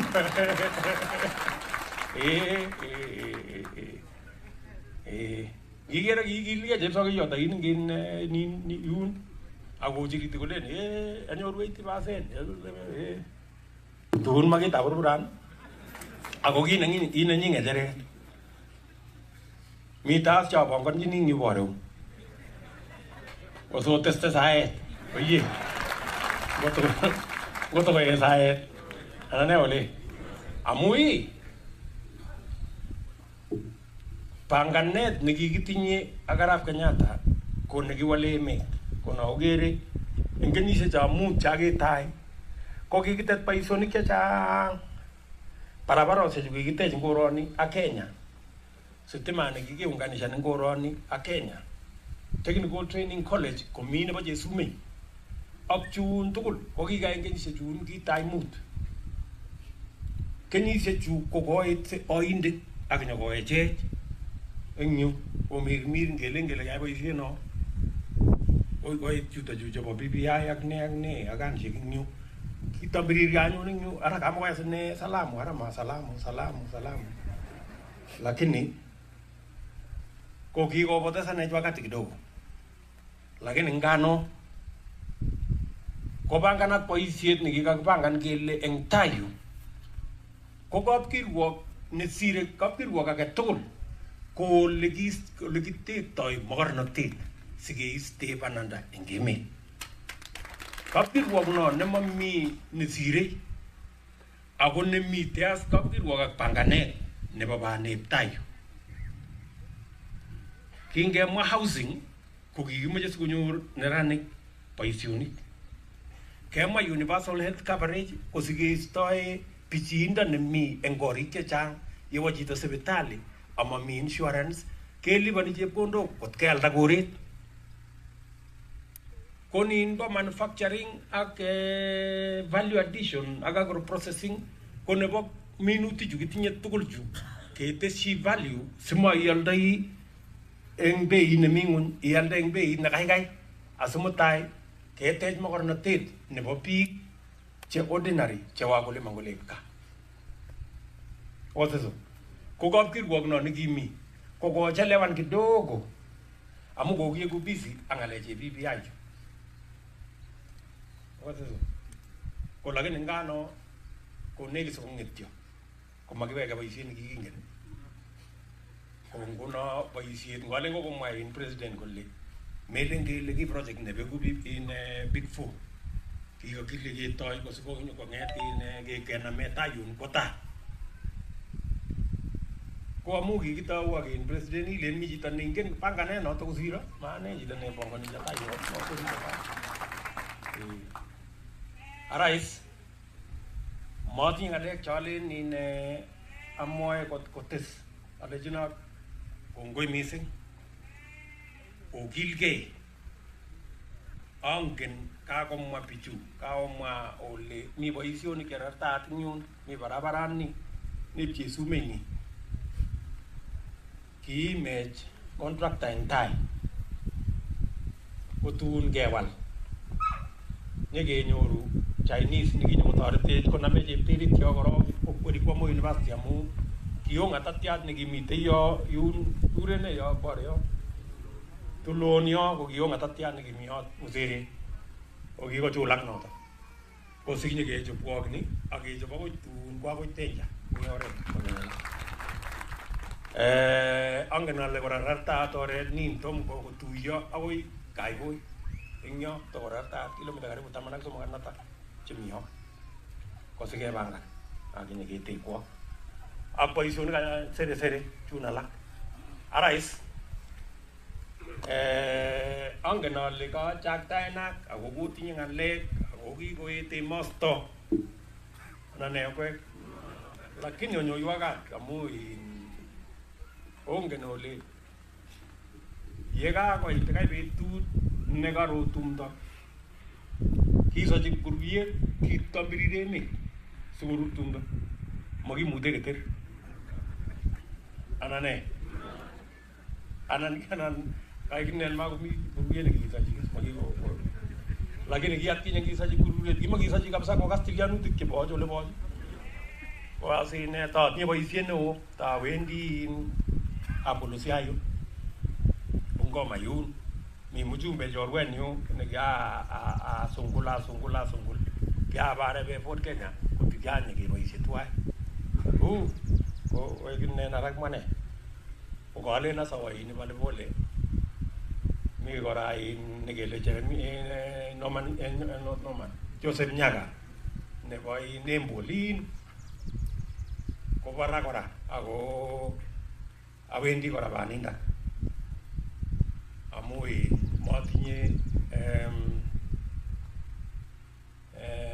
matinye skiwato agene ale amuchu na gije golen giroi na hazolai kai ji kai agmaje ge titumba emogiri mama je situnga na mama gosa gele kimi betu ni ma betu ko mu taiwa kalen go nyoi anane ko nyu angwale nunge no le mati ngala sa jamo ga sa po guro agondalia mati ni gala pi go kwe anane ona na mati ni gala kuno jale ndo se ba wale ge mi se chun ko mala ne chigwe ndi tungwan ke isami ang sige ni ko majumi ko ara isin ko mi sing pi ka koroni ama ko abai bai ko mi sing ta je oye mawendi ko tiani ata awege yabune sine yu nga magine ko tambiri de corona ini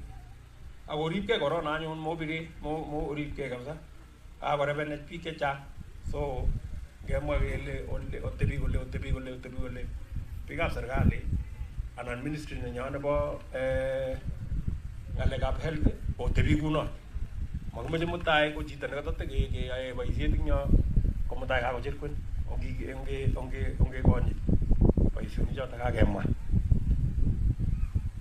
ara isin boyota rap sukut kongoi kokeny ak mama awna ke chai kongoi bishop bai kone kaberure nebo kai ak ne kakesike akichek chutulchu kakesike kaberure nebo ra testai bishop ak biikab kanisa obwatech eng sae asike kweri tugul boisioni chu arabasi ak biikab boisiekab tala chebo yu kongoi mising amu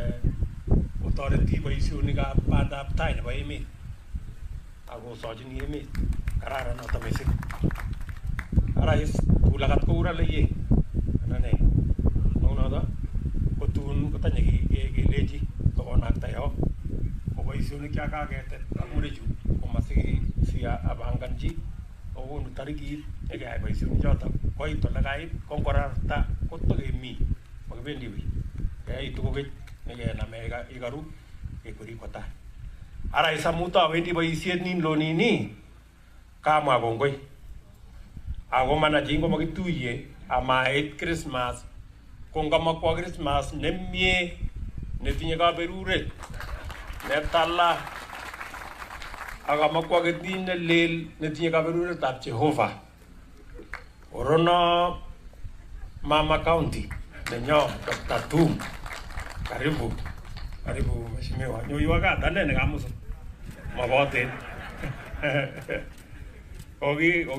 kokakinde saa saba iweku koit saa mbili keliochi lakini kou choto boisionik ara isin kabaibaitu kora ale kangeitu koroni kochobotin kongoi biikab Segero chekobwa arap Botut kongoi arap Leinya kongoi boisiecho tugul cho sere chechuk bichu ngoto macho tebe ole kibitune kekwean natai ko bichu oi aya kongoi kabisa so katwa Segero ara isin bishop kakemwa kongoi anarap sukut kasome kityo boisiecho arap asiang'o sikengalal eng yo dakika kidogo sotiachech kongoi mising koberuro kamuktaindet sere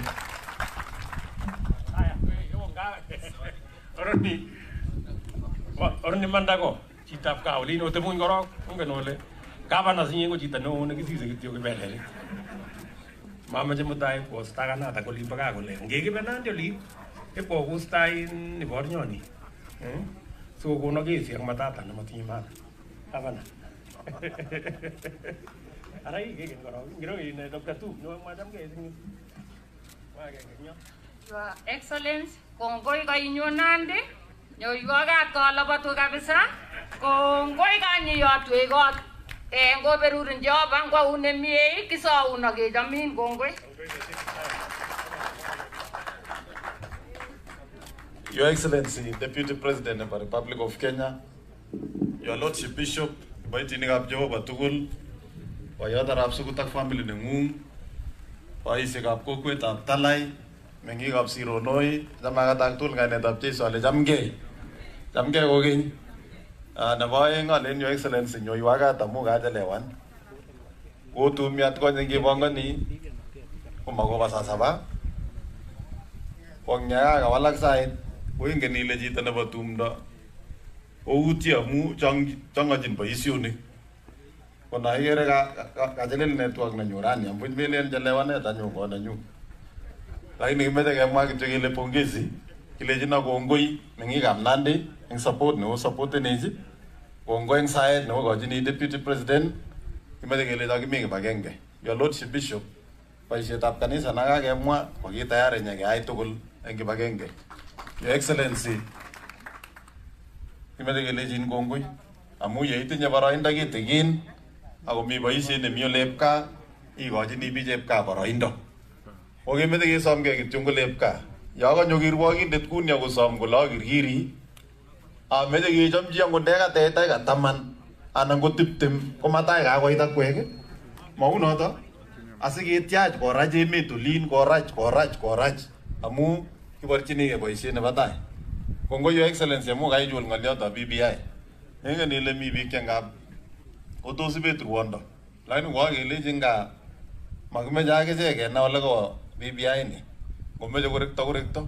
Oma Costa. Oma Conget. Oma Guru. Tai Winnie, Negu President, Cogerga or Lagalet.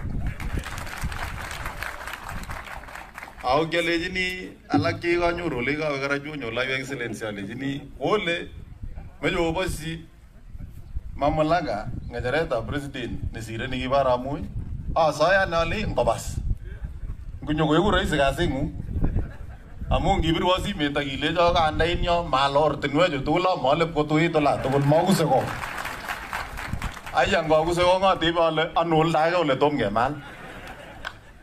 So, Omejo would the Tagonai. Kita, the image and give money, Congage of Sharia. Came it and even the Misergani, Agnimo Misergani. One day, one Pijata, Tagia consensus. We are giving Miley, Ongang Alonji, Amunga Tutiet, Waimi, Quamusai, Kuma Meta Mosirio, Kimagun Bandanemi, Kayagaga Bevertanino. Agavana, Hirajigavana, Gulipu Muncho, as a Batai issue. Pongo missing, God bless you, Pongo Bigam Nandi. Kagawa, you, Absisi, the Yola Gaja, Arabiego, our Arabiegos, Aguaziri, Aramaritim engineer. Pongo missing, as a tennis. Ongeto no sanyo ongenyo rosae. Your Excellency, Gimejigi Yotin, we got to it, President. Koge sap tanye, Kogonga Mugay, Gogamagoitan.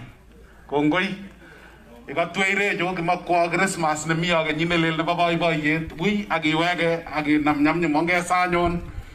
Kitorin Guantanya Jehovah. Neta Jamagata Tulinga Neta Jesu Lechamgay. Chamke Nandiaju, Chamke Machimio, Kongoi. About your Lemalion, nothing to go Kongoi. Kavan, marketing Alki by was in Gishu, Kage Wara would live obsessive worldly, and Ansiro Noi. How much only Jagongoi Nandiaju? King Geno, go be Kyoki, Ignandi. Katamnega when you get working the Tumuleg to Mamingala. In your Mule, which is a horror, Bongete to Nenua.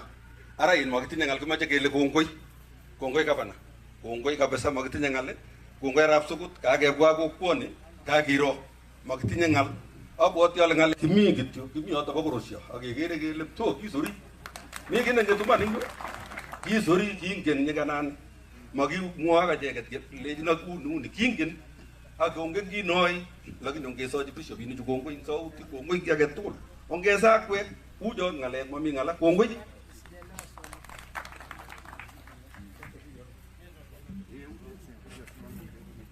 Wewe denyo kuja hapa lakini amaja wasome MCS chajoget. Your Excellency jame pichu nge MCS tugul kuja ni hapa tu nita utonon singi yoto Arab singo nyo yuta yu.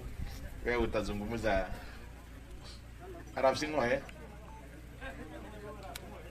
Arab singo lakini Your Excellency kabwate county assembly ndakakikure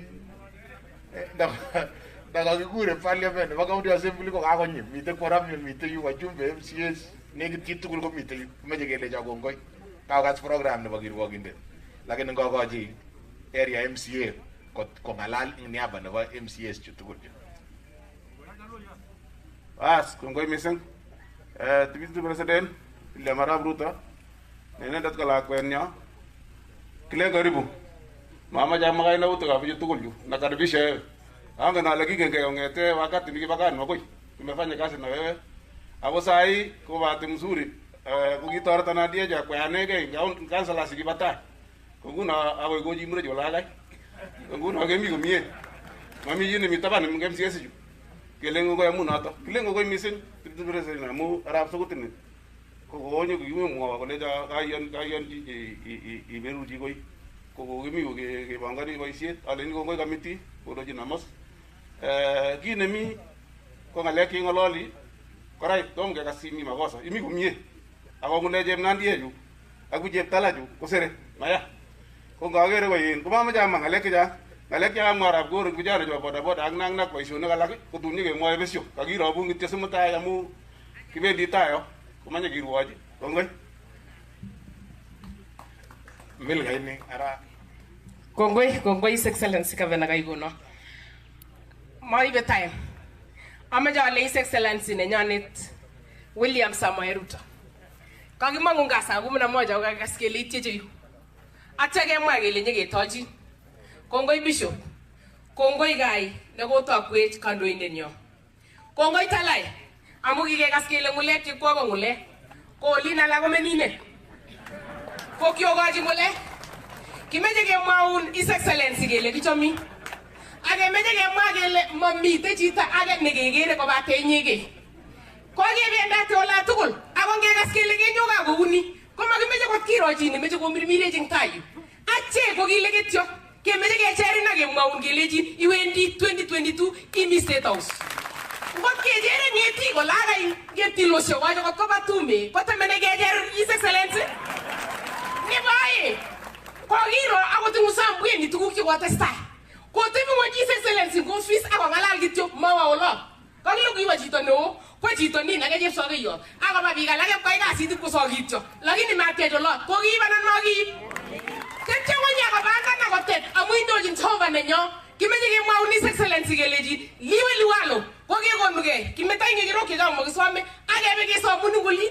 Ako chigele wendi tsafi ke toye jo lagai. Kibendi age meje ke somu kimeje ke magile chege tugul ne meje ko nu nyonyi rong dayu ko ke nyor wala lakini metai we joto kityo tyoring mamengi kibire joto tyo ko kimeje kele nani ko mugol kemi yuto yu kange kas kele nyone yu ke baibaitu atege magile nyege tochi ole iwendi tugul nge na report akonda mandege ni ibune ke bune ngon kora kito ole iwendi ara gonyo ongenam kasini age ay kasi tukul mami gine ketesini age ngot ko magimwa His Excellency kongoi Gavana mugoi gono kataba myani Arap Ruto.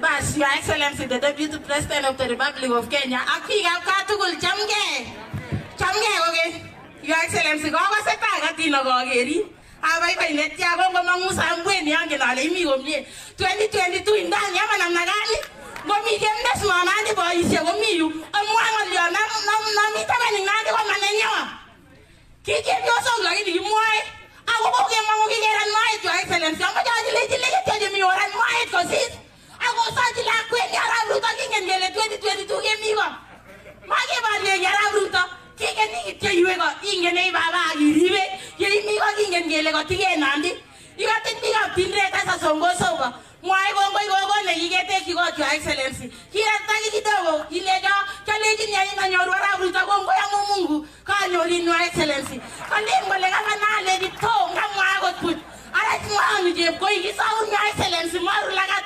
kwakasaleche manabo sirionoi Your Excellency ngoribin Mungu akot tuchin ikotuchin kot ngokerin chemnesmo maket ngoribin Mungu 2022 tuko ndani ama namna gani sirono yomi boisie ng'umi amwa ng'olyo kotaban chemnesmo kimya Arap Ruto ndani 2022 kikuren na chemyango nebo Arap Rono mbarikiwe.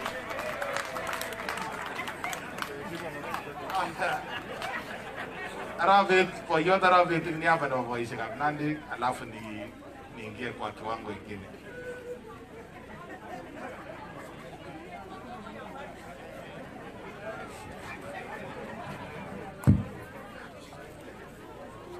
Haya.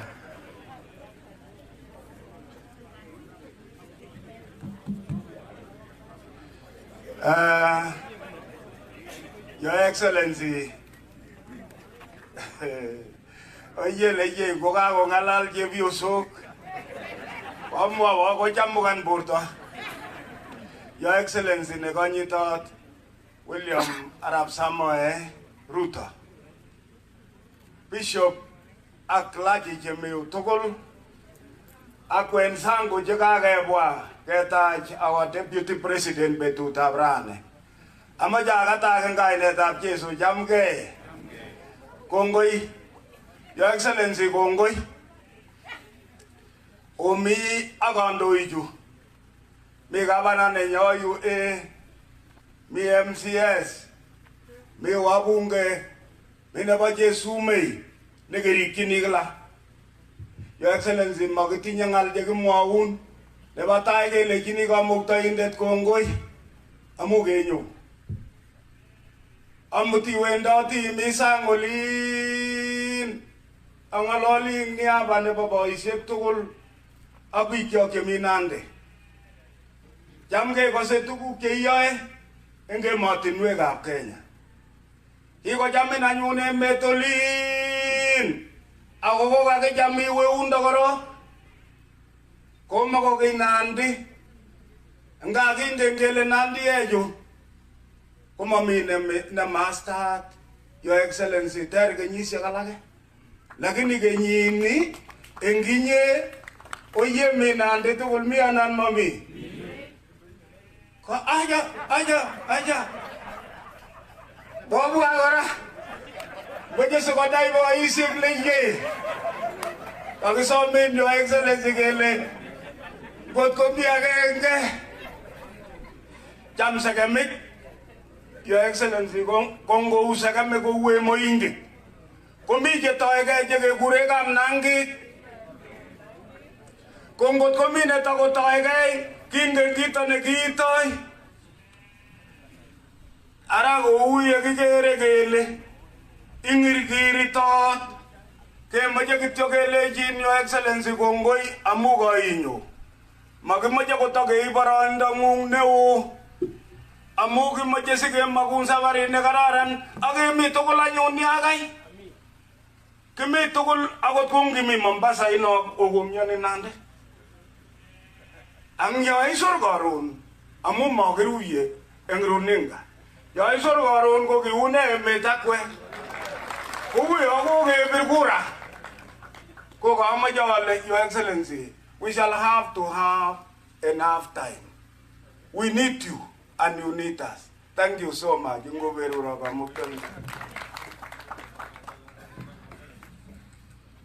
Kongoi Mheshimiwa Boyot Arabet.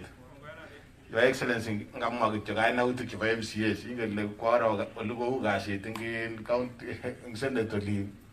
Ko gavana age tugul nguno ko lazima koribchi ak biik chik amu iya kasit olin tai olin kabisa kimatakeker kele kachi makosa dan ne. Ui kasit so lazima aribchigei biik chuk. Kimite ak MCAs ameche amwa kainet MC Mheshimiwa Fred nebo Kapsabet Aslano ameche alechi kongoi Kimita Mheshimiwa Daktari nebo Chepkunyuk, Arap Sanga, Mheshimiwa MCA nebo Chepkunyuk, asante. Mheshimiwa nebo Kilipwani, Cynthia Muge, asante. Mheshimiwa nebo Goyo Magdalene, asante. Mheshimiwa nebo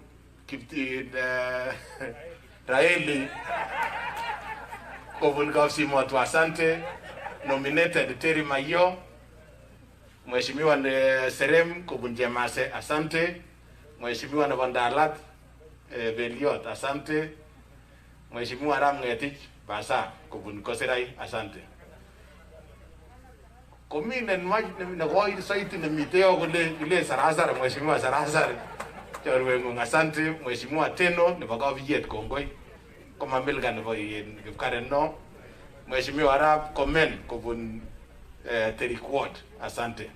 Mheshimiwa Arap Engage nebo Olesos Ward, asante. Mheshimiwa Kibenei Majority Whip Kobun Kapchorwa, kongoi. Chemnyango mwenyewe. Bas, Clara Mheshimiwa Nyoyu. Ako lebicho koker tuet nito nebo kait nyo. Ako mite Rose. Mheshimiwa Rose. Your Excellency, the Deputy President nebo emetab Kenya, Bishop nenyo, ak biikab koroni tumsifu Yesu Kristo.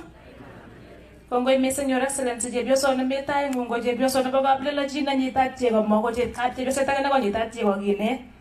Kameche alejin Your Excellency kong'eteke ngokono Jubilee nafas aker chepyosok kotomo amuny. Tesetai amwachini chepyosok alejini matin kekworso mising suikab koyo kaune kutit Teresia. Akwamech birechik kokwalechi muite kosisyi tore mengit ng'alecha. Angen ale itore Your Excellency. Kongoi mising kisenen ak kechomin keteb kuno ak kechome ngot baba sikotelel kot akotelel sakurain ning Nandi. Kongoi Your Excellency. Mheshimiwa Clara nominated MCA, asante sana. Waziri Arabiago ak Waziri Maritim Kobun Uasin Gishu ameja ko agenge ko representa nangen ale mi oret konyone mandako. Mheshimiwa Ram Maritim eng niaba nebo Uasin Gishu ako lakwetab kai, Your Excellency kinyoru minister Uasin Gishu, uye kitinye minister nebo Uasin Gishu Nandi. So kongoi, karibu engineer. Your Excellency, Deputy President, Bishop wetu, all protocol observed. Your Excellency, matinye ngal chechang, amwae kityo ng'alale karibu ka mama, makitinye ngal. Agis magune mnye. Uasin Gishu ko makitinye ngal. Iboiboen, achelewan governor lakini kingen kele mi oret. Umeche kemwaun kongoi, matinye ngal chechang. Kongoi. Sagure Jesumei, Reverend Vasi Oyot, Canon. Kole ninyo tingen kele takika agenge ko takika agenge. Oyot senior. Ako taw tugul ng ganitap tayo tali tam kay tugul. Manyum ko na may emboti rin kinday kayat. Ana sibiwe. Ale ngongoi. Eng ara sugot. Ako ngongoi Mungu. Nakayo ko sa labashit. Kongoi ngajay tugul dage wayo. Eng waka jaga tugul ke mwage len Bwana asifiwe. Mami jina kakutuno mauna daw kwege. Ko kage mwage le Bwana asifiwe. Ko kongoi tribute. Inye ni kikurin Mungu. Wele nye jarane. Ke kasin. Ke le nito. Kuna tawa koi mabalase. Eng alyon na majamwa. Kung kingolol sa bisyo-bisyo kiaginye, chiba Roman Catholic, kwa tu yena tay, kwa mwa ko lewo yema to ja tay ngalejo, kwa tu yena boy, kwa mwa ki oto kora, ko tu ya NCCK, na tu ya NCCK kwa mwa kunoto, ke mwa ke le ngemon, kuma kuma ke metakapchi, ngolyondo nilen BBI. BBI ko Kenya misima, mabiik cheng'ering'en. Kemoche kekweri komie ak kekasyi biik tugul. Ako kinoitoi ano, ngot ko makikone kitabunik chu kakisomani. Anginye kele ngibi wonde sei. Kinde sei ki namaginga ngap kele nang meto. Inde sei ki tan mingen ko mukoso. Amu ya kai kimiten ke ilgayan, agi angitan maiman. Your Excellency. Kimwa bisobi, kimwa president tai. Chomo Kenyatta. Kwele bisobi isi. Ugo ne direction ya mege. Asema kai tugu ke binyume. Komwa gine aramoy. Kusam kanise tugu directions. Koka bitya ka tugu na magarara. Komwa kibaki. Makinga na nyonte port president ele mo ito no ine. Emoni kweme ne Christian nation. Kenya is a Christian nation. 80% kibabi ga Kenya ko Christian. Ko ngot ko agi singa lenga bishop akwati risegi kemyeno are we really Christians? We have to stand, speak the truth, and condemn all evils in the society. Para sibiwe. Kama si paraina naso manengu anda speeches jobi jota 1986. God bless you all. Kongoi Canon pasi ko chairman nebo Council of Elders nebo Talai. Ako inendet ko one of the most learned person around here. Tinye library leo ni magumwajin ji. Ongetach Mheshimiwa Jesumei araf ko karibu Mheshimiwa.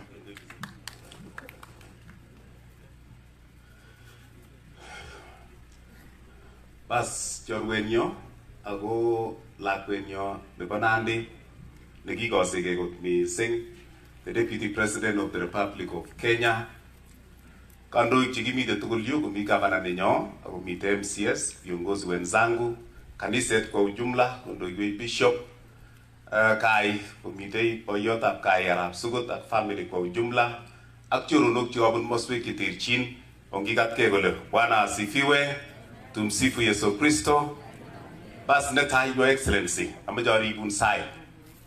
Lakini chamwo Your Excellency eng niaba nebo bichep Jesumei, bichep Talai, bichep Sironoi, ak biikab Nandi kwa ujumla, ak biik chekakoit yu tugul, eng niaba nenywanet atachin ale itagat eng Jesumei, ak kelen kongoi nebo man amu imite kobotech kila. Tumpigie makofi moja. Karibu linyo Your Excellency, kongoi amu imi Jesumei kila, kelen kongoi ko mising, asante sana.